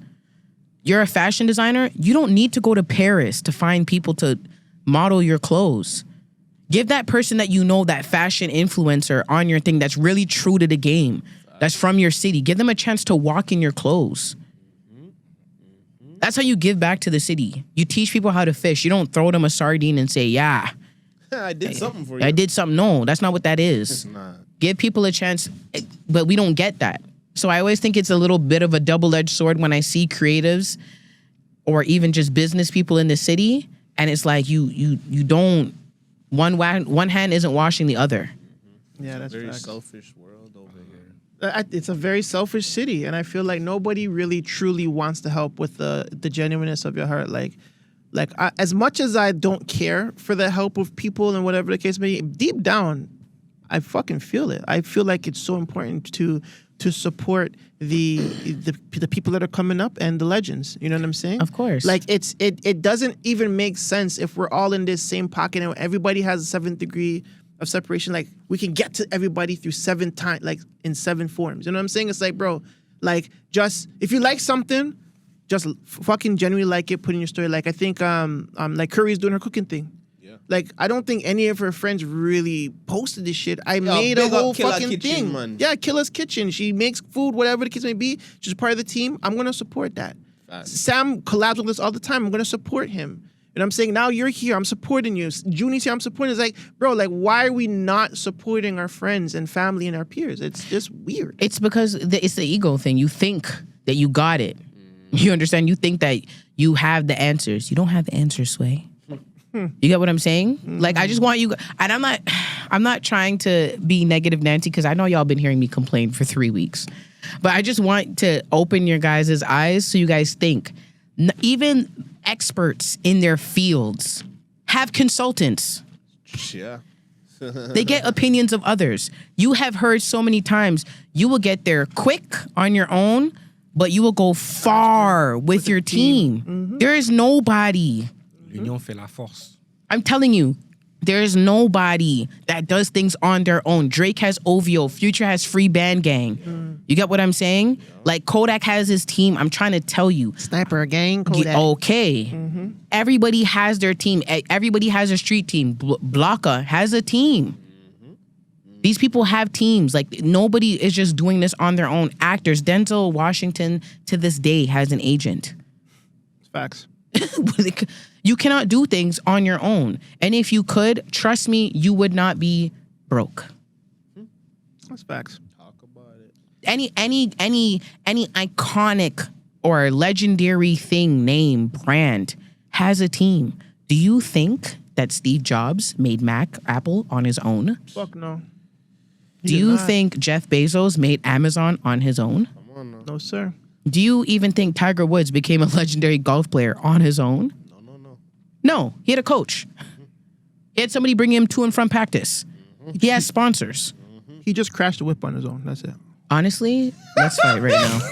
No. He needs a driver on his team. No. He had the help with some alcohol. He had help with the bartender. He had help with the bartender. No alcohol involved, actually. He blew 00. 00? Yeah. I'm blaming pills then. He did off something. Perkies? Yeah, he is on some Perkiana. He didn't do the blood test. Shout out to There has to be a reason. Oh, sorry, last on this subject. Yeah. You guys ever? I don't want y'all to let this go over your head, because I know there's some people watching like, I don't need nobody. Sure, whatever you want to say, bud. You ever see the stories of the athlete who makes it and their deadbeat dad comes out of nowhere? I'm so proud of us. Have you seen those on the little short films on even Instagram those, yeah, even the little short films. Those. Do you understand? Hilarious. No, but I'm just saying, like, even in real life, when people's like, you know what I'm saying? Like, someone's like, oh yeah, my dad was never around until I became famous and I don't owe him nothing. And everybody's like, yeah. So why, like, come on, guys. You know you need support. Why would you feel like you don't need to support somebody and then you deserve to reap the benefits? You're not even going to reap the benefits of your own career. You need help. Yeah. Facts. That is it, man. Shout out fucking... Listen, support your fucking friends, family, and peers. Support the people, that we have some breaking news. Oh, breaking news from Sammy. So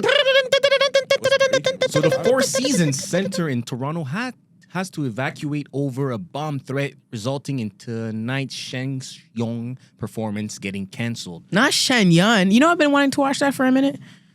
What is Shenyang? Shenyang is essentially like an Asian ballet, if you will. That showcases. They still have that? Oh yeah, it's like that is their dance, Cirque du Soleil. My mom loves going to these. It's like a cultural Chinese dance, right? Yeah, but apparently it's a cult. Shenyang? Yeah, you guys don't know. Art is a non. Yeah, the reason why it's based in the States is because it is American. No, it's not. It originated in China, but then it became known as a cult. And the leader of Shenyang apparently is facing super crazy charges. So they cut to the States and they became based in the States, and all of the Shenyang people are now, you know what I'm saying? They cut to Deer Park, New York. Yeah, that's crazy. If you want to pull up the video of this guy talking about why he had to evacuate. All right, we got it right here. Ooh, we got it. Something like this. But it turned out we just all had to evacuate from the theater because our theater received a bomb threat. The show is supposed to start at 2 and it's already 2 already. It really shows the true colors of the CCP and people who try to stop us. You know, we resort to peaceful measures. You know, you can come watch our show if you want. We don't force anyone to watch their show, but if people want to take us down, they resort to threats of violence and coercion and threats. But I guess this really strengthens our resolve much stronger because it really shows that what we're doing has a really strong impact. If we weren't doing the right thing, if we weren't having impact, they wouldn't waste this time and energy on us. So a good try, but we'll never back down. 2 hours later. So we just finished our show here in Mississauga. There was no bomb, it was a hoax. It was just another scare tactic to stop us from doing what we're doing, which is not going to work. So we're in Mississauga right now, and then we just all... Wow. So if you can show the video of the evacuation too. All right, give me this. Look hella Sorry, serious. while you look for that, can I get a charger, please? My telephone is at 8%. Oh, thanks. I didn't even realize there's one so close. So this is the evacuation right here. I'll play the volume.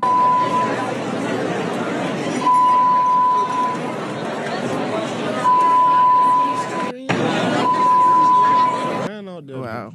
So apparently it's just a hoax, and the CCP, the Chinese party over in China, they're trying to stop them. Mm-hmm. Chinese Communist Party. Yeah, it's because they believe that they're their thing. They're like what you call it, a cult. That's fucked up. That's crazy. That Chinese boy looks pretty. He reminds me of my friend I went to high school with, Vincent Tang. Shout him out. He used to drink a lot of sake. No, he Not had sake. V8 Splash. I used to go to his house with V8 Splash and watch like anime that's not out. Hold on. In North America. What? V8 Splash, and that You're was a so dirty, good. dirty man. V8 Splash back in the day in 1999 was blessed, fam. You're dirty. How? Didn't know he was gay, but he was giving gay, but he became gay later on in life. And I think him and his husband are living a great life, a makeup artist. Shout out to Vincent Tang, my guy. For life. Listen, the nastiest part is just V8 Splash is good. No, it's not. It's like you saying Sunny Delight is good. No, V8 Splash is Sunny Delight is very tangy. What? V8 Splash, the drink? Yeah, the vegetable drink. They used to come with some flavors. Some flavors? You're the type of kids that ate the purple ketchup, aren't I you? those religiously and like Flavors? the box one. You guys ate the purple ketchup. I'm sorry. No purple ketchup here. I know I don't believe you. You probably like Dasani. V8 low sodium and the one that has salt. Now you're going to in a different bag. Low sodium. I don't know. I'm weird. I like it was the blue one. I like salt. Real quick, we're going to a side quest, another side mission. Oh, nah, that's nasty. Nah, bro. Nah. I thought you guys were talking about regular V8. V8 Splash. Well, V8 with the tomato. That looks like not even the regular ones. Tomato juice. Like you're dirty. This looks like Gatorade. Yeah, but it tastes like it's like vegetable juice with like carbonated vegetable juice. It can go on. It's good, especially back in the day. Yeah. Listen, okay, side quest. Joe Budden co-host Mark Lamont Hill and B. engaged in a heated debate after B. argued that Mark, as a man, should not refer to himself as a feminist due to its feminine connotations. Instead, B. suggested he should simply identify as an ally. Now, listen to the clip, and I want you guys to give me your honest opinion about this. Can't wait to hear what Claire has to say about this. 1 second, and get the gist. So, obviously, B. is saying like, nah, they're making the word feminist sound like it's Batiman. It's not. It's more so like if you're a feminist is aligned with a woman. Like, okay, a woman can be feminist, but like a man. In B.'s words, shouldn't be feminist. It should be an ally to women's rights. I'm an ally to women's rights. I'm not going to be, as a man, say I'm a feminist.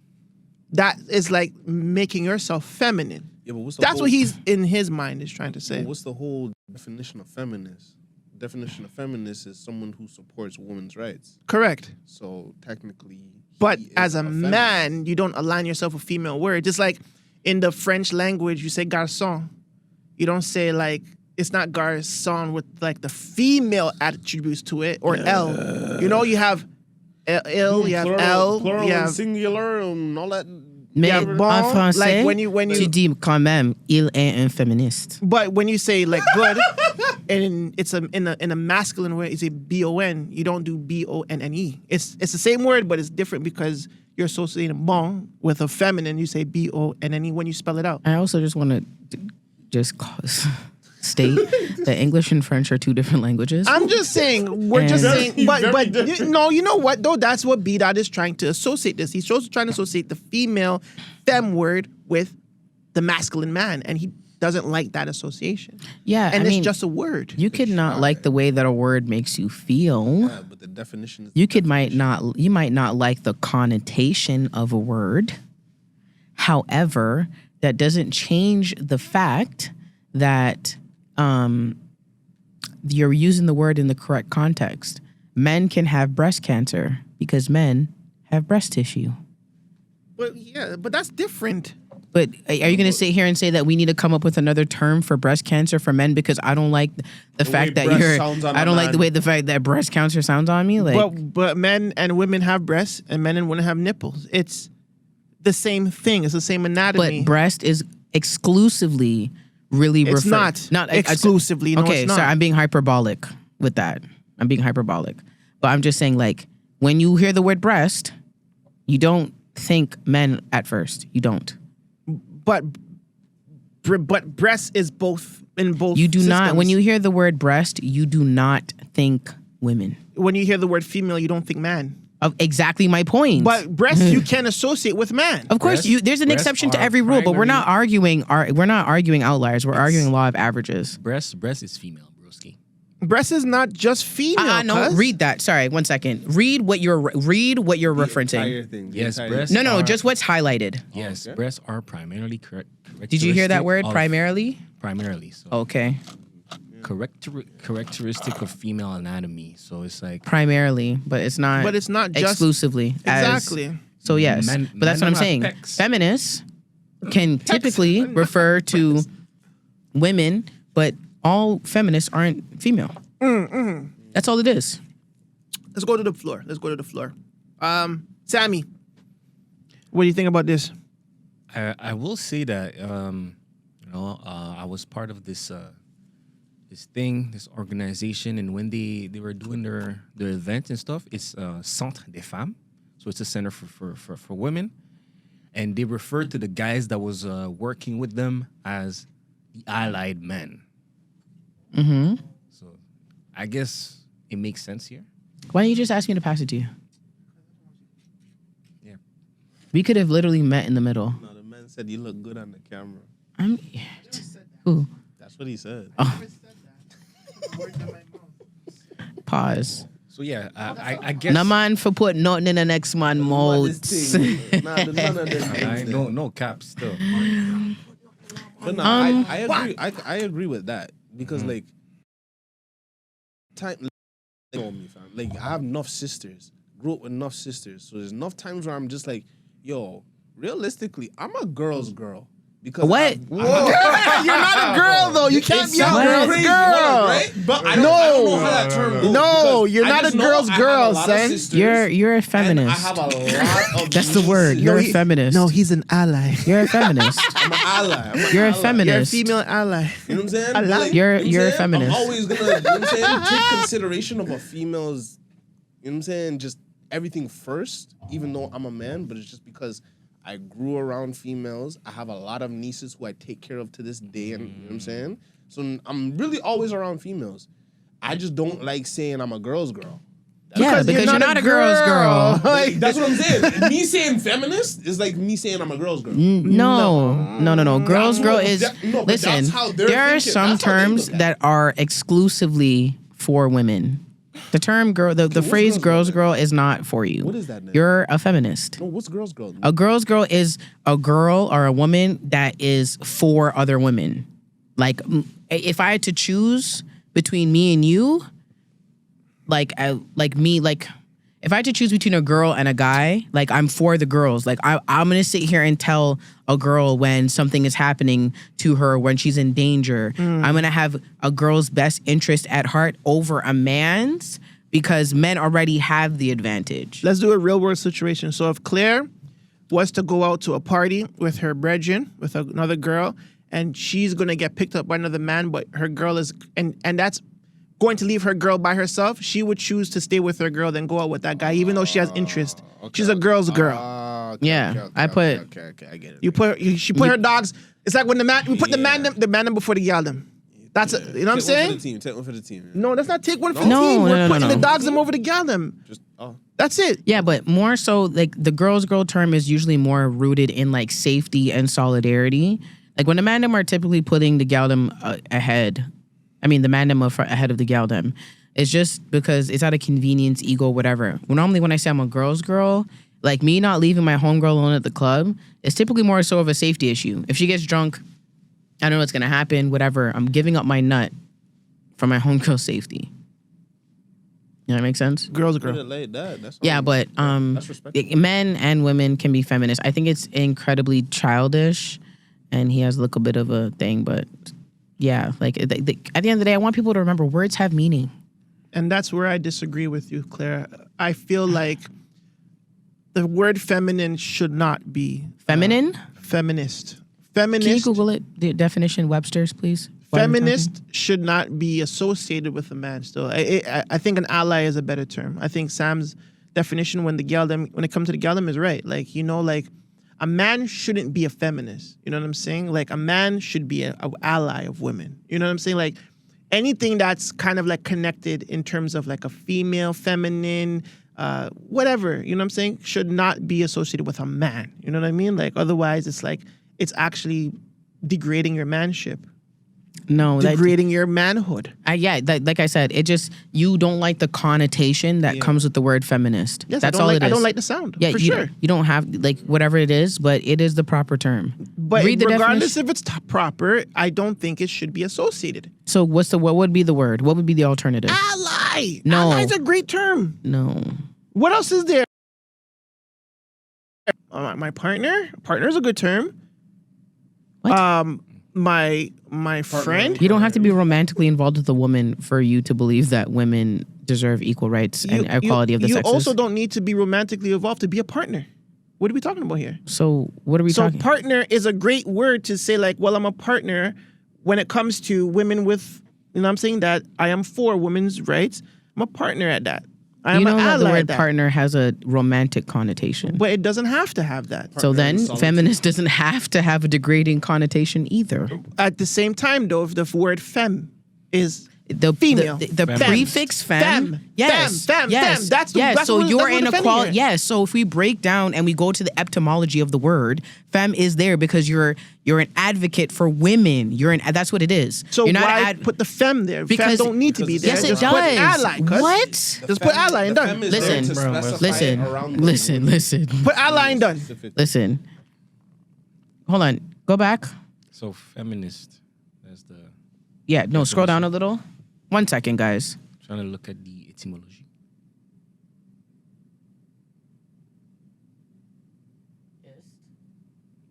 Wait, zoom out. Why'd you zoom in so far? He's going for the origins of the word. Yeah, go to ist. The origins of the word is. Yes, femme. I understand. Like I'm just gathering information so I can point out the thing. Can you just the suffix ist, please?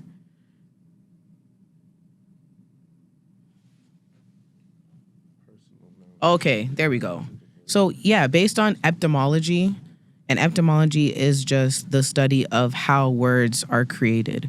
So you look at the roots of the words, where it comes from, whatever. Femme comes from femina, which is Latin. Ist is a suffix. So you have a prefix and a suffix. And based on the etymology of the word is correct. You are, the ist is forming personal nouns and related adjectives denoting an adherent of a system of beliefs, principles, and express. So example, the word feminist literally means somebody who believes in the equality of the sexes. Yes. Like when you break the word down. So it's the correct term. I mean, again, hey, listen, I don't know. I'm a little bit impartial when it comes to language because at the end of the day, words just mean things. And whether you like it or not, that's just unfortunately the way it goes. That's why when people sit here and say, oh, you're a stripper, it's not offensive because that's literally what I do. You can sit here and say I'm a dancer, midnight ballerina, whatever it is. They're all correct. I might not like it, which is not the case. I truly don't care.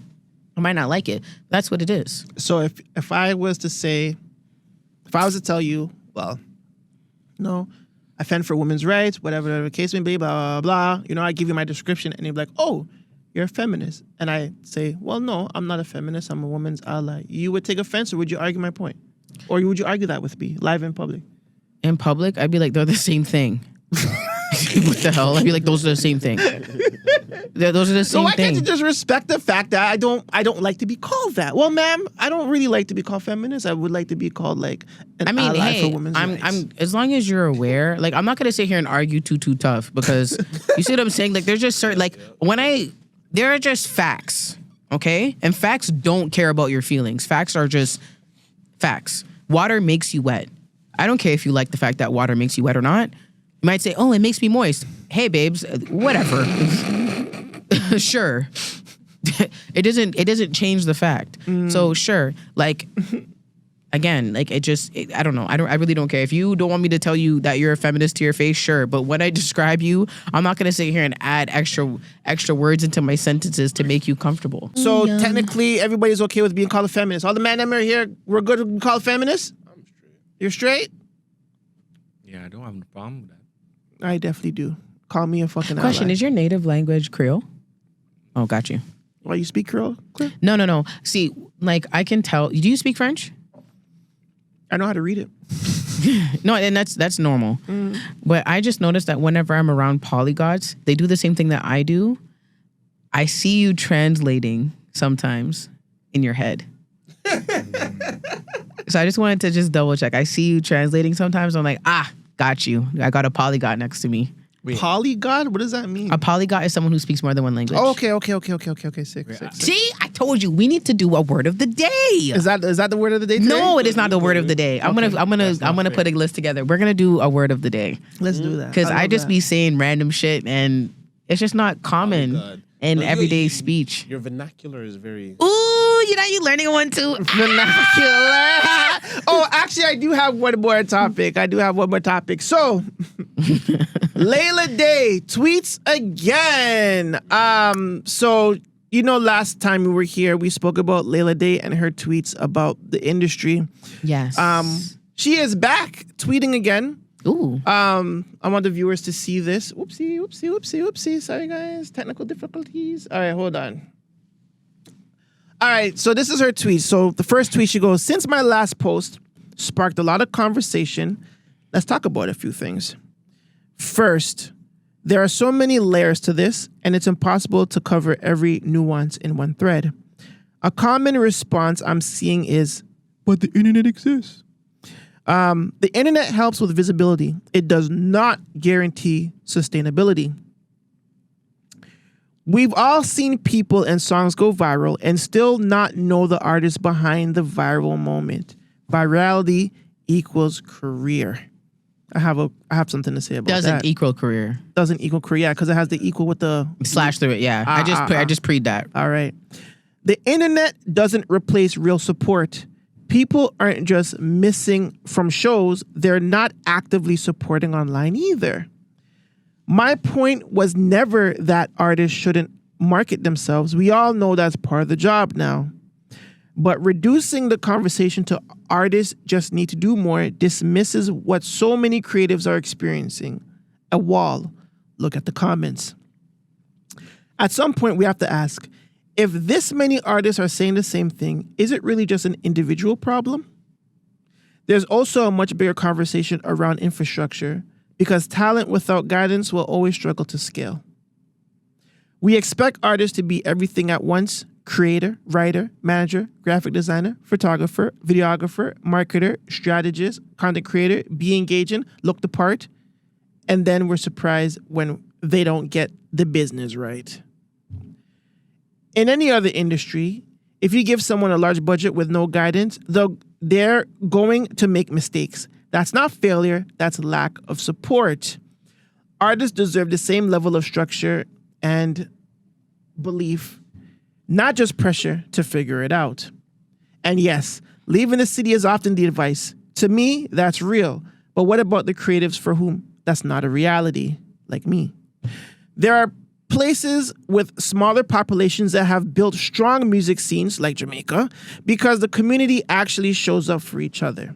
So let me take a second to acknowledge that there are people who show up here, who support, who believe. To those people, I appreciate you truly, but a few people showing up isn't enough to sustain artists long term. For those trying to have real conversations, I appreciate you. That's what this was about. But if you didn't read the full thread and came here just to dismiss the experience, this probably isn't for you. Shout out to the crazy tweets by Layla Day. Not crazy. Let me take that back. The educational tweets, because this is something conversation sparking tweets. Good for you, Junie. We talk about this all week, every week, about the support, about the lack of infrastructure, about all that shit. You know what I'm saying? I guess it comes into the form of right messenger, right message, right? Right message, right messenger. But the panel, what do you guys have to say about this? Is she talking facts? Are we still missing out from the last time she spoke? How do we feel about these not random, but how do we feel about these selection of tweets? Speaking truth, in my opinion. She's speaking truth. Yeah, there's always, but like we talk about, like you said, we talk about this. Like there's always those little issues that we can narrow in and focus on and try to change. Or there's the bigger picture of, like she said, just blaming the artist, and the artist has something to do with it. Sometimes it's both. You have to look at all angles and all avenues, especially when it comes to a career, because you don't know where you're lacking.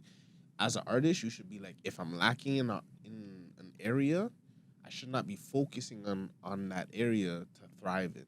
I should be really focusing on what I'm good at until I get to the part where I'm just like, okay, now I can branch out. Now I can try this, try that. Look at A$AP. He got to a place in his career where he's like, yeah, I have my core. I have my core crowd. I have my people. I even have the people or the crowd of my, my counterparts, because he had the A$AP mob. Everybody had their collective thing and created a collective. Now, when it's time for him to switch up and figure something else out to try to sustain maybe some type of longevity, or even just enter into different crowds and different fan bases, that's when he's trying to switch up the sound and things like that. So sometimes it could be both, in my opinion. You just really got to focus on what your career needs. Sammy, what you think, boy? Sam, I am. Honestly, I feel like those artists just need to do more, man. Get a team. But she said that they're given like advances, so they do have a team. But that doesn't mean that they're thriving. Music is trash then. You think so? Yeah. And it goes back to our support conversation before. I feel like maybe the music isn't trash. I feel like maybe it's just marketed wrong. The support, maybe the marketing. I think there's enough yes man in the city. No, there's enough yes man in the city for the Man Dem. Yeah. There's not. Let me tell you something. You want to know what a groupie looks like? It's a man. It's a man. You get what I'm saying? There's definitely support in the city. I think this is a very large issue. I'm gonna be woke.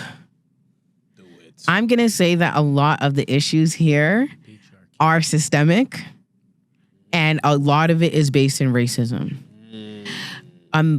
Major difference. Wow. Even after the Junos this weekend is steeped in racism? No. I'm not saying that. I'm saying like on ground level. You get what I'm saying? Mm-hmm. Because I find that a lot. Hold on, let me take it back before I address your point. Because I get what you're saying. I see it. I didn't watch the Junos, but I seen the highlights. Bare black people. And I'm not taking that away. But I just feel like we're getting our due. It's about time. But fundamental differences that I've seen in other cities that have a very strong musical resume when it comes to successful stories. A big thing is that the underground scene has incredible structure. A big part of why Toronto doesn't have that structure is because of racism. I hate to say that. A lot of venues do not want black people there. And because I can call names, no one's gonna beat me. Lost and Found is one of them. Damn, I did not know that. Really? When Lost and Found opened, their owners did not want black people there.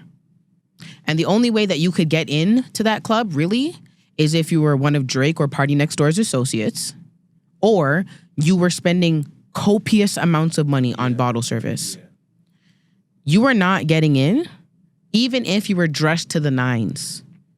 But like, imagine going out, they're saying like no runners, no da-da-da-da-da, whatever. You come trim and you're not getting let in. There's no more space. We're at capacity. And then twos, you look to your right, and there's just regular looking white girls looking like they're about to go to the grocery store. Dirty Converses, no makeup on, ponytails, whatever, getting let in the club. And you look to the bouncer, and you're like, I thought you were at capacity. Oh, those are friends of the owners all night. Yeah, that happened to me in Montreal. I ain't gonna lie. The first excuse is, oh, you need to bring galdom. I go get a galdom. The next excuse is, oh, yo, we're full. I turn around and there's people going in and out. And you understand? Like, what? Lost and Found ended up starting to tank because Drake's not going there no more. Party Next Door's not going there no more. So now you don't have that cosign anymore. Now you're just got to do. Your DJ's trash. You get what I'm saying? There's no real whatever. You then afterwards you sell the company or whatever it was to some next people, and guess what revives it? Black people. Now you're gonna see that the vibe at Lost and Found is gonna change because the old management team is back. They're back. They're back. The old management team from like when it first opened, like we're talking 2014, Lost and Found is back now. Oh wow. They do not want to do the Black Night. Why? Because they say it's ratchet. The crowd is intimidating. They don't spend money. So we're going for a cleaner look. Now, I spoke to one of the promoters and he responded to me, but I honestly didn't get a chance to listen to his voice note because the majority of the team, the promotion team, which is all black people, are no longer there. They're no longer there. He's the only one that's there at the moment. And Ritz used to promote over there. Ritz did promote over there. Him and his people, yeah. Yeah, so there's several. They're not there or whatever. And they approached this one particular promoter on the side. And the only reason I'm not saying his name in this moment is because I haven't heard his response. He gave me like a 5-minute voice note and I just haven't listened to it yet. I need to. You should listen right now. Just fucking with you. But he was like, the way he explained it to me was like they're just trying to clean it up, whatever, like numbers wise, it doesn't make sense. And then I wanted to say, like, this is covert racism. This is covert racism. They want to clean it up. What about black people is dirty? You understand? What about the image of black people is dirty? And I don't want to hear nothing about drillers and this and this and that because the white people, when they do what we do, they're the mafia, the this, the that, whatever. Bikers. And they will very much take over your whole club. You understand? And they do their thing. Yeah. No one says, oh, we don't want those dirty bikers here. Shooting up Watch your bars mouth. and getting away with it. You understand? We don't want the ghetto mafia here. Watch your mouth. You would never say that. And who's to even... And I've been to Lost and Found on these ratchet nights that need to be cleaned up. Let me tell you something. These are little college kids. They're not out there spending bread. You get what I'm saying? They're out there buying the Classes, they're buying the 1942, they're buying the Casamigos over and over and over again. They're doing bottle wars at your club. You're not gonna sit here and tell me that you guys aren't making bread because I've been there. And if anybody wants to call me on it, I got the footage. I've been there. I know people who work there. We love you, OSAP. You're gonna piss me off. You get what I'm saying? So when it like I just walk with me because I know I like to rant. When you have things like that, you have promoters like that, you have management like that. How are you supposed to do things like put on concerts? And then on top of that, you have the prominent artists who are into those things and get things shut down. So whatever, now artists are like, I mean, management's like, they have a justification for their racism. You understand? The difference there is that even if people have like a negative reputation, clubs are renting it out. Yeah. You know what I'm saying? There's the infrastructure is going against the artists and the creatives in more ways than one. Most places are getting sold and built into condos. Get what I'm saying? Government was one of the best things that happened to the city, and one of the worst things to happen to us when it got taken down. You get what I'm saying? Mm-hmm. Rebel is probably one of the only ones that in history that have the capacity to hold people like that. But when I tell you they're priced out, they're not anything a local artist can afford. Yeah, that's facts. There's nothing. There's a reason why a lot of events are happening in Noir. If you want to know how expensive Noir is, babes, let me tell you, it's not cheap. The wealthy, the ultra wealthy rent out Rebel. That's why Rebel is still standing, even though they don't have events and their regular Saturday nights. The wealthy use Rebel. Just to show you, it's not cheap. You call them and you write them and you say how I like to da-da-da-da-da.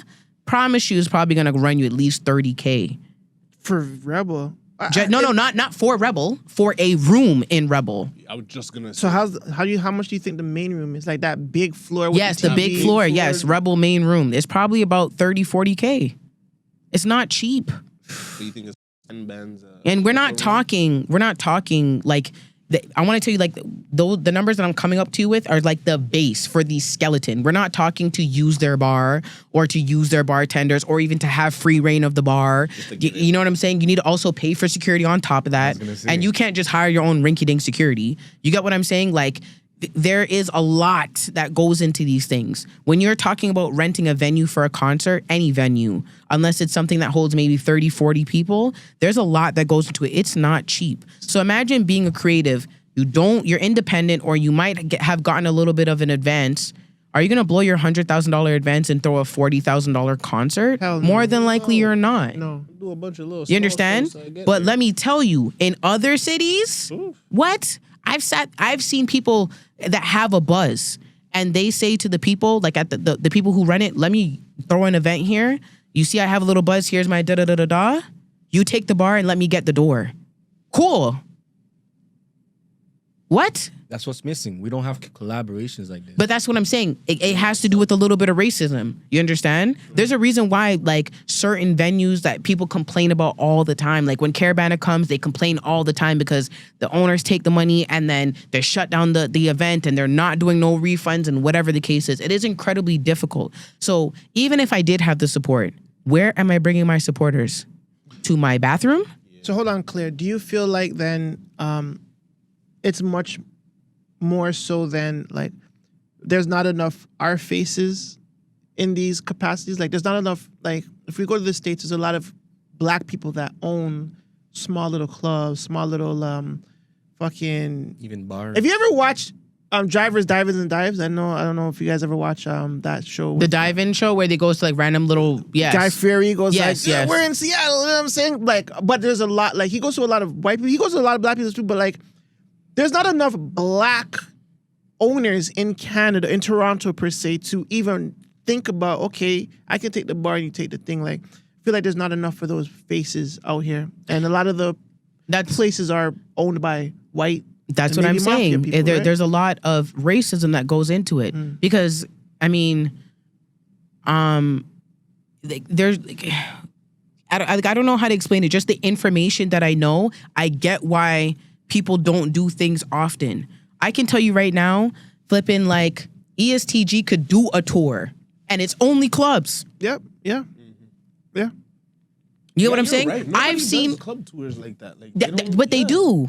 No, I'm saying over here. No, but they can't. That's the problem. Because if you knew the conversations that happen in the back, some of these artists aren't always getting paid cash. They're not. Some of them, some of them aren't. Some of them will be like, because I'm bringing these people out, whatever, give me the cash on the back end. They're not getting $30K or whatever. Sometimes they are. I'm not saying that they're not, but I can tell you, like, when I go to the States, I've seen G Herbo perform. And like, you can go in the States now, go to a club, a strip club, and see G Herbo perform for $60 live. You understand? Yeah. That is not happening here. You are not going to $1 Million and seeing Drake perform. You're not going to $1 Million and seeing anybody from OVO over there. You understand? The culture, like, we can't forward the culture if you don't even have spaces to do it. How can we change that though? Like, can somebody, like, say I want to become an artist tomorrow? Can I be like, yo, I want to go to this strip club and perform. I want to go to that nightclub and perform. Like, I don't want you guys to stop me. Like, just give me the space, give me the mic, give me 15, 30 minutes and let me do my thing. Like, is that possible? You can, of course. But it's just whether the managers and the owners will allow you to do so. They have the sound system. They have the mics. You understand? They have the infrastructure there. But they just don't want to. Like, I don't know if you guys remember when House of Lancaster used to have their, like, American club nights when they used to sell the ones. They still sell the ones. No, I'm just saying, like, but there's a night for that. There was like, this is where it started. There was a night for it. And you know what? I'm not even cool with this girl no more. Shout out Miami the Mogul. She was one of the brains behind it. Winter, coldest winter ever on Instagram. Like, there were some girls that were really like the head of it. Like, we can really do this. We do pole tricks. We put on shows. We're flyers on the pole, whatever.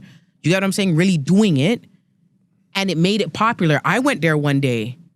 Breda. Money was flying. And it was only then that the House of Lancaster was like, okay, you guys got something here. Get what I'm saying? Once you have that, once you can create a little bit of a buzz, you can have those things, but it's up to the owners and the management to allow it to happen. Listen, you can make anything bust. There are people who are making bread, renting out Airbnbs and letting people float on floaties and watch old movies on projectors.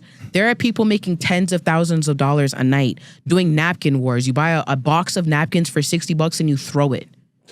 Yeah, I seen that in... Do you understand? Yeah, in you can sell anything. You just need the space to do it. We can't talk about culture. We can't talk like, because again, where are we supporting you? And this is not a shot to, her name's Layla Day. Layla Day, yep. It's not a shot to her. Where are we supporting you? It's not really in the Toronto culture to have these type of things because we don't have the space. We don't have the spaces anymore. Like, let's start there. Then also when it comes to like support, when it comes to other things, like, are you collabing with people? Sometimes that's just where you have to get your support from. Yeah. Go to a lot of hair braiders. Their hair braiders aren't their family members. They're random people off the street. Collaborate with people. You get what I'm saying? When you're starting out, you have to get collaborations from wherever you can. I mean, you can get support from wherever you can get it. Tell the hair braider, hey, listen, I want to come. I want to get my hair braided. Can you post a reel and use my music in it? Yeah. Easy to. You know what I'm saying? Like, whatever the case is, like, do what you can. You know there are people that are streaming. Ask them if they can stream. Like, do a streaming party. And it's not on them. It's just as a community, we have to come together because 9 times out of 10, your war market isn't going to be with you who's in the long run. Yeah, I think I saw The Crook. He had his braider make a video saying, "Yo, this is my favorite braid. This is my favorite person to braid. This is The Crook." Put the music in the background. Did a little content. That was fun to see. Like, yeah. Shout out to Crook. Yeah. Oh, even Cool House. Oh my gosh, I forgot about that. Cool House. KOOLHAUS. Yes, I remember that. Cool House is crazy. Yeah, that's a blast from the past. But yeah, Layla Day, honestly, like, I like that she's opening up the minds to what's happening in our city. Julie Black just did it on stage too. Shout out Julie Black. Shout out to her, man. Cut the music. Lower it down. We need money in it. But yeah, like, Miss Jean Baker, I'm not responsible for your feelings. I would want to say, like, I know Julie Blacks wants more money in the industry, but you are, and maybe you never made money in this industry, but you are looked at as someone that has made a little bit of change in this industry. why haven't you created a creative company? Why haven't you created some sort of development plan? Who was your YG? Who was someone that you were like, you know what, she's a dope singer. Let me give her my links and see if she can flourish. You know what I'm saying? A lot of the OGs never did that. So it's all like systematic here. You know what I'm saying? The little money that you had, you could have gave on. You could have passed on your knowledge. You could have did this. You could have did that. You know what I'm saying? So, at the end of the day, though, great message. Layla Day, great message. I hope to see that, you know what I'm saying, eyes are opening here and things happen. It's just the wrong listeners. Not the wrong listeners. Can you show me how many listeners she has on Spotify? Is she even on Spotify? Is she on Spotify? I'm pretty sure she is. 18,000. Spotify. How many monthly listeners does she have? 4K. Jeez. And she's been doing this for how long? Last week she said... Was it like 15 years? 15 years. 15? Yeah. So what is she doing? Well, yo, wait, go back to her because she was on the radar. On the radar. At least she on the radar. Yeah, I've seen that. Can you just show me like her top songs? I just want to see like her views. I mean her listens. 1 million. 78 million. But mind you, are those really a lot of? Those are decent numbers. You know, For someone who's been doing it for 15 years. That's like her core community always. I want also. Do you mind seeing? Does she have spot? I mean, no, not YouTube. No. Stop clicking everything. SoundCloud. Does she have a SoundCloud? See how far she goes back. I just want to see like, is she posting? Because you know how like before Spotify was a thing, SoundCloud was a thing. So maybe her listenings or there's a more accurate depiction of her music on she has SoundCloud. About 1,600 followers on SoundCloud. It doesn't matter. Her most track was Your Mister, which was 348K. That was the most I see right now. Okay, so I think that's gonna have a little bit more of an accurate depiction. Okay, yeah. I think she might have recently. And what you clicked on her YouTube? What about that? That was 6 years ago. Yeah, when was her latest thing? My bad. 15 years, 1.6K on YouTube. That's not respectable still. Yeah, no, I'm gonna. What is it? What are you chalking it up to? I mean, I think her inconsistency is. She has a video 11 years ago. What's the views on that? 1.3K. So then, what is 1.3K? What is she doing? Yeah. What is she doing wrong? Yeah, no, I'm so sorry. There's something that she's doing wrong.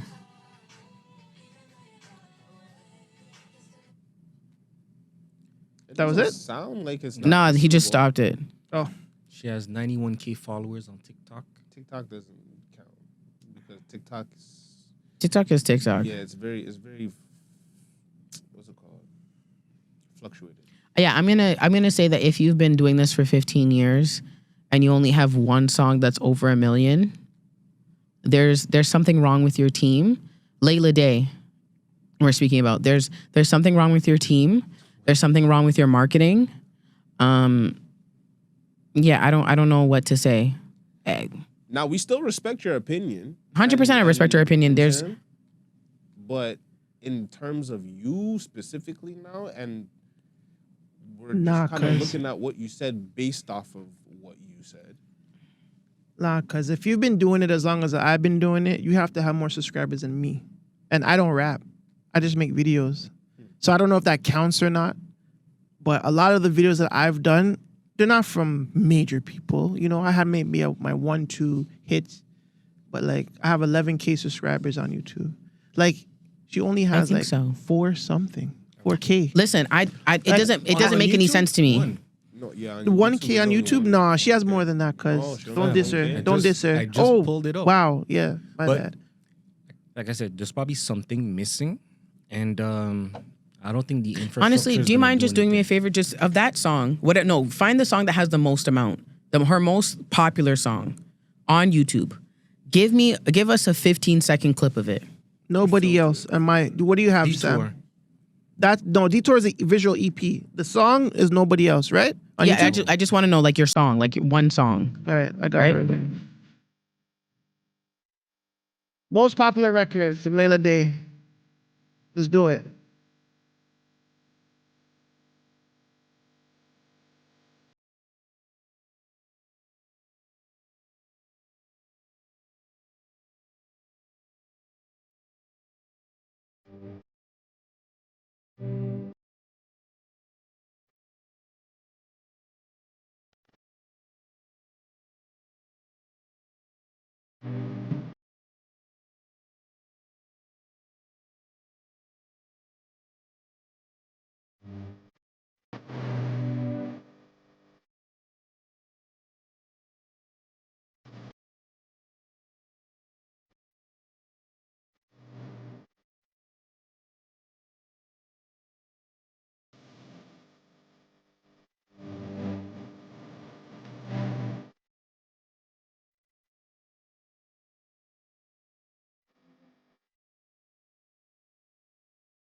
All right. Whenever I like judge these records, I go to their competition. So this came out in 2018, correct? I'll let you guys know that. What are the hit songs from 2018? Okay. I want to compare my Toronto artists to what was number one in 2018. First Okay, of no, all, no, do R&B. First of all, Do R&B. Okay. Perfect by Ed Sheeran. How long So- ago Do you did remember that Perfect? come out? Do you remember Perfect? Controller come out? No, remind me. Perfect is the song, the wedding song. Perfect. Oh, yes. That's our competition when it comes to R&B. Okay. Oh, hold on. No. Boot Up. Top R&B songs from 2018: Boot Up, Trip, Oh my LMA, yeah. Come on, cuz. On the Way. Come on, cuz. As long as I live, Tony Braxton. Come on, cuz. Finesse remix, Bruno Mars and Cardi B. No Tears Left to Cry, Ariana On Grande. the Way Come on, by guys. Khaled, Black So- and yeah. And not to be shitty here, but you also had really hip hop records like God's Plan, Havana, Psycho. I Like It. The Middle, I mean, wasn't Juice WRLD also popular back then? Lucid Dreams. Yeah, Juice WRLD. Like Someone that's just your said that. competition, and that's what you decide to put out. That's all I'm saying. Like, I think Toronto artists need to understand their landscape when they drop records, and understand like this is my competition out here. Fuck, I think I might have to go harder. Not even just that. So she mentioned that people said that she needs to go elsewhere, and that's why I said you probably like the market for you isn't here. I think this would have banged in Africa. Do you understand? And this is why I tell people, like, this is why I first said you need to understand your market. 15 years in Toronto, the people aren't feeling you. Can we just do me a favor? Okay?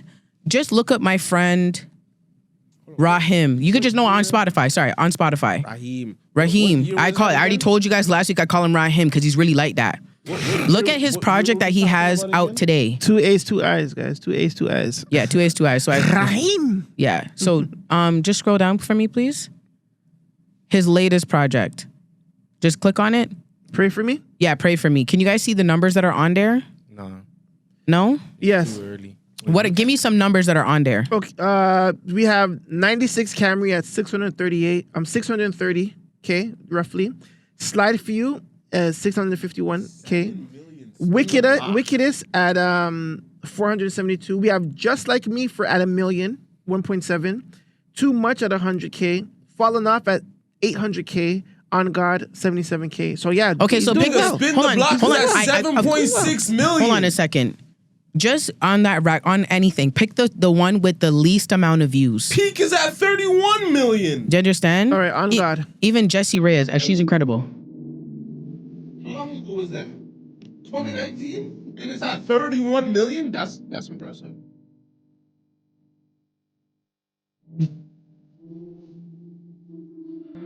This came out recently? Like a month ago.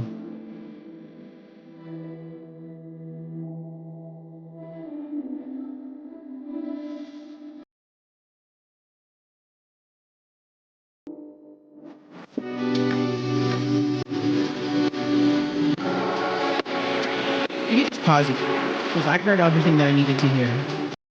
Do you hear the difference in quality? And again, I understand that was quite some time ago. Yeah. But I'm just saying, even in the vibe, the feel, like that is very Toronto-like. Nah.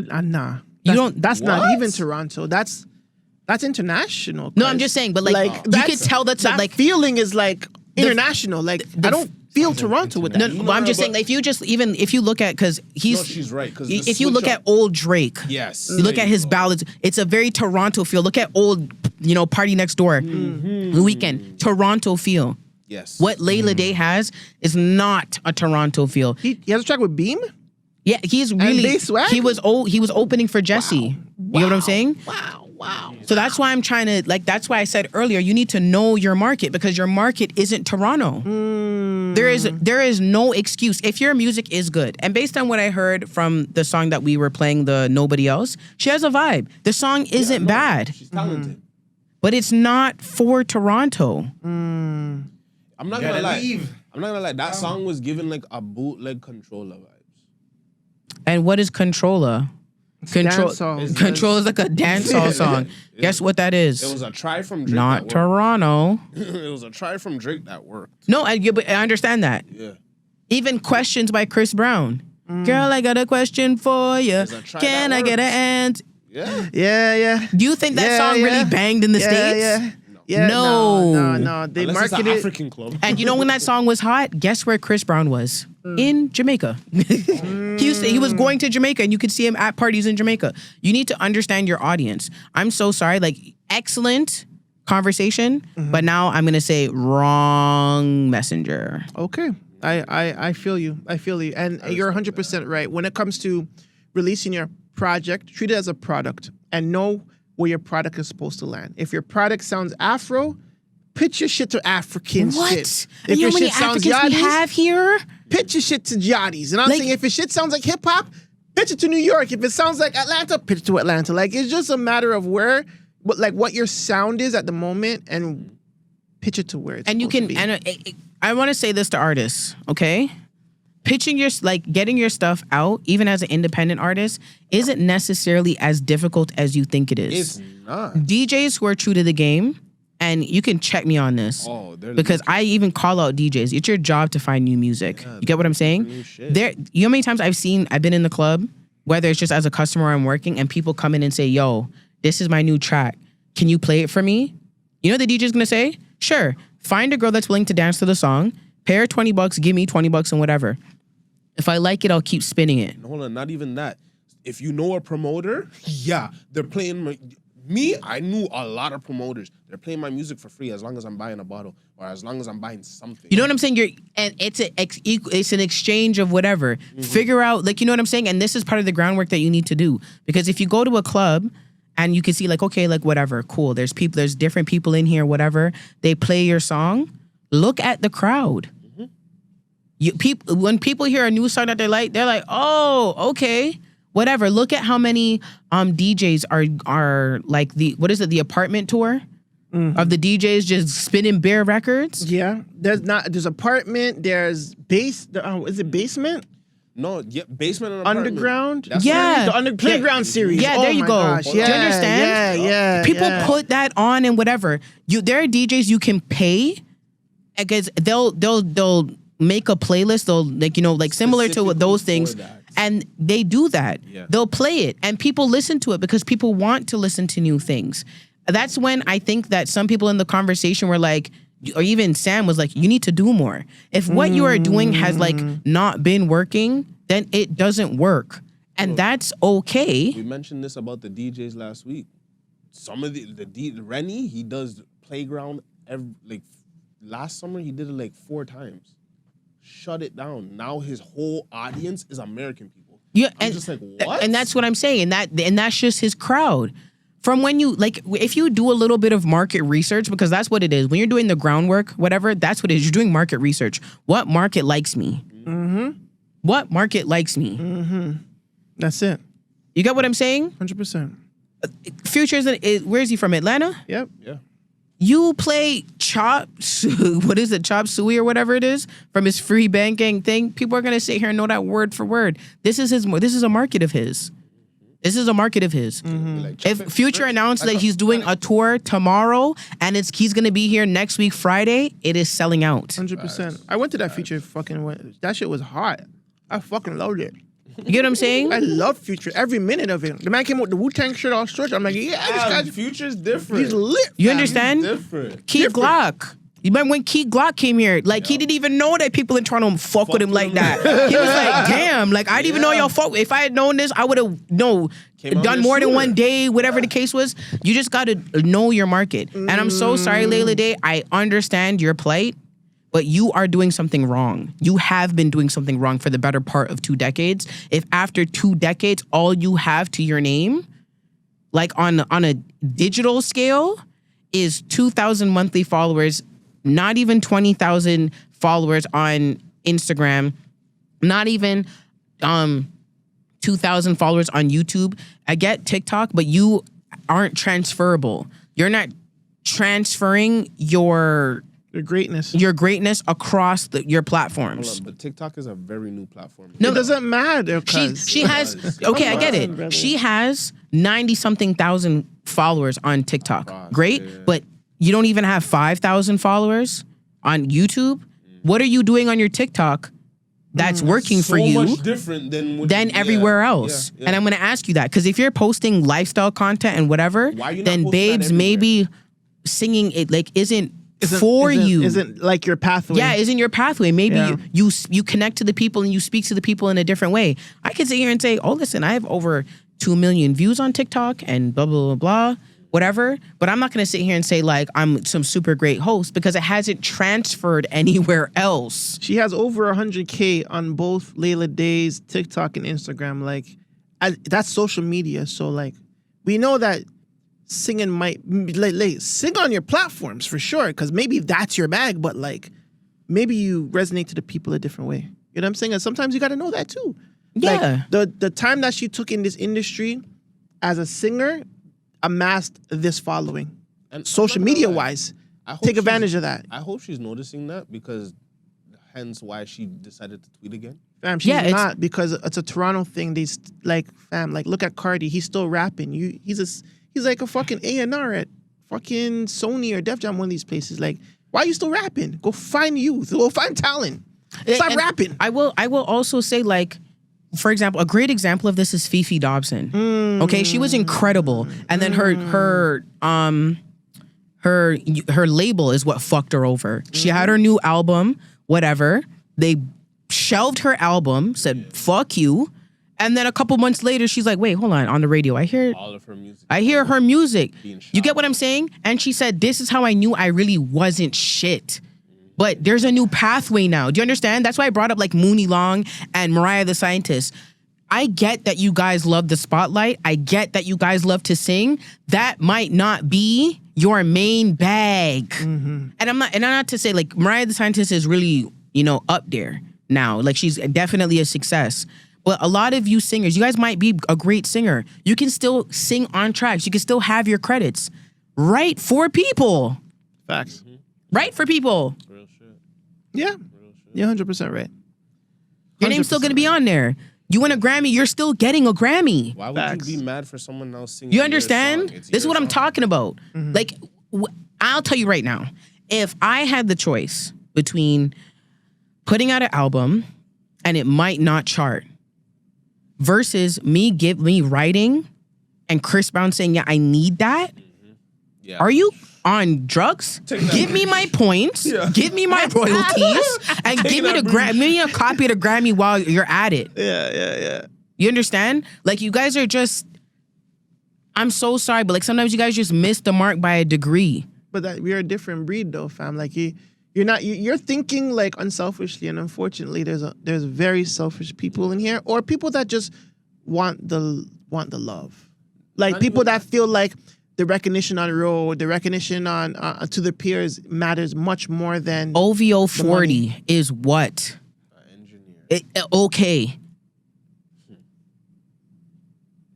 You need to I always tell people, like you just said, look at your competition. You understand? There are some people who just don't have it. Like, you might not be a Kanye West or a Pharrell. Incredible writers, performers, producers. You might just not have that. Does that mean that you can't be a legendary producer? You can't be a legendary engineer? 40 is famous, not for being a rapper, but for being on the production side. Mike Dean too. Give it to Mike Dean. Yep. Mike Dean. Did Mike headphones? Yeah, my headphones. Yeah, play with the bottom. Find the thing and play with the bottom. That's crazy. Mike Dean. Yeah, pause. That's possible. Mike Dean, fucking amazing engineer. He engineered some of the classics.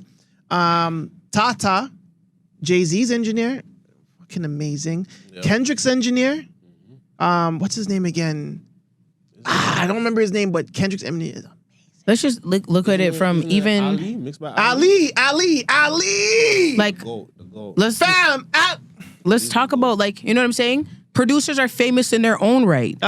You understand? T-Pain, excellent producer, excellent artist. You have Murda Beats, shout out Murda. Shout out fucking Murda Beats. You understand? Shout out Murda. Like, yeah. You understand? Even when, just no matter what industry, you're not always the star, but that doesn't mean you're not famous. That doesn't mean people don't respect you. That doesn't mean you're not a legend. Steven Spielberg, is that guy an actor? No. The most legendary movies. You understand? Yeah. Like, you can still be famous, get recognition. Director X is one of the most legendary people to come out of Brampton. Do you understand? Not once have you seen. Has that man spit a verse? Or is that man just known for sitting behind the camera and getting the shots of the stars and doing his thing and putting the videos together? Not once have you seen him in a music video.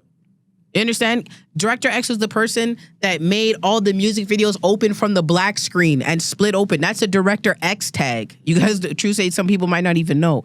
But you can just, there's different bags, babes. And it looks like, based on your numbers, because men lie, women lie, numbers don't, that this is not... I like that one, men lie, women lie, numbers don't, bomber clot lie.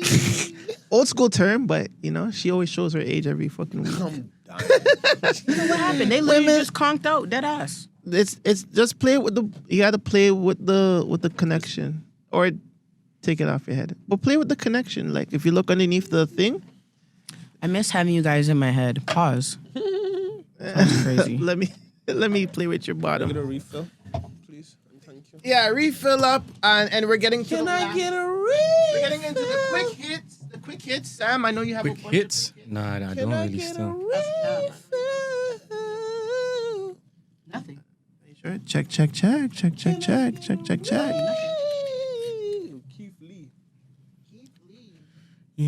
What about now? That was 6 days ago. I didn't even see him Check. post anything. I'm not gonna lie. Oh, you're on live too? I want another Cinnabon, but like I cut my hair today, guys. You like it? Oh, I knew there was something different about you. I can't even see. I did it myself. I see the light. Check. Sugar baby now? Check. I don't think she has a sugar. I think she has a man. Like, you guys are playing with her. She has a nigga. Check. Or, well, she says she has an N-word too. She gets an N-word pass. Did you see that? Check. Let me check my end. Maybe it's my end. Anybody, I'm not gonna lie. Here's a man. Who's our man? I'm being Enna. Who's our man? Wait, go back up. Sorry. Oh, wait, no. Daniel Caesar. Songwriter of the year. We already talked about that. Wow. He got like unsort of canceled. What do you mean? What? He got canceled. When? Oh my goodness. He went on a rant. He got canceled. Yeah. Oh man, he went on a rant like I don't need y'all or something like that. Like, you guys can cancel me. Like, I don't care. And the people them said, yes. Also, he's right. Yes. There were so many people. Let me see. Listen, I know I'm adjusting my wig on camera. I don't care. He thinks he's bigger than the picture. All this is probably getting. He thinks he's the bigger picture. Yeah. You think he's bigger than the program? Yeah, there you go. That's the word. Check. Oh, you're back. So was you? No, I don't know. Like that. Maybe that connection was kind of fucked up. Oh, love the. Ooh, I'm real loud too. You're back. No, this is fine. All right, perfect. But yeah, whatchamacallit? Yeah, I don't remember what I was saying. Oh, quick hit. You scrolled past it. Did you know that Kit Kat got robbed of their product? And someone stole 12 tons of Kit Kat? Yes, I seen that. That is the 12 tons. In Europe. Yes. Like prepackaged or like? Yes, completed product. Listen. Listen, I don't know who needed a break that bad. Listen, but I want you to know. Can you do me a favor, please? Because I'm a little bit of a nerd. Can you please do me a favor and convert 12 tons into grams? Yeah, there we go. Oh, that's incredible. And just divide that number by 45 grams. So just copy that, whatever that is, and just divide that by 45. 266,666 metric tons, or 241,915 U.S. tons. So they stole about 300,000 Kit Kats. Holy shit. 300,000 Kit Kats. Oh, because that's how much. Exactly. Holy grams in a Kit Kat. you know you're bright, you know. Sometimes. You know me like me like bright girl, you know. Yeah. Didn't I tell you that though? I saw Junie was there. I said, bro, I like girls bright, fam. I don't really care what they look like. They have to be bright. Having conversations with her? Yeah. 300. Listen, I just want to let you all know. Wow. 300,000 Kit Kats. You know, is about a million. At least $1 million. They're smart. You understand? Almost That's Easter almost $2.5 million worth of chocolate bars. No, but they're selling bare Kit Kats before Easter. That's what I'm saying. I just want to let you guys know. That's what I'm saying. But it's not Easter chocolate. It's just Kit Kat. No, but you don't know what the products are.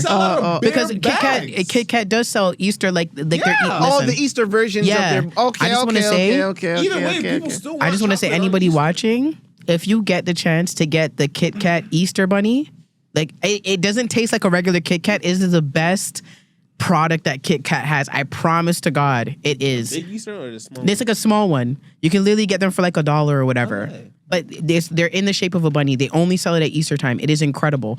I want to let you guys know that the people who stole that, you are the definition of greed that they talk about in the Bible. You did 12 tons is egregious. Time's rough in Europe. You can't like Kit Kat that much, and you can't be that strapped for cash to pull up an operation like that. 12 tons of fucking Kit Kat. Where are you even storing that? Hey man, get your money, man. By any means. But I will say, even if you sell that for 25 pence a pop, you're making a biz egg. Like, yo. You're making a biz egg. Even if you bag 10 bands out of that bitch, some.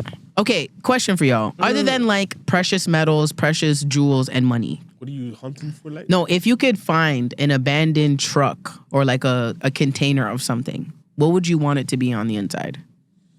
Gold. No, I said no precious metals, no precious stones, and no money.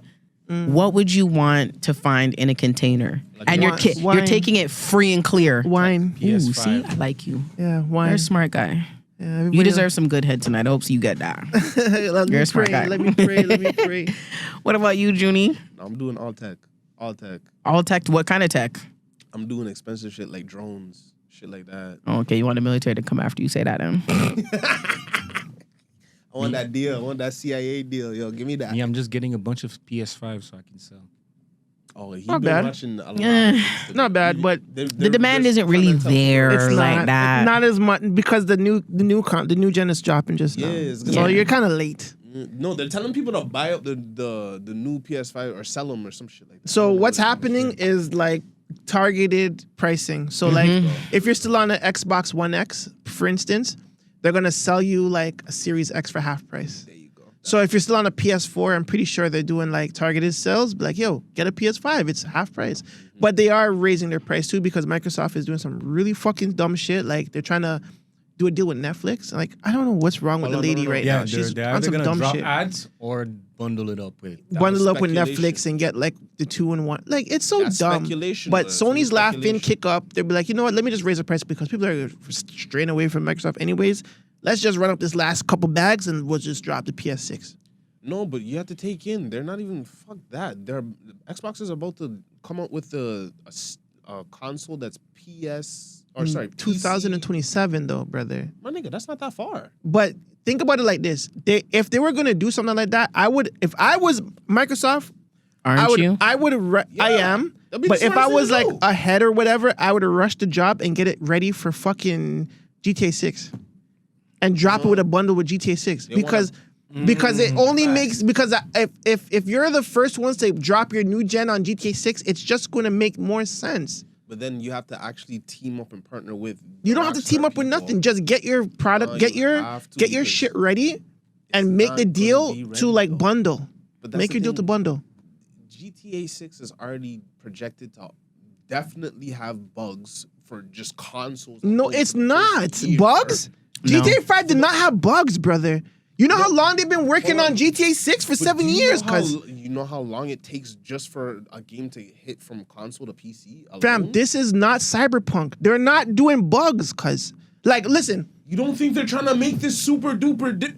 My nigga, I'm not AI saying, is a real thing where you can do a lot but with what it, I'm brother. saying is that I don't think there's going to be bugs enough to the point where it's going to stray people away to not purchase it first day. No. I'm not saying that to straight people. I'm saying it's going to be bugs to where... Why would we put it I don't out think so either. now if I don't we think can so. wait till... Because They even already when pushed you it back. wait, even when you wait... They pushed it back there's still already. going to be some bugs. They I'm pushed telling it back already. More than once at that. Yes, like this is like fam. May In my mind, if you're pushing it back 3, 4, 5 times...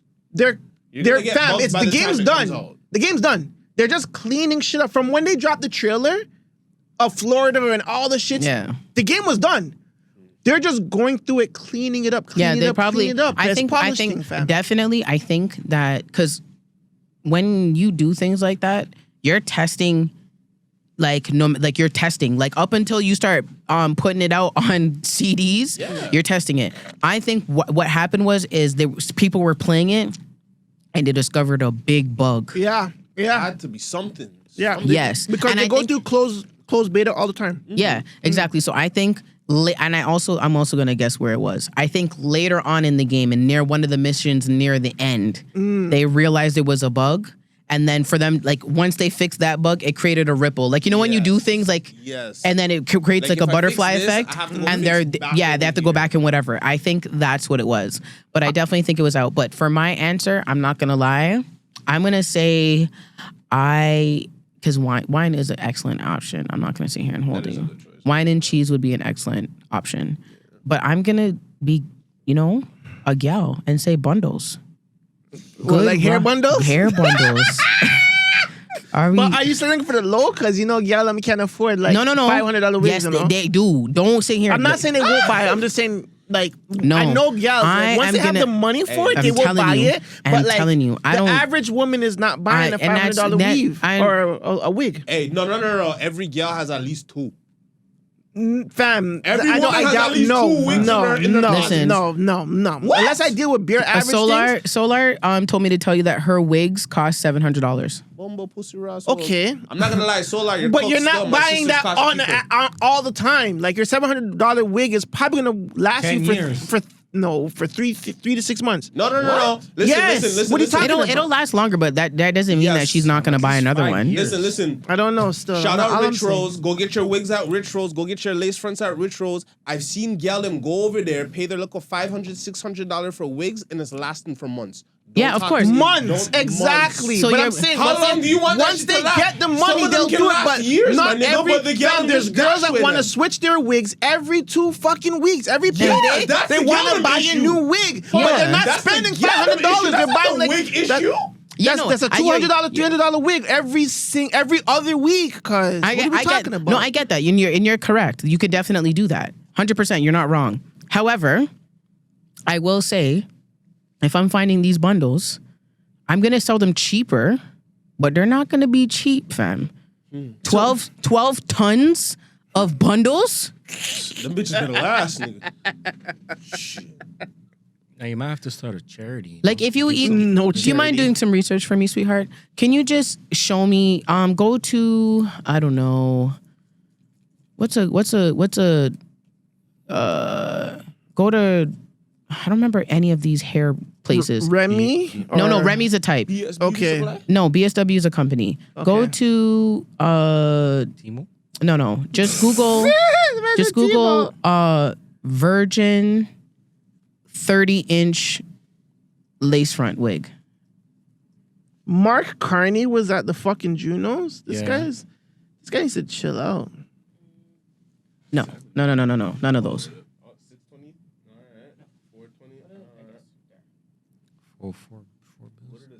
No.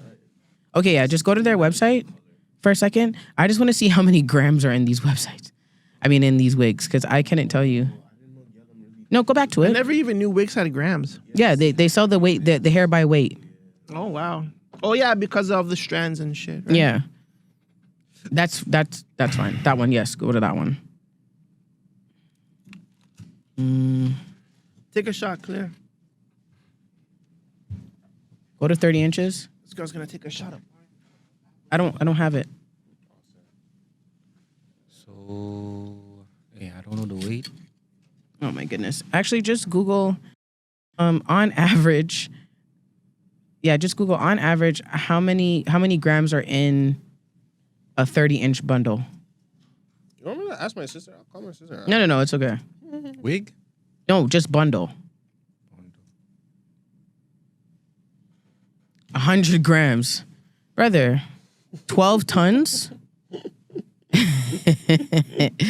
12 tons of hair in each bundle on average has 100 grams. That's the drug trade now. What are you talking about? I'm talking cartel money up in this bitch. What the fuck? Back in And a 30-inch bundle.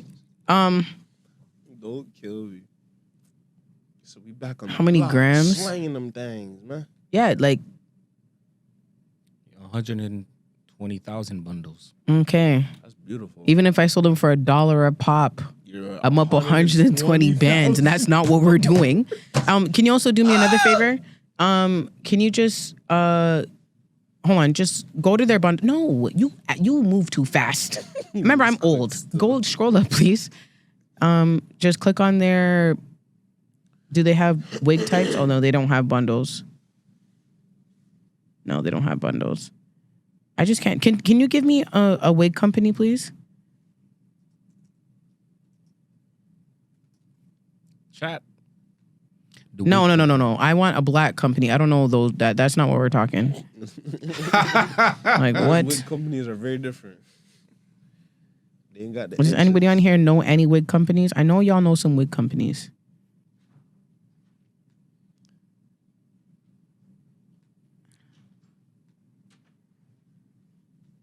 HM? XOXO Virgin. It don't exist. No. Oh my days. I can't remember anything. They all close. Oh, Kendra's Boutique. Thank you. Can you go to Kendra's Boutique? Because you're just going to random. He's just clicking. Kills it. Okay, let's see. Nah, he's a freak. Okay, just go to bundles. Buddy, that's crazy. Raw Like, collection. what if I said that? We don't need those girls for nothing but boom, boom, boom. Oh. Yeah, the They'll first all one feel is offended, fine. right? The first one is fine. Raw wavy. Okay. This up here.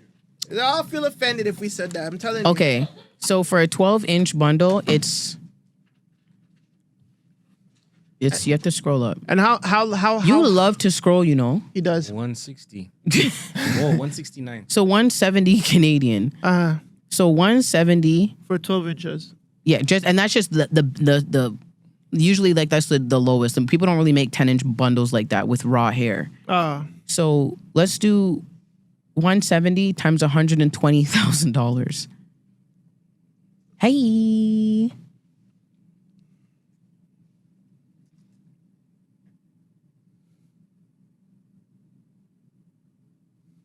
Yeah, I don't think your computer understands 120K. So you need to do 100. I don't know why it's doing it that. No, you need to put the numbers together. Why is Google acting like that? Because he's just not typing it right. What is that? 20 million? $400,000? 1, 2. What is that? I don't know. As soon as numbers go too far, I Yeah, don't read them. 20 million. That's how much you'd make? If I sold everything at 170 a piece. Doesn't matter the length or whatever. Clearly, And they're out What are here we- going for 600. That's a lot of weight. They're out here going for That's a lot. 600. That's a lot of shit. Still, shout out to those guys in Europe. That's a hit. That's a lick. super lick. They hit a lick. A lick, you are the plug. Yeah, No, they hit a lick. No, but now the thing is with the Kit Kat, they each have a serial number. So if they find someone, if they, they're gonna find it at one point because this actually affected them so hard that there might be a shortage of Kit Kat in Europe. they said that there won't be. They released a statement saying that there won't be. Oh shit. Yeah, they released a statement on their TikTok. I mean, on their Twitter. That's why I even found out about it. I was reading it, and they were like, "Yes, we would like to confirm that 20 tons, 12 T of Kit Kats were stolen, but it's not going to affect the supply or whatever." And I was like, 12 T. I said, T is in tons. Holy shit! Mind you, I wouldn't expect it to. Because, I wouldn't expect that shit either. it's Kit Hold on, Kat. I'll be They've right been back, guys. around for I'm gonna years. go on Twitter and read you the the thing that they said. Hold on, to Kit Kat. That's fucking. There we funny. go. Kit Kat photos. Official statement. We can confirm that 12 tons of Kit Kat products were stolen while in transit between our factory in central Italy and their destination in Poland. We are working closely with local authorities and supply chain partners to investigate. The good news, there are no concerns for consumer safety and supply is not affected. Thank you. Oh my God. Interesting. Yeah, man. So the people, them hot. Shout out to Kit Kat. That's a recession indicator if there ever was one. Weird. I know Sam sent me something. Somebody got robbed. I don't know who. But real quick question. This is a Legend Showdown. Versus style. Legend Showdown. 10 rounds. All right? Team Jada Fire. Team Roxy Reynolds. Who you guys got? Hold on. Let me look up what Roxy Reynolds looks like again because I know. This guy's a freak. I'm going. Hold on. It's just on my Hold on. fucking Say feed, the names bro. again, please. No. Fuck it. Roxy. You picking all day. Roxy? Is too Roxy. fuck tale of two eras. Jada fucking Hey. sprays like a fucking I don't broken give a- faucet. I don't fucking care, like bro. that shit. Roxy Reynolds shaped my childhood. Roxy Reynolds shaped your childhood? Fam, that was a go-to name in my search history. I swear to God. Nah, Jada Fire was in mine still. She had a porn called Squirt Woman. Yeah, that was like the best porn I've ever seen in my life. Respectfully, You don't know none of these people. I don't really watch You don't goon. He's a safe guy. No, I don't really goon to black girls. Yeah, there you go. So who do you goon to? Like sometimes, but no. I wouldn't know one person or I wouldn't. You don't know names specifically from not one star? Nah, because Hold on a second. Black women are not your preference? I like black women. I don't have a problem with them. That's But- what I asked you. It's not your preference when you look for things to goon to. No, in general. Are black women your preference? No, they are. Was your last ex? Was your ex-girlfriend a black woman? No, What was your ex-girlfriend? What race?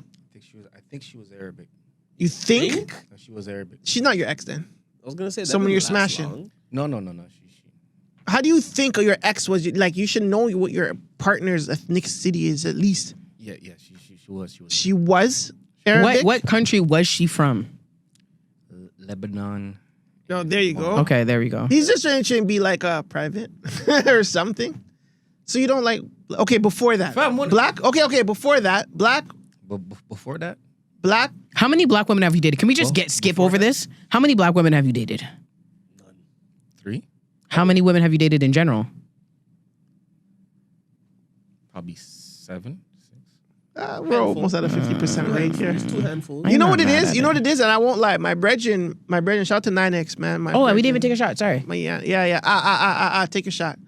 My brethren 9X, you know what I'm saying? Yannick, he's my best friend.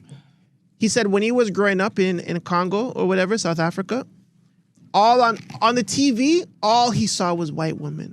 So when he comes here now, or Switzerland or whatever, Zaire, when he comes to Switzerland, to North America, all he desired was to be with white women because that's all he saw back home when he was born. So I understand that. I don't know if it's the same thing with you because you probably saw a lot of white women on TV.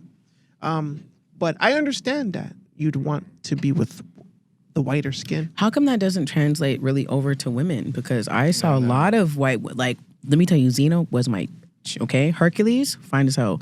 I used to have a crush on Bill Nye the Science Guy. Excuse me? Yeah. I'm out. Yeah, no. See, I need you to Google Bill Nye the Science Guy when he was young. Wait, he was young? Yeah. Even Bernie Sanders. Bernie Sanders used to be a fine young thing. Jesus Christ. He's the senator. That's a young Bill Nye. That lost the presidential race with Obama. Yeah. Yeah, I know Bernie.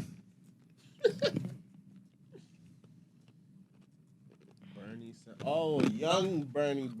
Yeah, that's him when he was super young. Some of the gal them have a little crush upon super young Bernie Sanders when he's a young whippersnapper.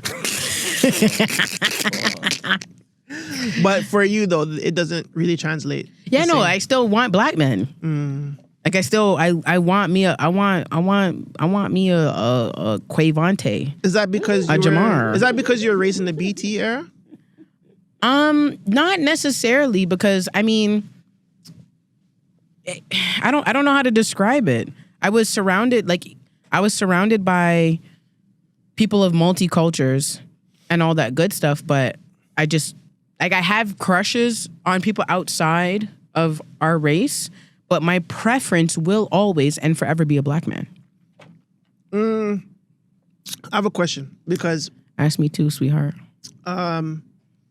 We interviewed Chromas a while back, and we asked her, like, when it comes down to the end of it all, and remember this. who she'd be with. She said, honestly, she would want to be with an Ecuadorian man. It doesn't matter what they share, cultures, they share language. It's great for the kids. I guess you could say the bloodline isn't distorted. Do you share the same sentiment as her?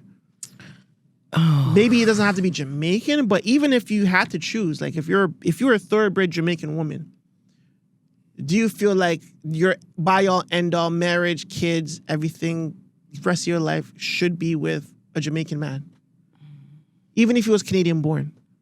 No, I don't think it needs to be that way. I mean, I definitely, and I actually feel I have some very strong feelings about her saying that. Although I prefer, like, let me make this very clear. When I say I prefer black men, I'm talking about race. Is it going to be easier for me if I marry somebody who's Caribbean? Yes. Because our cultures are similar. But I will say that understanding that, I could also see myself dating somebody who is Latino because our cultures are also very similar. Major difference is the language, but you know what I'm saying? Like we're very similar. We all have carnivals. We all have suffered systemic oppression. Majority of the people that are in the Caribbean and in Latin America are black. You understand? There's a lot more that we have in common. Like if you put like us on a Venn diagram, there'd be a lot more in the middle intersecting area of the Venn diagram than you think. So it's not about preserving anything because I don't need to marry obviously marrying someone within your own culture almost guarantees that you're going to preserve your culture. But even if I married a white man, I can still preserve my culture.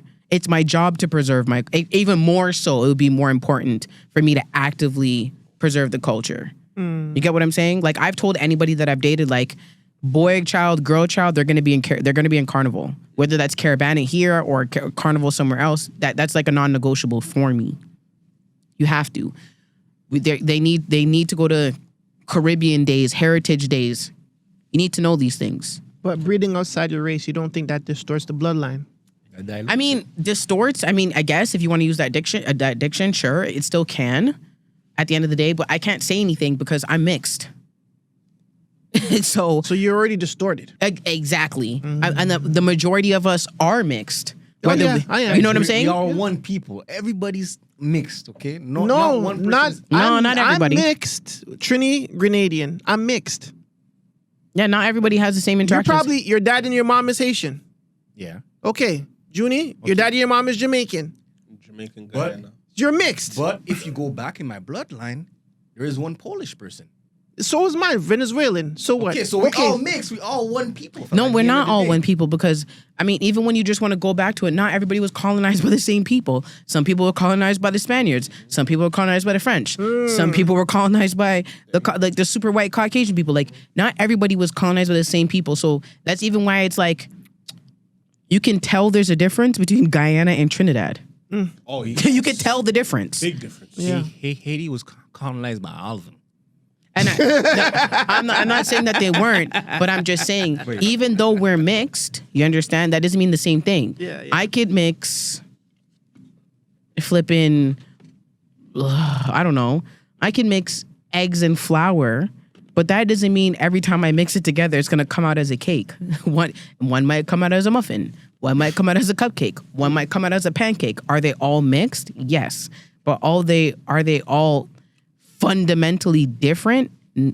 No, because they have the same base ingredients, but there's certain variations that make them different from one another. So we are different. I say a good example of that is Guyana and Trinidad. 100%. Excellent. Half of Oh my it- goodness. And half even of it better, is Africa, the other half is East India.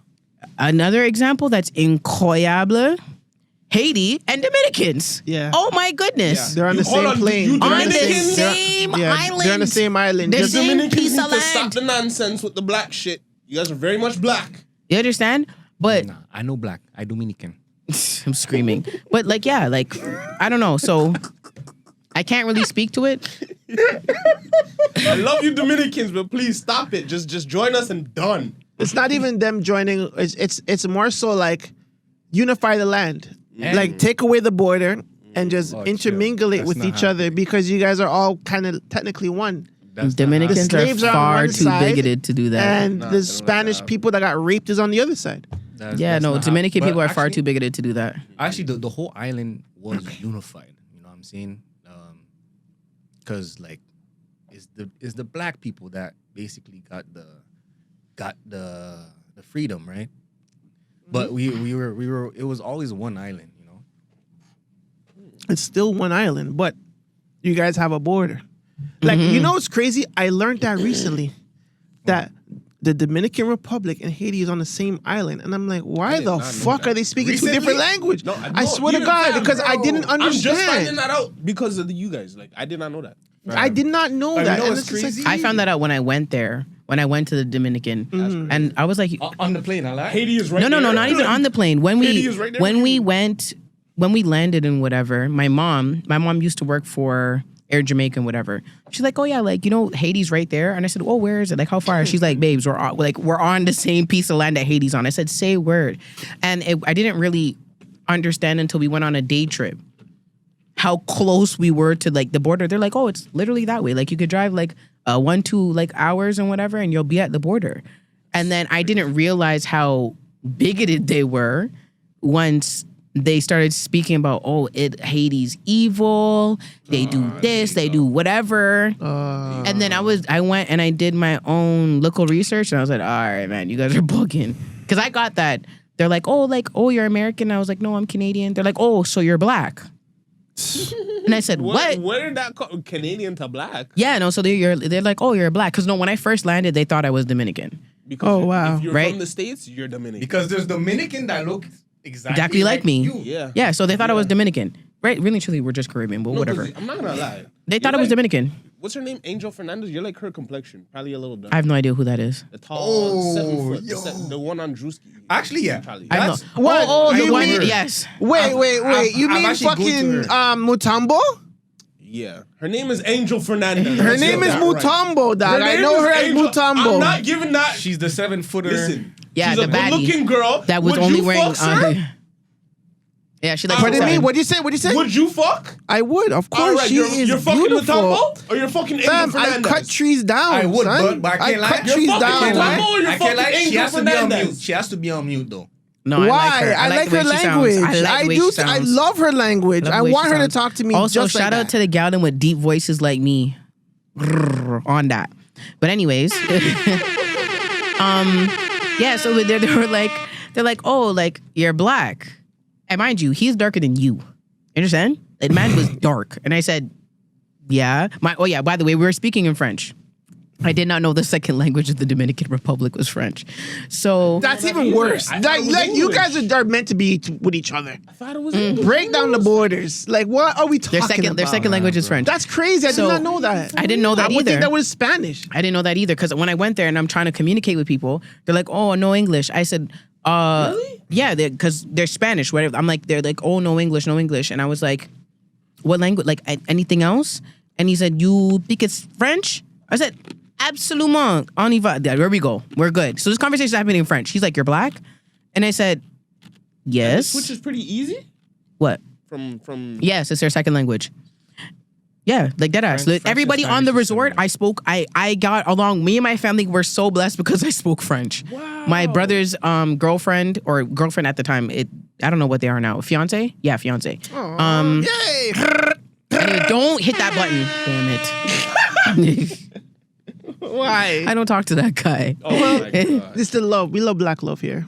She's not black. He doesn't date black girls. Oh wow. Take that. She's Take that Chilean. ring back. Take that ring back. But so we were blessed because I spoke French, right? But he's like, "You're not black," and I'm like, "Yes, I am." He's like, "You're black," and he's like, "Oh, sorry, I know black." So I said, "What?" That's crazy. I literally said, "Babes," I said, "Hold on, I'm black," and he said, "Yes," and I put his hand up next to mine. And I said, "You're more black than me. You're darker than me." And he looked at me and I said, "Babes, you're black. Like if you come to Canada, you're black." You get Jim Crow'd. But no, like I'm Dominican. I said, "I know. You're a negro. black person who speaks Spanish." Get negro. Yeah, you're It's like Ethiopians or like Somali. Some of them might not consider themselves African black. But the smart people know what's up. You know what I'm saying? Like let's not do that. Or even like even how the Italians- Ethiopians. or even how Sicilians, they don't consider themselves really Italian. They consider themselves. But they're in Sicilians. Italy, right? No, but there's a reason why for that. Because because Italy made a lot of the black people go to Sicily. Everybody Are who you is Sicilian, fucking yes, that's why serious? people say that, "Oh my goodness, you're not really white if you're Italian." It's because they were so racist, they segregated all the black people and To a black whole people different and area. white and Italians that And they were said, cool "You're with not black people Italy." to Sicily. Sicily is its own island. That's why even the people of Sicily now, because obviously like with all the race mixing, they're not dark anymore. Any Sicilian is in like noticeably darker than a regular main island Italian. Then why were Sicilian racist to black? Because of that? No. Because that- No, that's where they put the black people. I know, but when Sicilian, I mean, still majority. based white on people. TV and what we see, Sicilians are mafia people.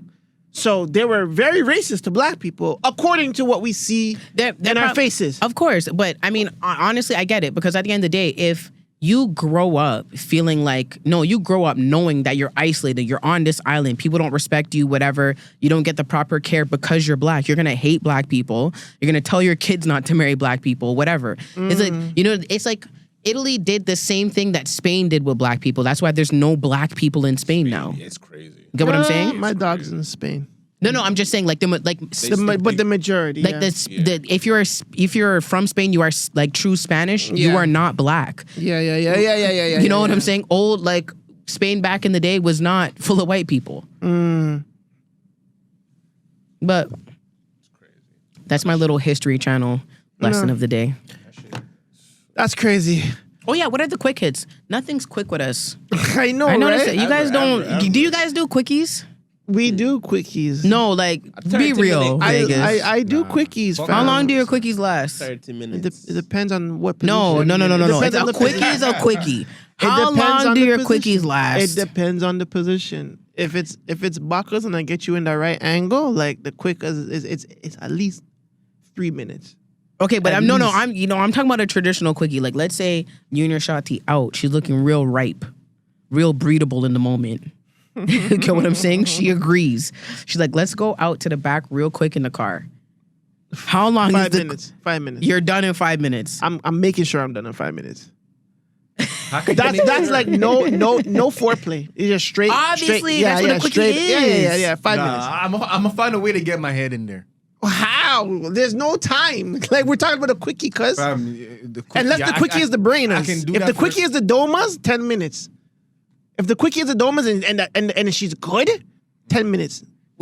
That I have so many whatever. What about you, Junebug? 30. 30 minutes? That's a quickie for you? He's cat.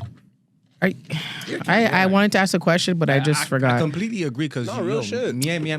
Yo. I need like if I really like you, I want to make sure it gets. But it's a quickie, June. I need to enjoy my. No, it's a quickie. You're not hearing the scenario I just gave you. Then it won't happen. That's what he's trying to say. If I'm enjoying my nut as fast as I can, it'll last 30 minutes. Nothing under that. It doesn't make sense. No, but that's the point of the quickie. A quickie. If you're out with your girl and she says, "I need it right now," like real quick. Never had it. You never had a quickie. I don't do quickies. You're such a liar. The people on TikTok are telling me 10 minutes. Don't make the Ray nephew get you. Yo, listen, I'm a rum face. I'm used to this. 30 minutes. 30 is cap. 30 minutes is not that long. That's a TV show, my nigga. That's 30 long. minutes What is the hell? long. That's not even Steven's episode. What are you talking about? You can make a girl nut in 5 minutes if you're good. I get that. A quickie is like similar. Like, yes. Just let me penetrate quickly. Listen. I don't think I like to have sex without foreplay. So there's like okay, then say that. But without the foreplay, that's what I'm saying. But without like, the I act that foreplay, quickly. I do it all quickly. Fam, I respectfully, if I want a quickie, if I want a quickie, I'm not trying to give head. I'm not trying to get my coochie ate. just Let's wanna just get give your it to pussy me. pounded. Like the galdom, even here are saying 10 minutes, 15 minutes tops, 5 minutes if it's a really good quickie. All right, so 20 then. You guys understand what quick means? You're the type I'm to sit dropping here. 10 minutes. I need to. I'm not hearing it, man. Because if it feels good, I'm holding it. Then you're nuts. Yeah, you're crazy. I don't get that. No, I really like. You know what I mean? Never mind. Next topic.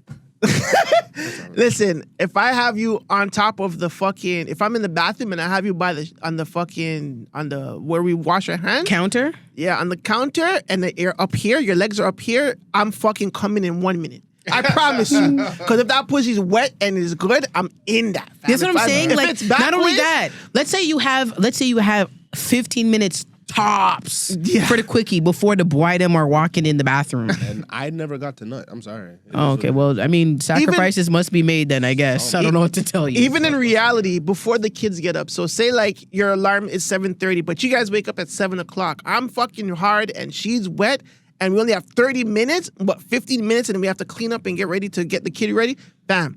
Fam, for it's me, there back is no way, getting right up away, on time. turn around. There is no getting up on time. I'm going to be 10 minutes late. I need that extra time. No. You say that until the kids burst through the room. Daddy, what are you doing to mommy? Come out the room. You're nuts. Come out the room. Yeah, you're not doing that. I'm so sorry. Listen. Oh, I mean, you know what? What do I know? I'm just a girl. I need 30, man. 30 I'm just a girl. Sam, pull up your Twitch streamer. Musa Usa, who runs a hot dog stand in Baltimore, was robbed on stream last night. I have it in 2 times speed. I am going to let our viewers watch this with us. Yes, sir. You want second cheese? Looks like Jeffy. Okay, I have to clean the grill. I just finished the second cheese. Don't do that. So the second cheese, you want everything? Look at him. Yo, mayonnaise, lettuce, tomato, everything. I'm having. You want to pay tomorrow? Yeah. You can pay. Is it like chili cheese hot dog? Is like, yeah, I'm live streaming. Oh, I know. I was looking. I was like, my face right here. The fuck? Yeah, I am on live. And also, I share on Instagram. Is it okay? Okay. You will see me on Instagram. You will see on Instagram tomorrow. I can post it. For TikTok? Yes, TikTok. It's up to you. Listen, boss. Steak and cheese. Steak and cheese. Everything on it. Heavy mayo. Heavy mayonnaise. Heavy mayo. You like heavy mayo too? Vegas. Do you want me to mail you my pancakes or what? It was slow today. I said let me go home. You guys keep coming. It was slow. You hungry, man? You be trying to eat. Yeah, you got the best cheesesteaks on this side of town, so we coming. You know, it is a weekend, Friday. So I need to go to Civics Clubs. You open tomorrow? Yeah. What time? Tomorrow 11 to 10 p.m. Okay. Yes, sir. We can early, huh? Yes, sir. You like the onion, yes? Onion? Yeah. All right. Onion. How much is it? So I know what to put in. Sorry? Second cheese is $10. 10? Yeah. All right, give me a second. Hold on, my card. Might say I want extra everything. Okay, sir. All right, so this guy's ordering his food. He went he's still or not, guys? for a I couldn't see. Anybody, guys? I think he stole the money. This he stole like $20. filming this. Are you fucking serious? Guys, he's not coming back. Did he really did that? You think he's not coming back? Can I call the cops and just report? Is it okay or not? Okay, after the constable, I can call the cops, guys. Can 26 Ingleside Avenue? Yes, ma'am, I need 911. He stole the money. Someone stole my money. I have the in my food truck. Someone stole his money. And then he stole my tip box's money. Can you get that person's description? What race? He's a dark skin and handsome boy. Is he black, white, Hispanic, Asian? Ma'am, he has a dark skin. So is he black, white, Hispanic, Asian? He's a dark skin. Are you African American? African, I think. I don't know. He doesn't want to say black. Say black. Let me see. He's wearing. Okay. He's wearing like he got the tattoos on his face. He got so many tattoos. What was he wearing? He's wearing what? I don't know how can I explain it. He's wearing like this.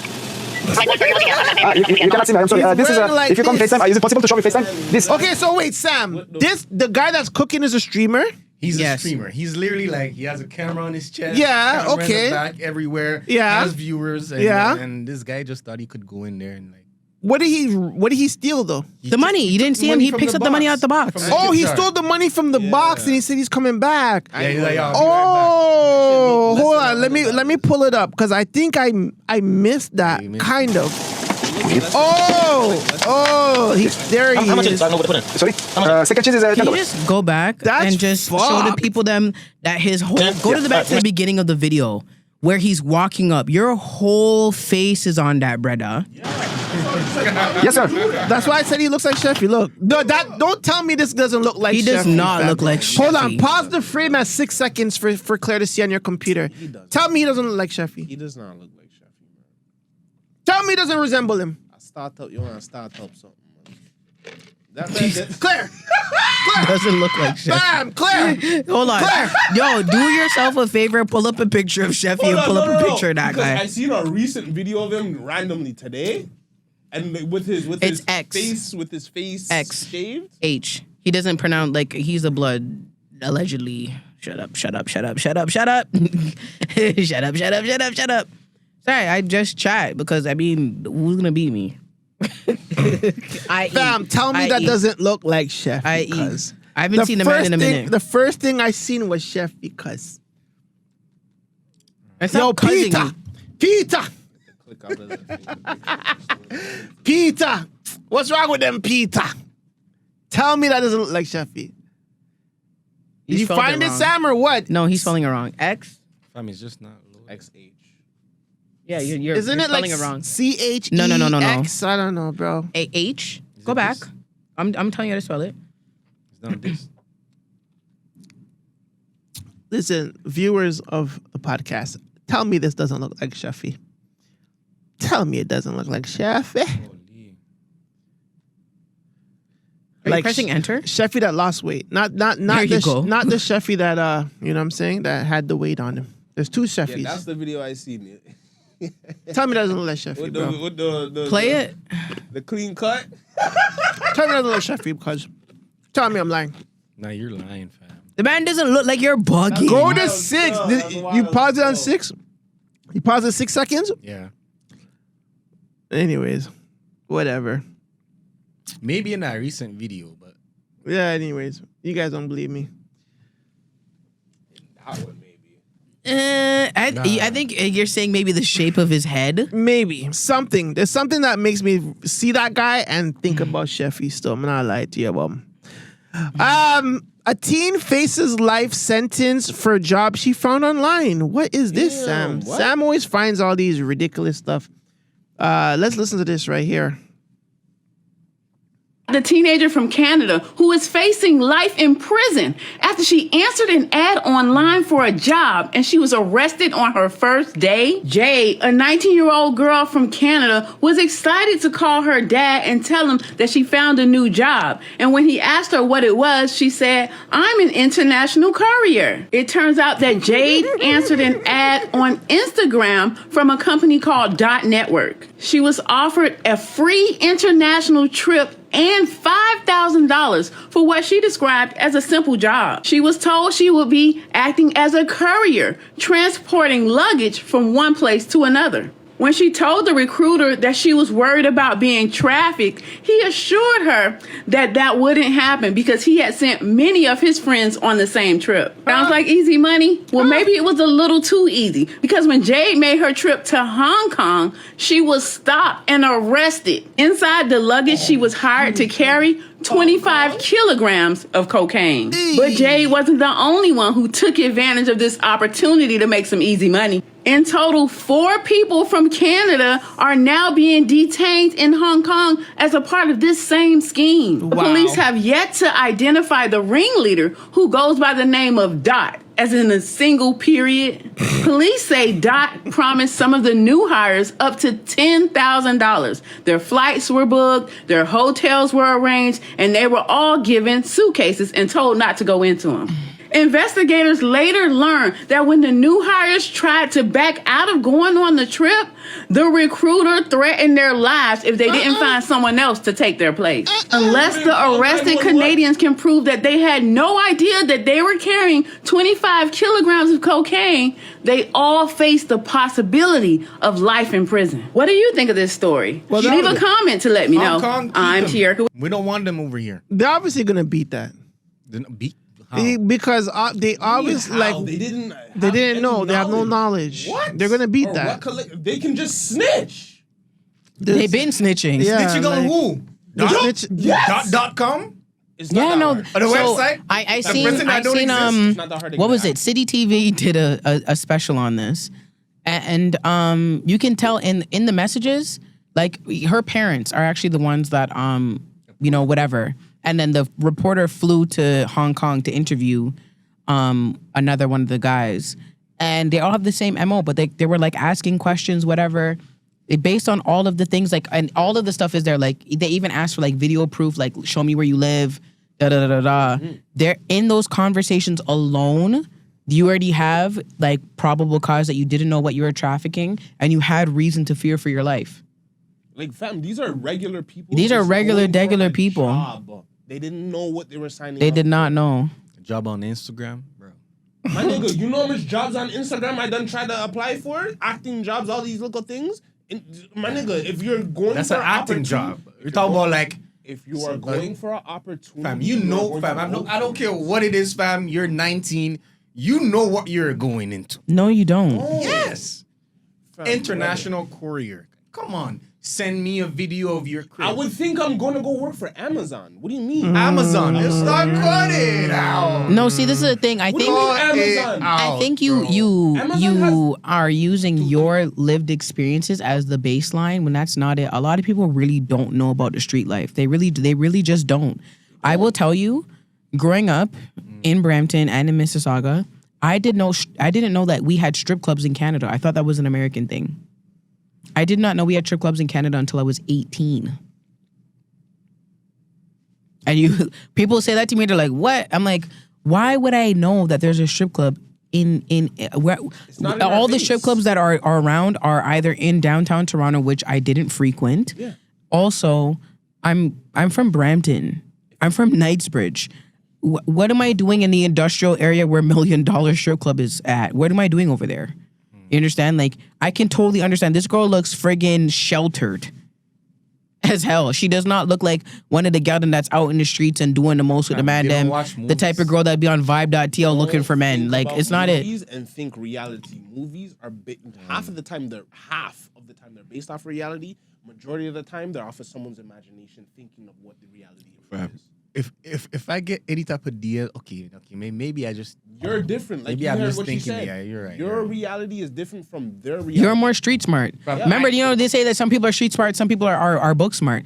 That looks like a little girl that used to go to Kuman. Look at her nose, fam. Look at her nose. Look at her nose. She definitely went in the bag. Fam. Look at her face. What are you talking about? Like, she has cleft lip. That's what she looks like she has. She looks like a square. She looks like she's a super square. Look at them. These guys, even the guy to the left, he looks like a bozo. Look at the guy to the left. Don't make those noises. What does that mean? She looks like a bozo. No, the guy to the left. Look at the guy to the left. Her picture. He looks like a fat guy.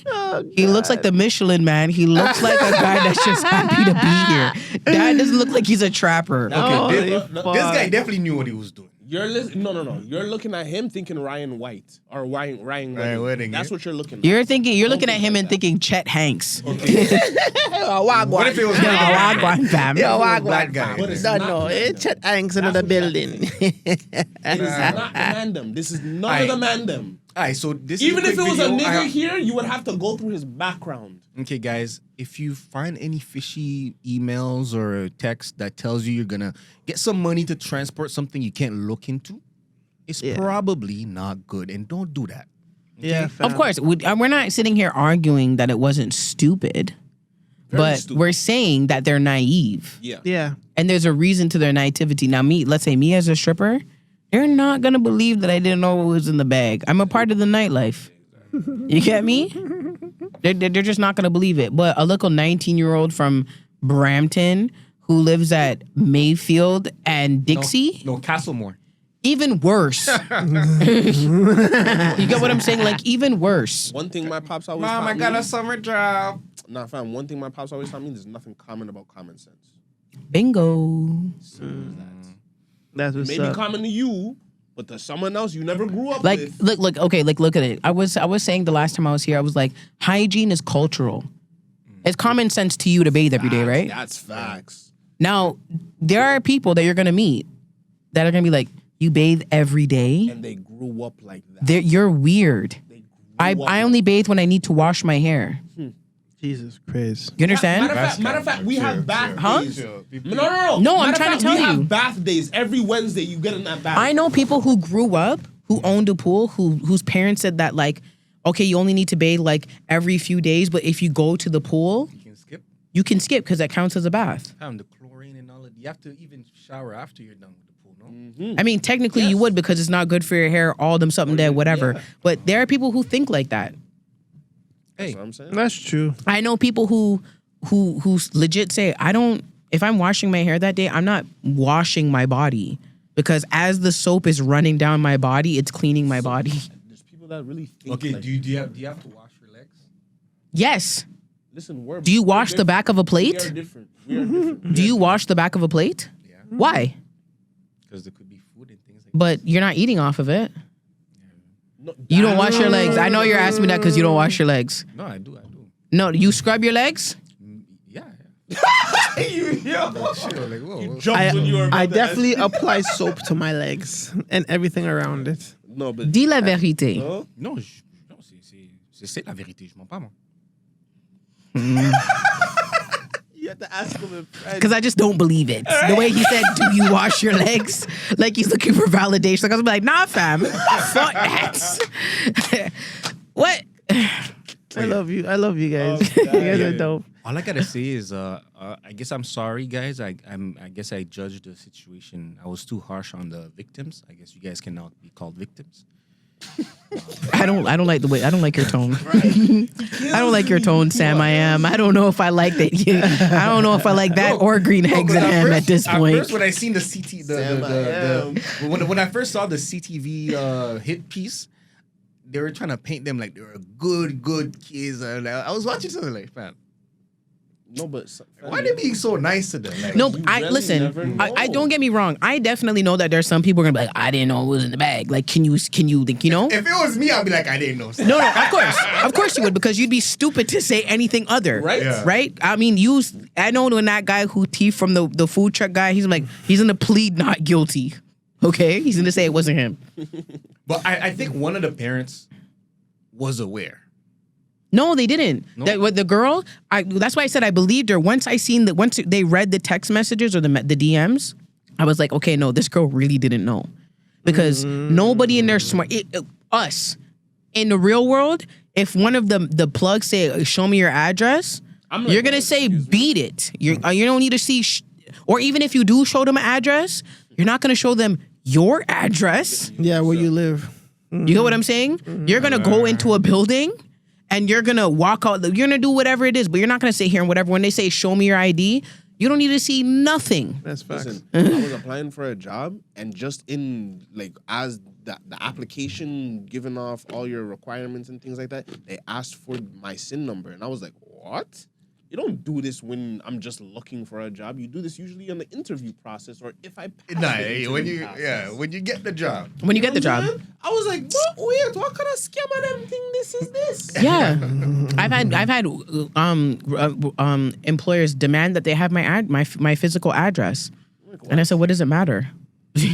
Oh, we want to make sure that you can get to work.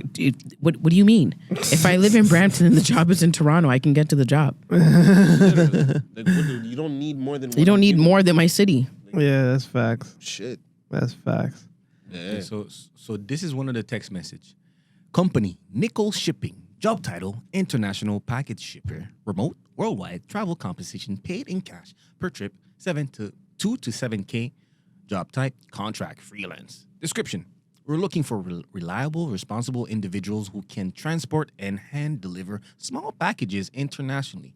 This is a contract-based, cash-paid opportunity ideal for frequent flyers, digital nomads, or anyone who travels internationally and wants to earn extra income. Responsibility, pick up, fly, deliver, maintain a clear communication throughout transit. And the person replied, okay, so like I'm a package delivery person who travels the worldwide delivering package. That was a little girl. That sounds like a 19-year-old. Okay, so like hold on. That sounds like a good job though. Yeah. It sounds like a good job. And especially someone who's looking for a job. I just want to let you guys know, for the ultra wealthy, these are things. They like what do they call them? Oh my goodness. Merchandisers, technically. No, not merchandisers. There's like a specific job title, and your job is to literally just make things happen for like ultra wealthy people. Like if they're like, okay, like I need 2 mega sized yachts to be there for the Formula 1 race. I need them to be parked here, whatever the case is. Find me the yachts, get me the permits, whatever. You don't have a limit. Just make it happen. It's like a high level assistant. Yeah, like you're like but you're not like exclusively their assistant. Yeah. There are jobs like that. Yeah. You know what I'm saying? They're legitimately jobs like that. It's like a brokerage. Pretty much. But there's like literally a job title for it. I don't know if it's like a liaison or no, it's like a ultra, like not a valet.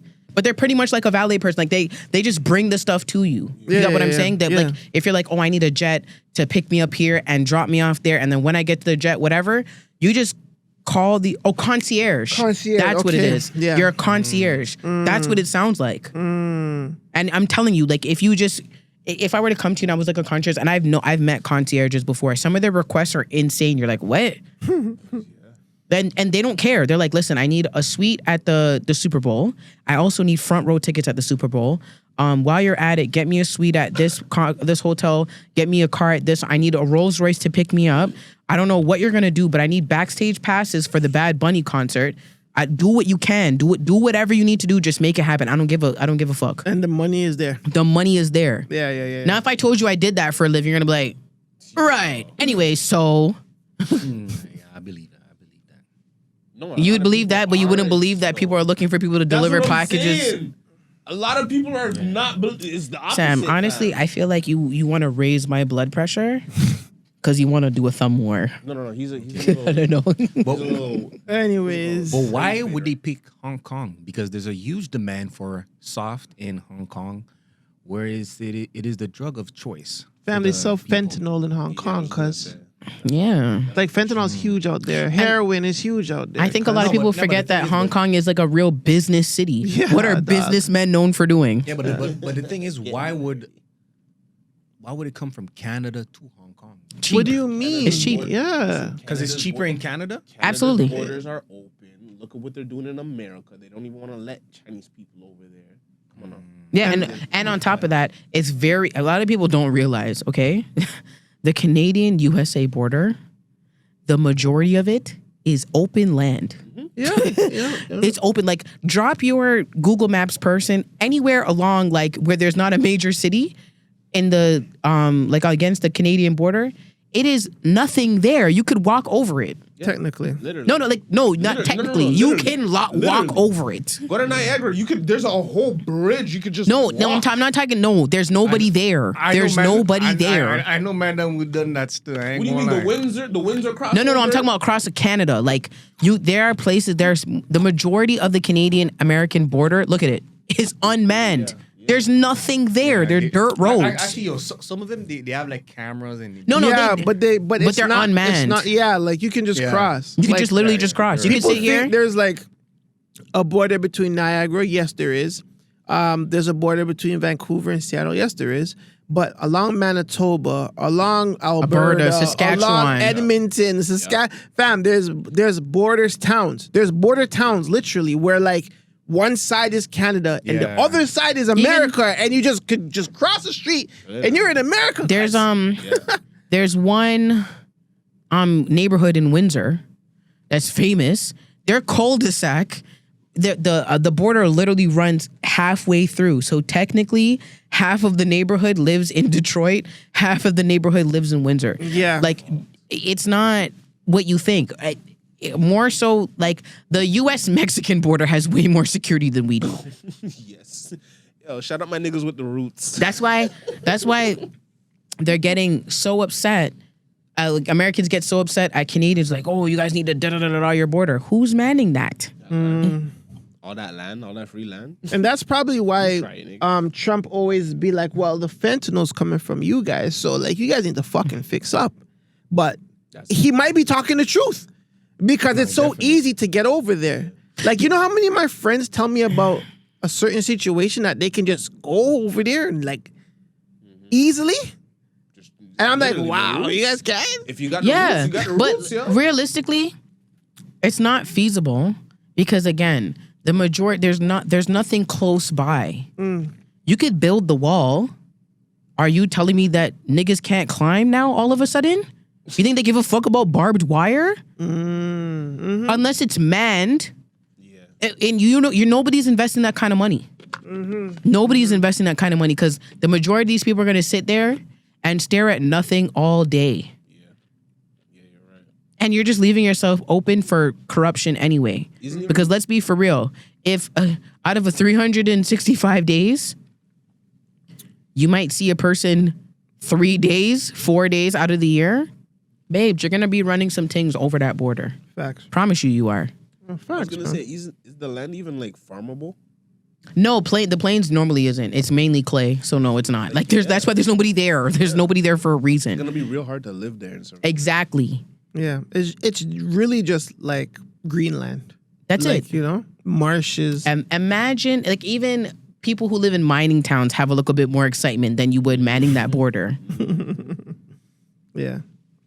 Listen, man, shout out to the borderlands, the border towns all over the place. But yo, listen, we're gonna fucking call it a night. Sam's gonna do his live stream. I love you guys. You guys are dope. Wait. What's up? I owe the people them an apology. Why? Because I gave misinformation. Okay, let's clean it up. Okay, so when I was talking about the Lot story, I colluded two stories together. So when I said that the lady was chopped up into 12 pieces, that happened about 800 years later in the book of Judges. And that was another example of what happened when essentially the people of God just strayed far. But it wasn't that. What Lot did was offer up his daughters. His virgin daughters His at that. virgin daughters at that. That's what it was. Same type of sacrifice, different situation. And they were just like, what the hell? So that's what that was. So I do want to clarify that I was incorrect. And shout out my friend J Easy Stay Breezy, my bestie Jermaine, for calling me out on it. Remember when I said like I have a friend that will sit here and we'll discuss? That was my mistake. So I just wanted to make sure I get that. And you better clip this. You better clip it. But I already took down the other clip down. It doesn't matter. It's on there and it's on the main. Yes, because I told you it's misinformation. No, honestly, it's misinformation. No, but it's good. No, it's good, but it's misinformation, and I have like a real moral compass about that. I will never spread misinformation about anybody's religion. But religion. I would love to. I know what you're saying, but what if it was the same story?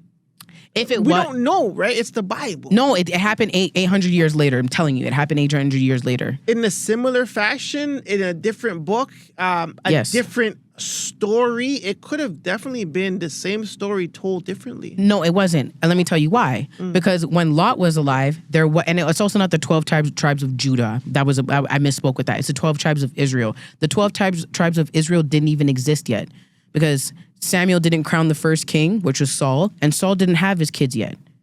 So we're talking like generations apart. So it's not possible. I mean, back in those days, people did live very long. If you know, you know. But I do want to say I misspoke and I gave out misinformation. I'm very strong on that. If I am wrong factually, tell me. I know a lot, but I don't know everything. Hey, get me? I like that because when I was making the SEO for it, Gemini gave me a whole shitload of. I could show it to you. Gemini's like, yo, she misinformed. It's two different stories. Wait, so you knew? That, and the third. I knew, but Gemini. But Gemini also said it was great for conversation purposes. Yes, that's what. And that's why I said, you know what? could be right. Who's Gemini? Gemini is an AI. He's an AI girlfriend. Oh. Yeah. I was about to say, shout out Gemini. I'm gonna show you. Like, I use Gemini to do all my SEO and stuff. So like, Gemini already knew that was misinformed, but it was like, you know what? It was great for conversation. It is great for conversation, but we want to start the conversation off with facts. You get me? And honestly, I agree with you, and I rate that because like, I need a round of applause. You know what? Yeah, Give me that. You get a round of applause because not a lot of people care about like being genuine and being honest on a platform. Listen, the only thing that's fake on me is my chin, my weave, and my booty. You know what I mean? I'm saying? Booty. Oh, so your booty's fake? Yeah. Fuck that. I said that the other day. I said, shout out my doctor for giving me a soft ass. But I thought that was... I thought, you didn't know? Oh my God, my face is done. You guys didn't know that? I have about $4,000 of filler in my face. I filler in my cheeks, filler in my jaw, and filler in my chin. I used to have a bum chin. So how much money did you invest in your body? In theory, $1 million. I mean, if you count everything. Let's say 13K. And that's two things done? Yeah, technically. If you want to count my face is one thing and my bum is one thing, yeah. 13K. Did you what was the ROI? It's let's just say last night. Oh my gosh. Another thing, I got booked for a music video last night. Let's just say I did an hour and a half of work. Pardon? Shout out Bugsy. I don't know if you guys know who Bugsy is. I don't know who Bugsy is. He was the first time ever hearing of Bugsy. Is he from the UK? No, Bugsy. Bugs. Bugs 03? No, Bugs is from Southside Jane. Southside Jane. Oh, okay. Hold on a second. Let me. Yeah, hold on. Let me say, bro. Let me just make sure because you guys know already. I'm bad with names. Yeah, you're horrible with names. I don't like the way you said that. Bugsy. Is it Bugs? Hold on. Blunts. Jesus have He just came home. Yeah, Blunts. Sorry, not Bugsy. Blunts. Wow. He's rapping again? Yeah, he is. He has a nice little song. Whatever. He hired me. Shout out Lux. Shout out Lucky from Knightsbridge. She actually booked me to work with him. And yeah, I made a little tree bills. Okay. You know what I'm saying? Quick. I actually spent more time doing my makeup than I did working. Wow. But the rate of return is actually insane. Especially because people hire me because they think I look natural. Oh. And that was the point, and I'm not. Excellent rate of return. So I'll ask you, whatever you spent on yourself, you made back over the years. I made that back probably within the first month. The first month? Of course. Are you crazy? Wow. She's in the States, fam. But I'm asking because I don't know. Like, what the hell? Because a lot of people do like body modifications, but they find it hard to make an ROI or they don't know how to. So I went in and I love how we've said bye. We've begun to say bye so many times and we just come back. So before I went in to do it, I knew what I didn't like about my body from before. The majority of the women in my family are slim, but they have shape. I was the only one shaped like a parallelogram, and that pissed me off. I'm still very upset that, like, you know what I'm saying? Like, I didn't like it. So I knew what I wanted, but I also knew what my clientele want. The majority of the clientele that I have in Canada are white and Indian men. Especially back in the day, I was just known for like a side part, black hair, whatever. The scar on my head the scar on my forehead made Indian men love me. Are you serious? Kid you not. I love it. I love that. Kid you not. And then my shape made white men love me, along with the way that I speak. Down south, white men also love me because of the way that I speak, and I'm black, but I'm not ratchet and ghetto like the rest of the girls that are down there. Yeah. But then on the flip side, black men also love me because you're not ghetto. I'm not. Yeah, they say it's because I'm not ghetto. Yeah, but I'm slim. I have shape, and well, now they back when before I got it done, they're like, you're cute, but you don't have shape. That's the problem. If you had some shape, like if you had some hips, people would love you. Like sometimes I'd really have to work to make my money. Even during the pandemic, I would have to work to make my money, especially because I'm not a flesh merchant. Yeah. I really had to work. So I was like, I need to find the median where I have shape, but I don't have too much shape for the white clubs, but I have enough shape to get into the black clubs that are hiring me right now because the white clubs aren't hiring me, while also fixing my problem. So I did a lot of research. Shout out Dr. Scott, because he was the only one who said, I wouldn't feel comfortable giving you a Vixen BBL anyway. You look athletic. You should just look like you're athletic with shape. So the rate of return was exponential. But I understand you said you did it because your family was shapely and you weren't.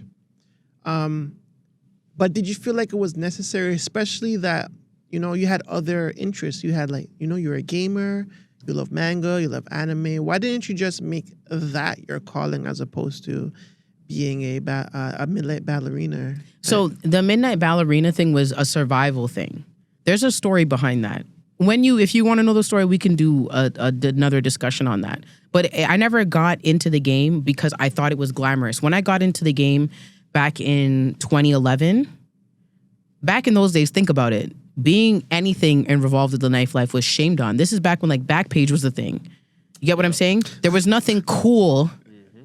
There was nothing cool about being a dancer. There was nothing cool about it. Wow. That's why when people say like, why aren't you a dom anymore? I don't have my clients' contacts. It was very much NDA. It was very much private, whatever. You know what I'm saying? Like I never even exchanged contacts with me because they always knew where to find me.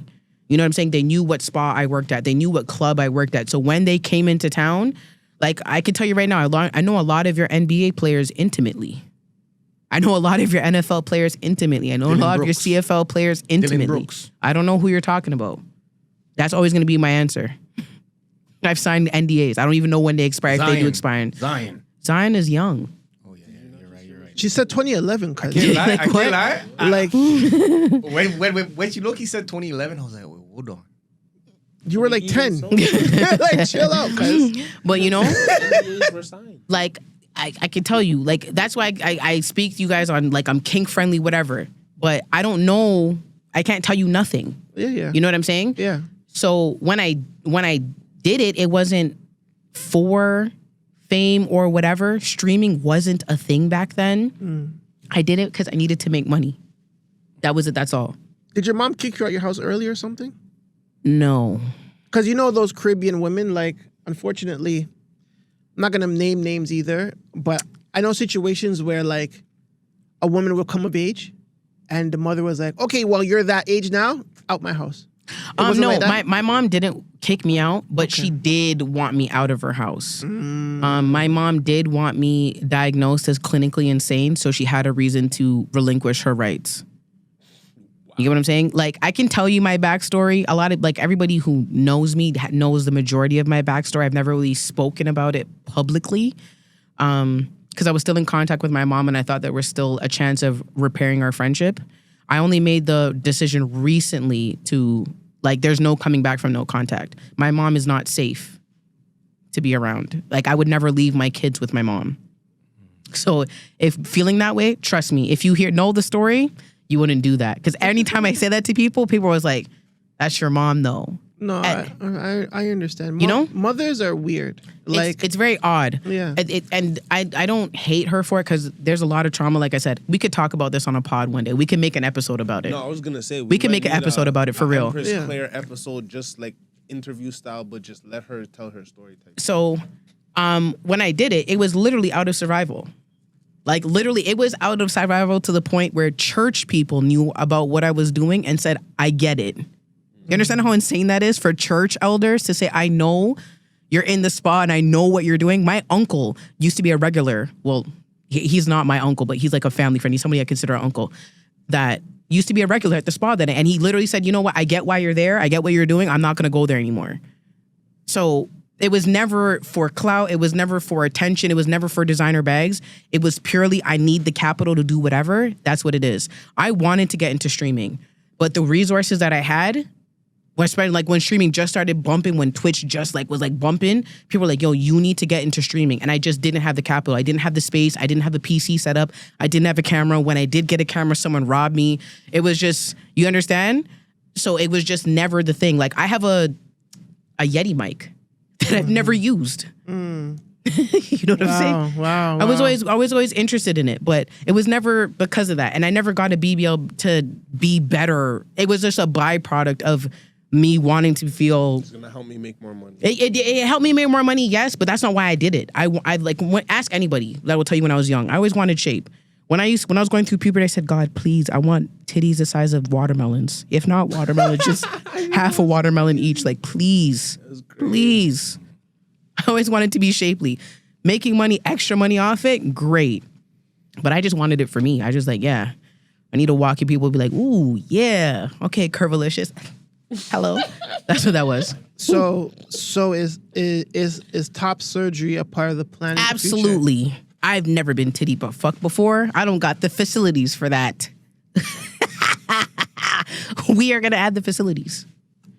Wait, but you get turned on by that? Because like listen, first of all, she's a pleaser. If you haven't really like in the last 3 weeks, I know exactly the type of woman she is. I never looked at it. She's like me. Yeah, she's a pleaser. She doesn't care about getting pleased. Technically, like she wants to please her lover to the point of, and she wants to be that nigga. Knee shaking. I want she wants to be shattering. Yeah, she wants to be that nigga. Let me tell you something. Like I'm super competitive. You're not gonna sit here and say, oh, like you're on the list. You're something. No. Everybody says I'm top 3, top 5 if they want to sit here and be disrespectful. I'm nothing less than top 5. Nothing less than top 5. You understand? I have guys from high school that I mean I remember them, but like I didn't think there was anything significant about it. And they're like, I think about you. And that's like the non-shapely Claire. Imagine like the shapely Claire. You know what I'm like saying? she has Like, bare confidence at this point. No. Back then, I was just like, I just want to go for as long as I can. Oh, you were just a little. I just wanted to go for as long as I can. I wanted to until my jaw locked. Okay. I'm dead. That's what I was like, and it had nothing to do with anything. Because again, back in those days, being a brainer was heavily frowned upon. Yeah. Heavily frowned upon. Yeah, doing anything of the sort was. Let me tell you something. Where is that? What is her name? Something Stevens. What's Superhead's real name? Corinne Steffens. Corinne Steffens. Oh. That was my goat. Like that video of her on the beach chair with Mr. Marcus. With Mr. Marcus. That's cool now, yo. Do you understand? Like I seen that, and mind you, I used to watch Mr. Marcus, and he used to demolish the gal them. I know he did. So when I seen this little girl, and I'm like, okay, whatever. Superhead. I'm like, okay, she's gonna whatever. Like she's next. I didn't know Brenda. She had a woo. I said, I need to do that. I need to know how to make a man collapse, shake. You know what's so funny? It's so funny because when Jada Kiss said I had a chick named Superhead, she gave Superhead, just moved in the bill and even gave the Superhead. Like, you would think, like, what is he talking about? And then when you really see Superhead on a Mr. Marcus, wow. You're like, God damn, that Superhead for real? Like, damn, like this. That's how I know Jada Kiss is a real nigga. Like, right up and down. You see what I'm saying? Like, that's what I wanted. It's not about, I didn't even, like, I was just like, yeah, like, what? That's what I needed. I needed to be able to say that. I needed you to do the Macaulay Culkin. Yes. Anyways, you can sit there and fucking lie. You know what? I am pretty much. I'm done. Sam, you ready to do your stream? Yes, sir. It's the Man Dem Show. It's your boy Vegas. It's your boy Junie. Underground Nation. Your fave and your ex-man's fave and your future man's fave and your baby father's fave, Empress Claire. You're going to get all the girls jealous that watch us. But yeah, we out of here, man. Thank you guys for listening. Listen, make sure you guys tap into everything that we do. Please follow everybody that's on our show. Follow Junie, follow Sam, follow Claire, follow me on our personals, and follow the GTV network. Follow Guttzy Guttz. Shout out to Curry. I still hate Curry Goat. Shout out to her. What? Killer's Kitchen. Oh. Ooh. No, she hates Curry Goat. I love Curry Goat. She'll forever hate it. Yeah, she'll forever hate it. We're not going to talk about that. Yeah. She'll talk to you about that. Shout out to all of the listeners. Shout out to Old John Crow member. Shout out to everybody that's on the membership. Solar Girl, for sure, in the cut. Shout out Solar Girl, you fucking freaky girl. I'm about she pull out the butt plug and he guys didn't see it. But yeah, shout out to I didn't even see shout all out to that. everybody. Listen, we out for this one.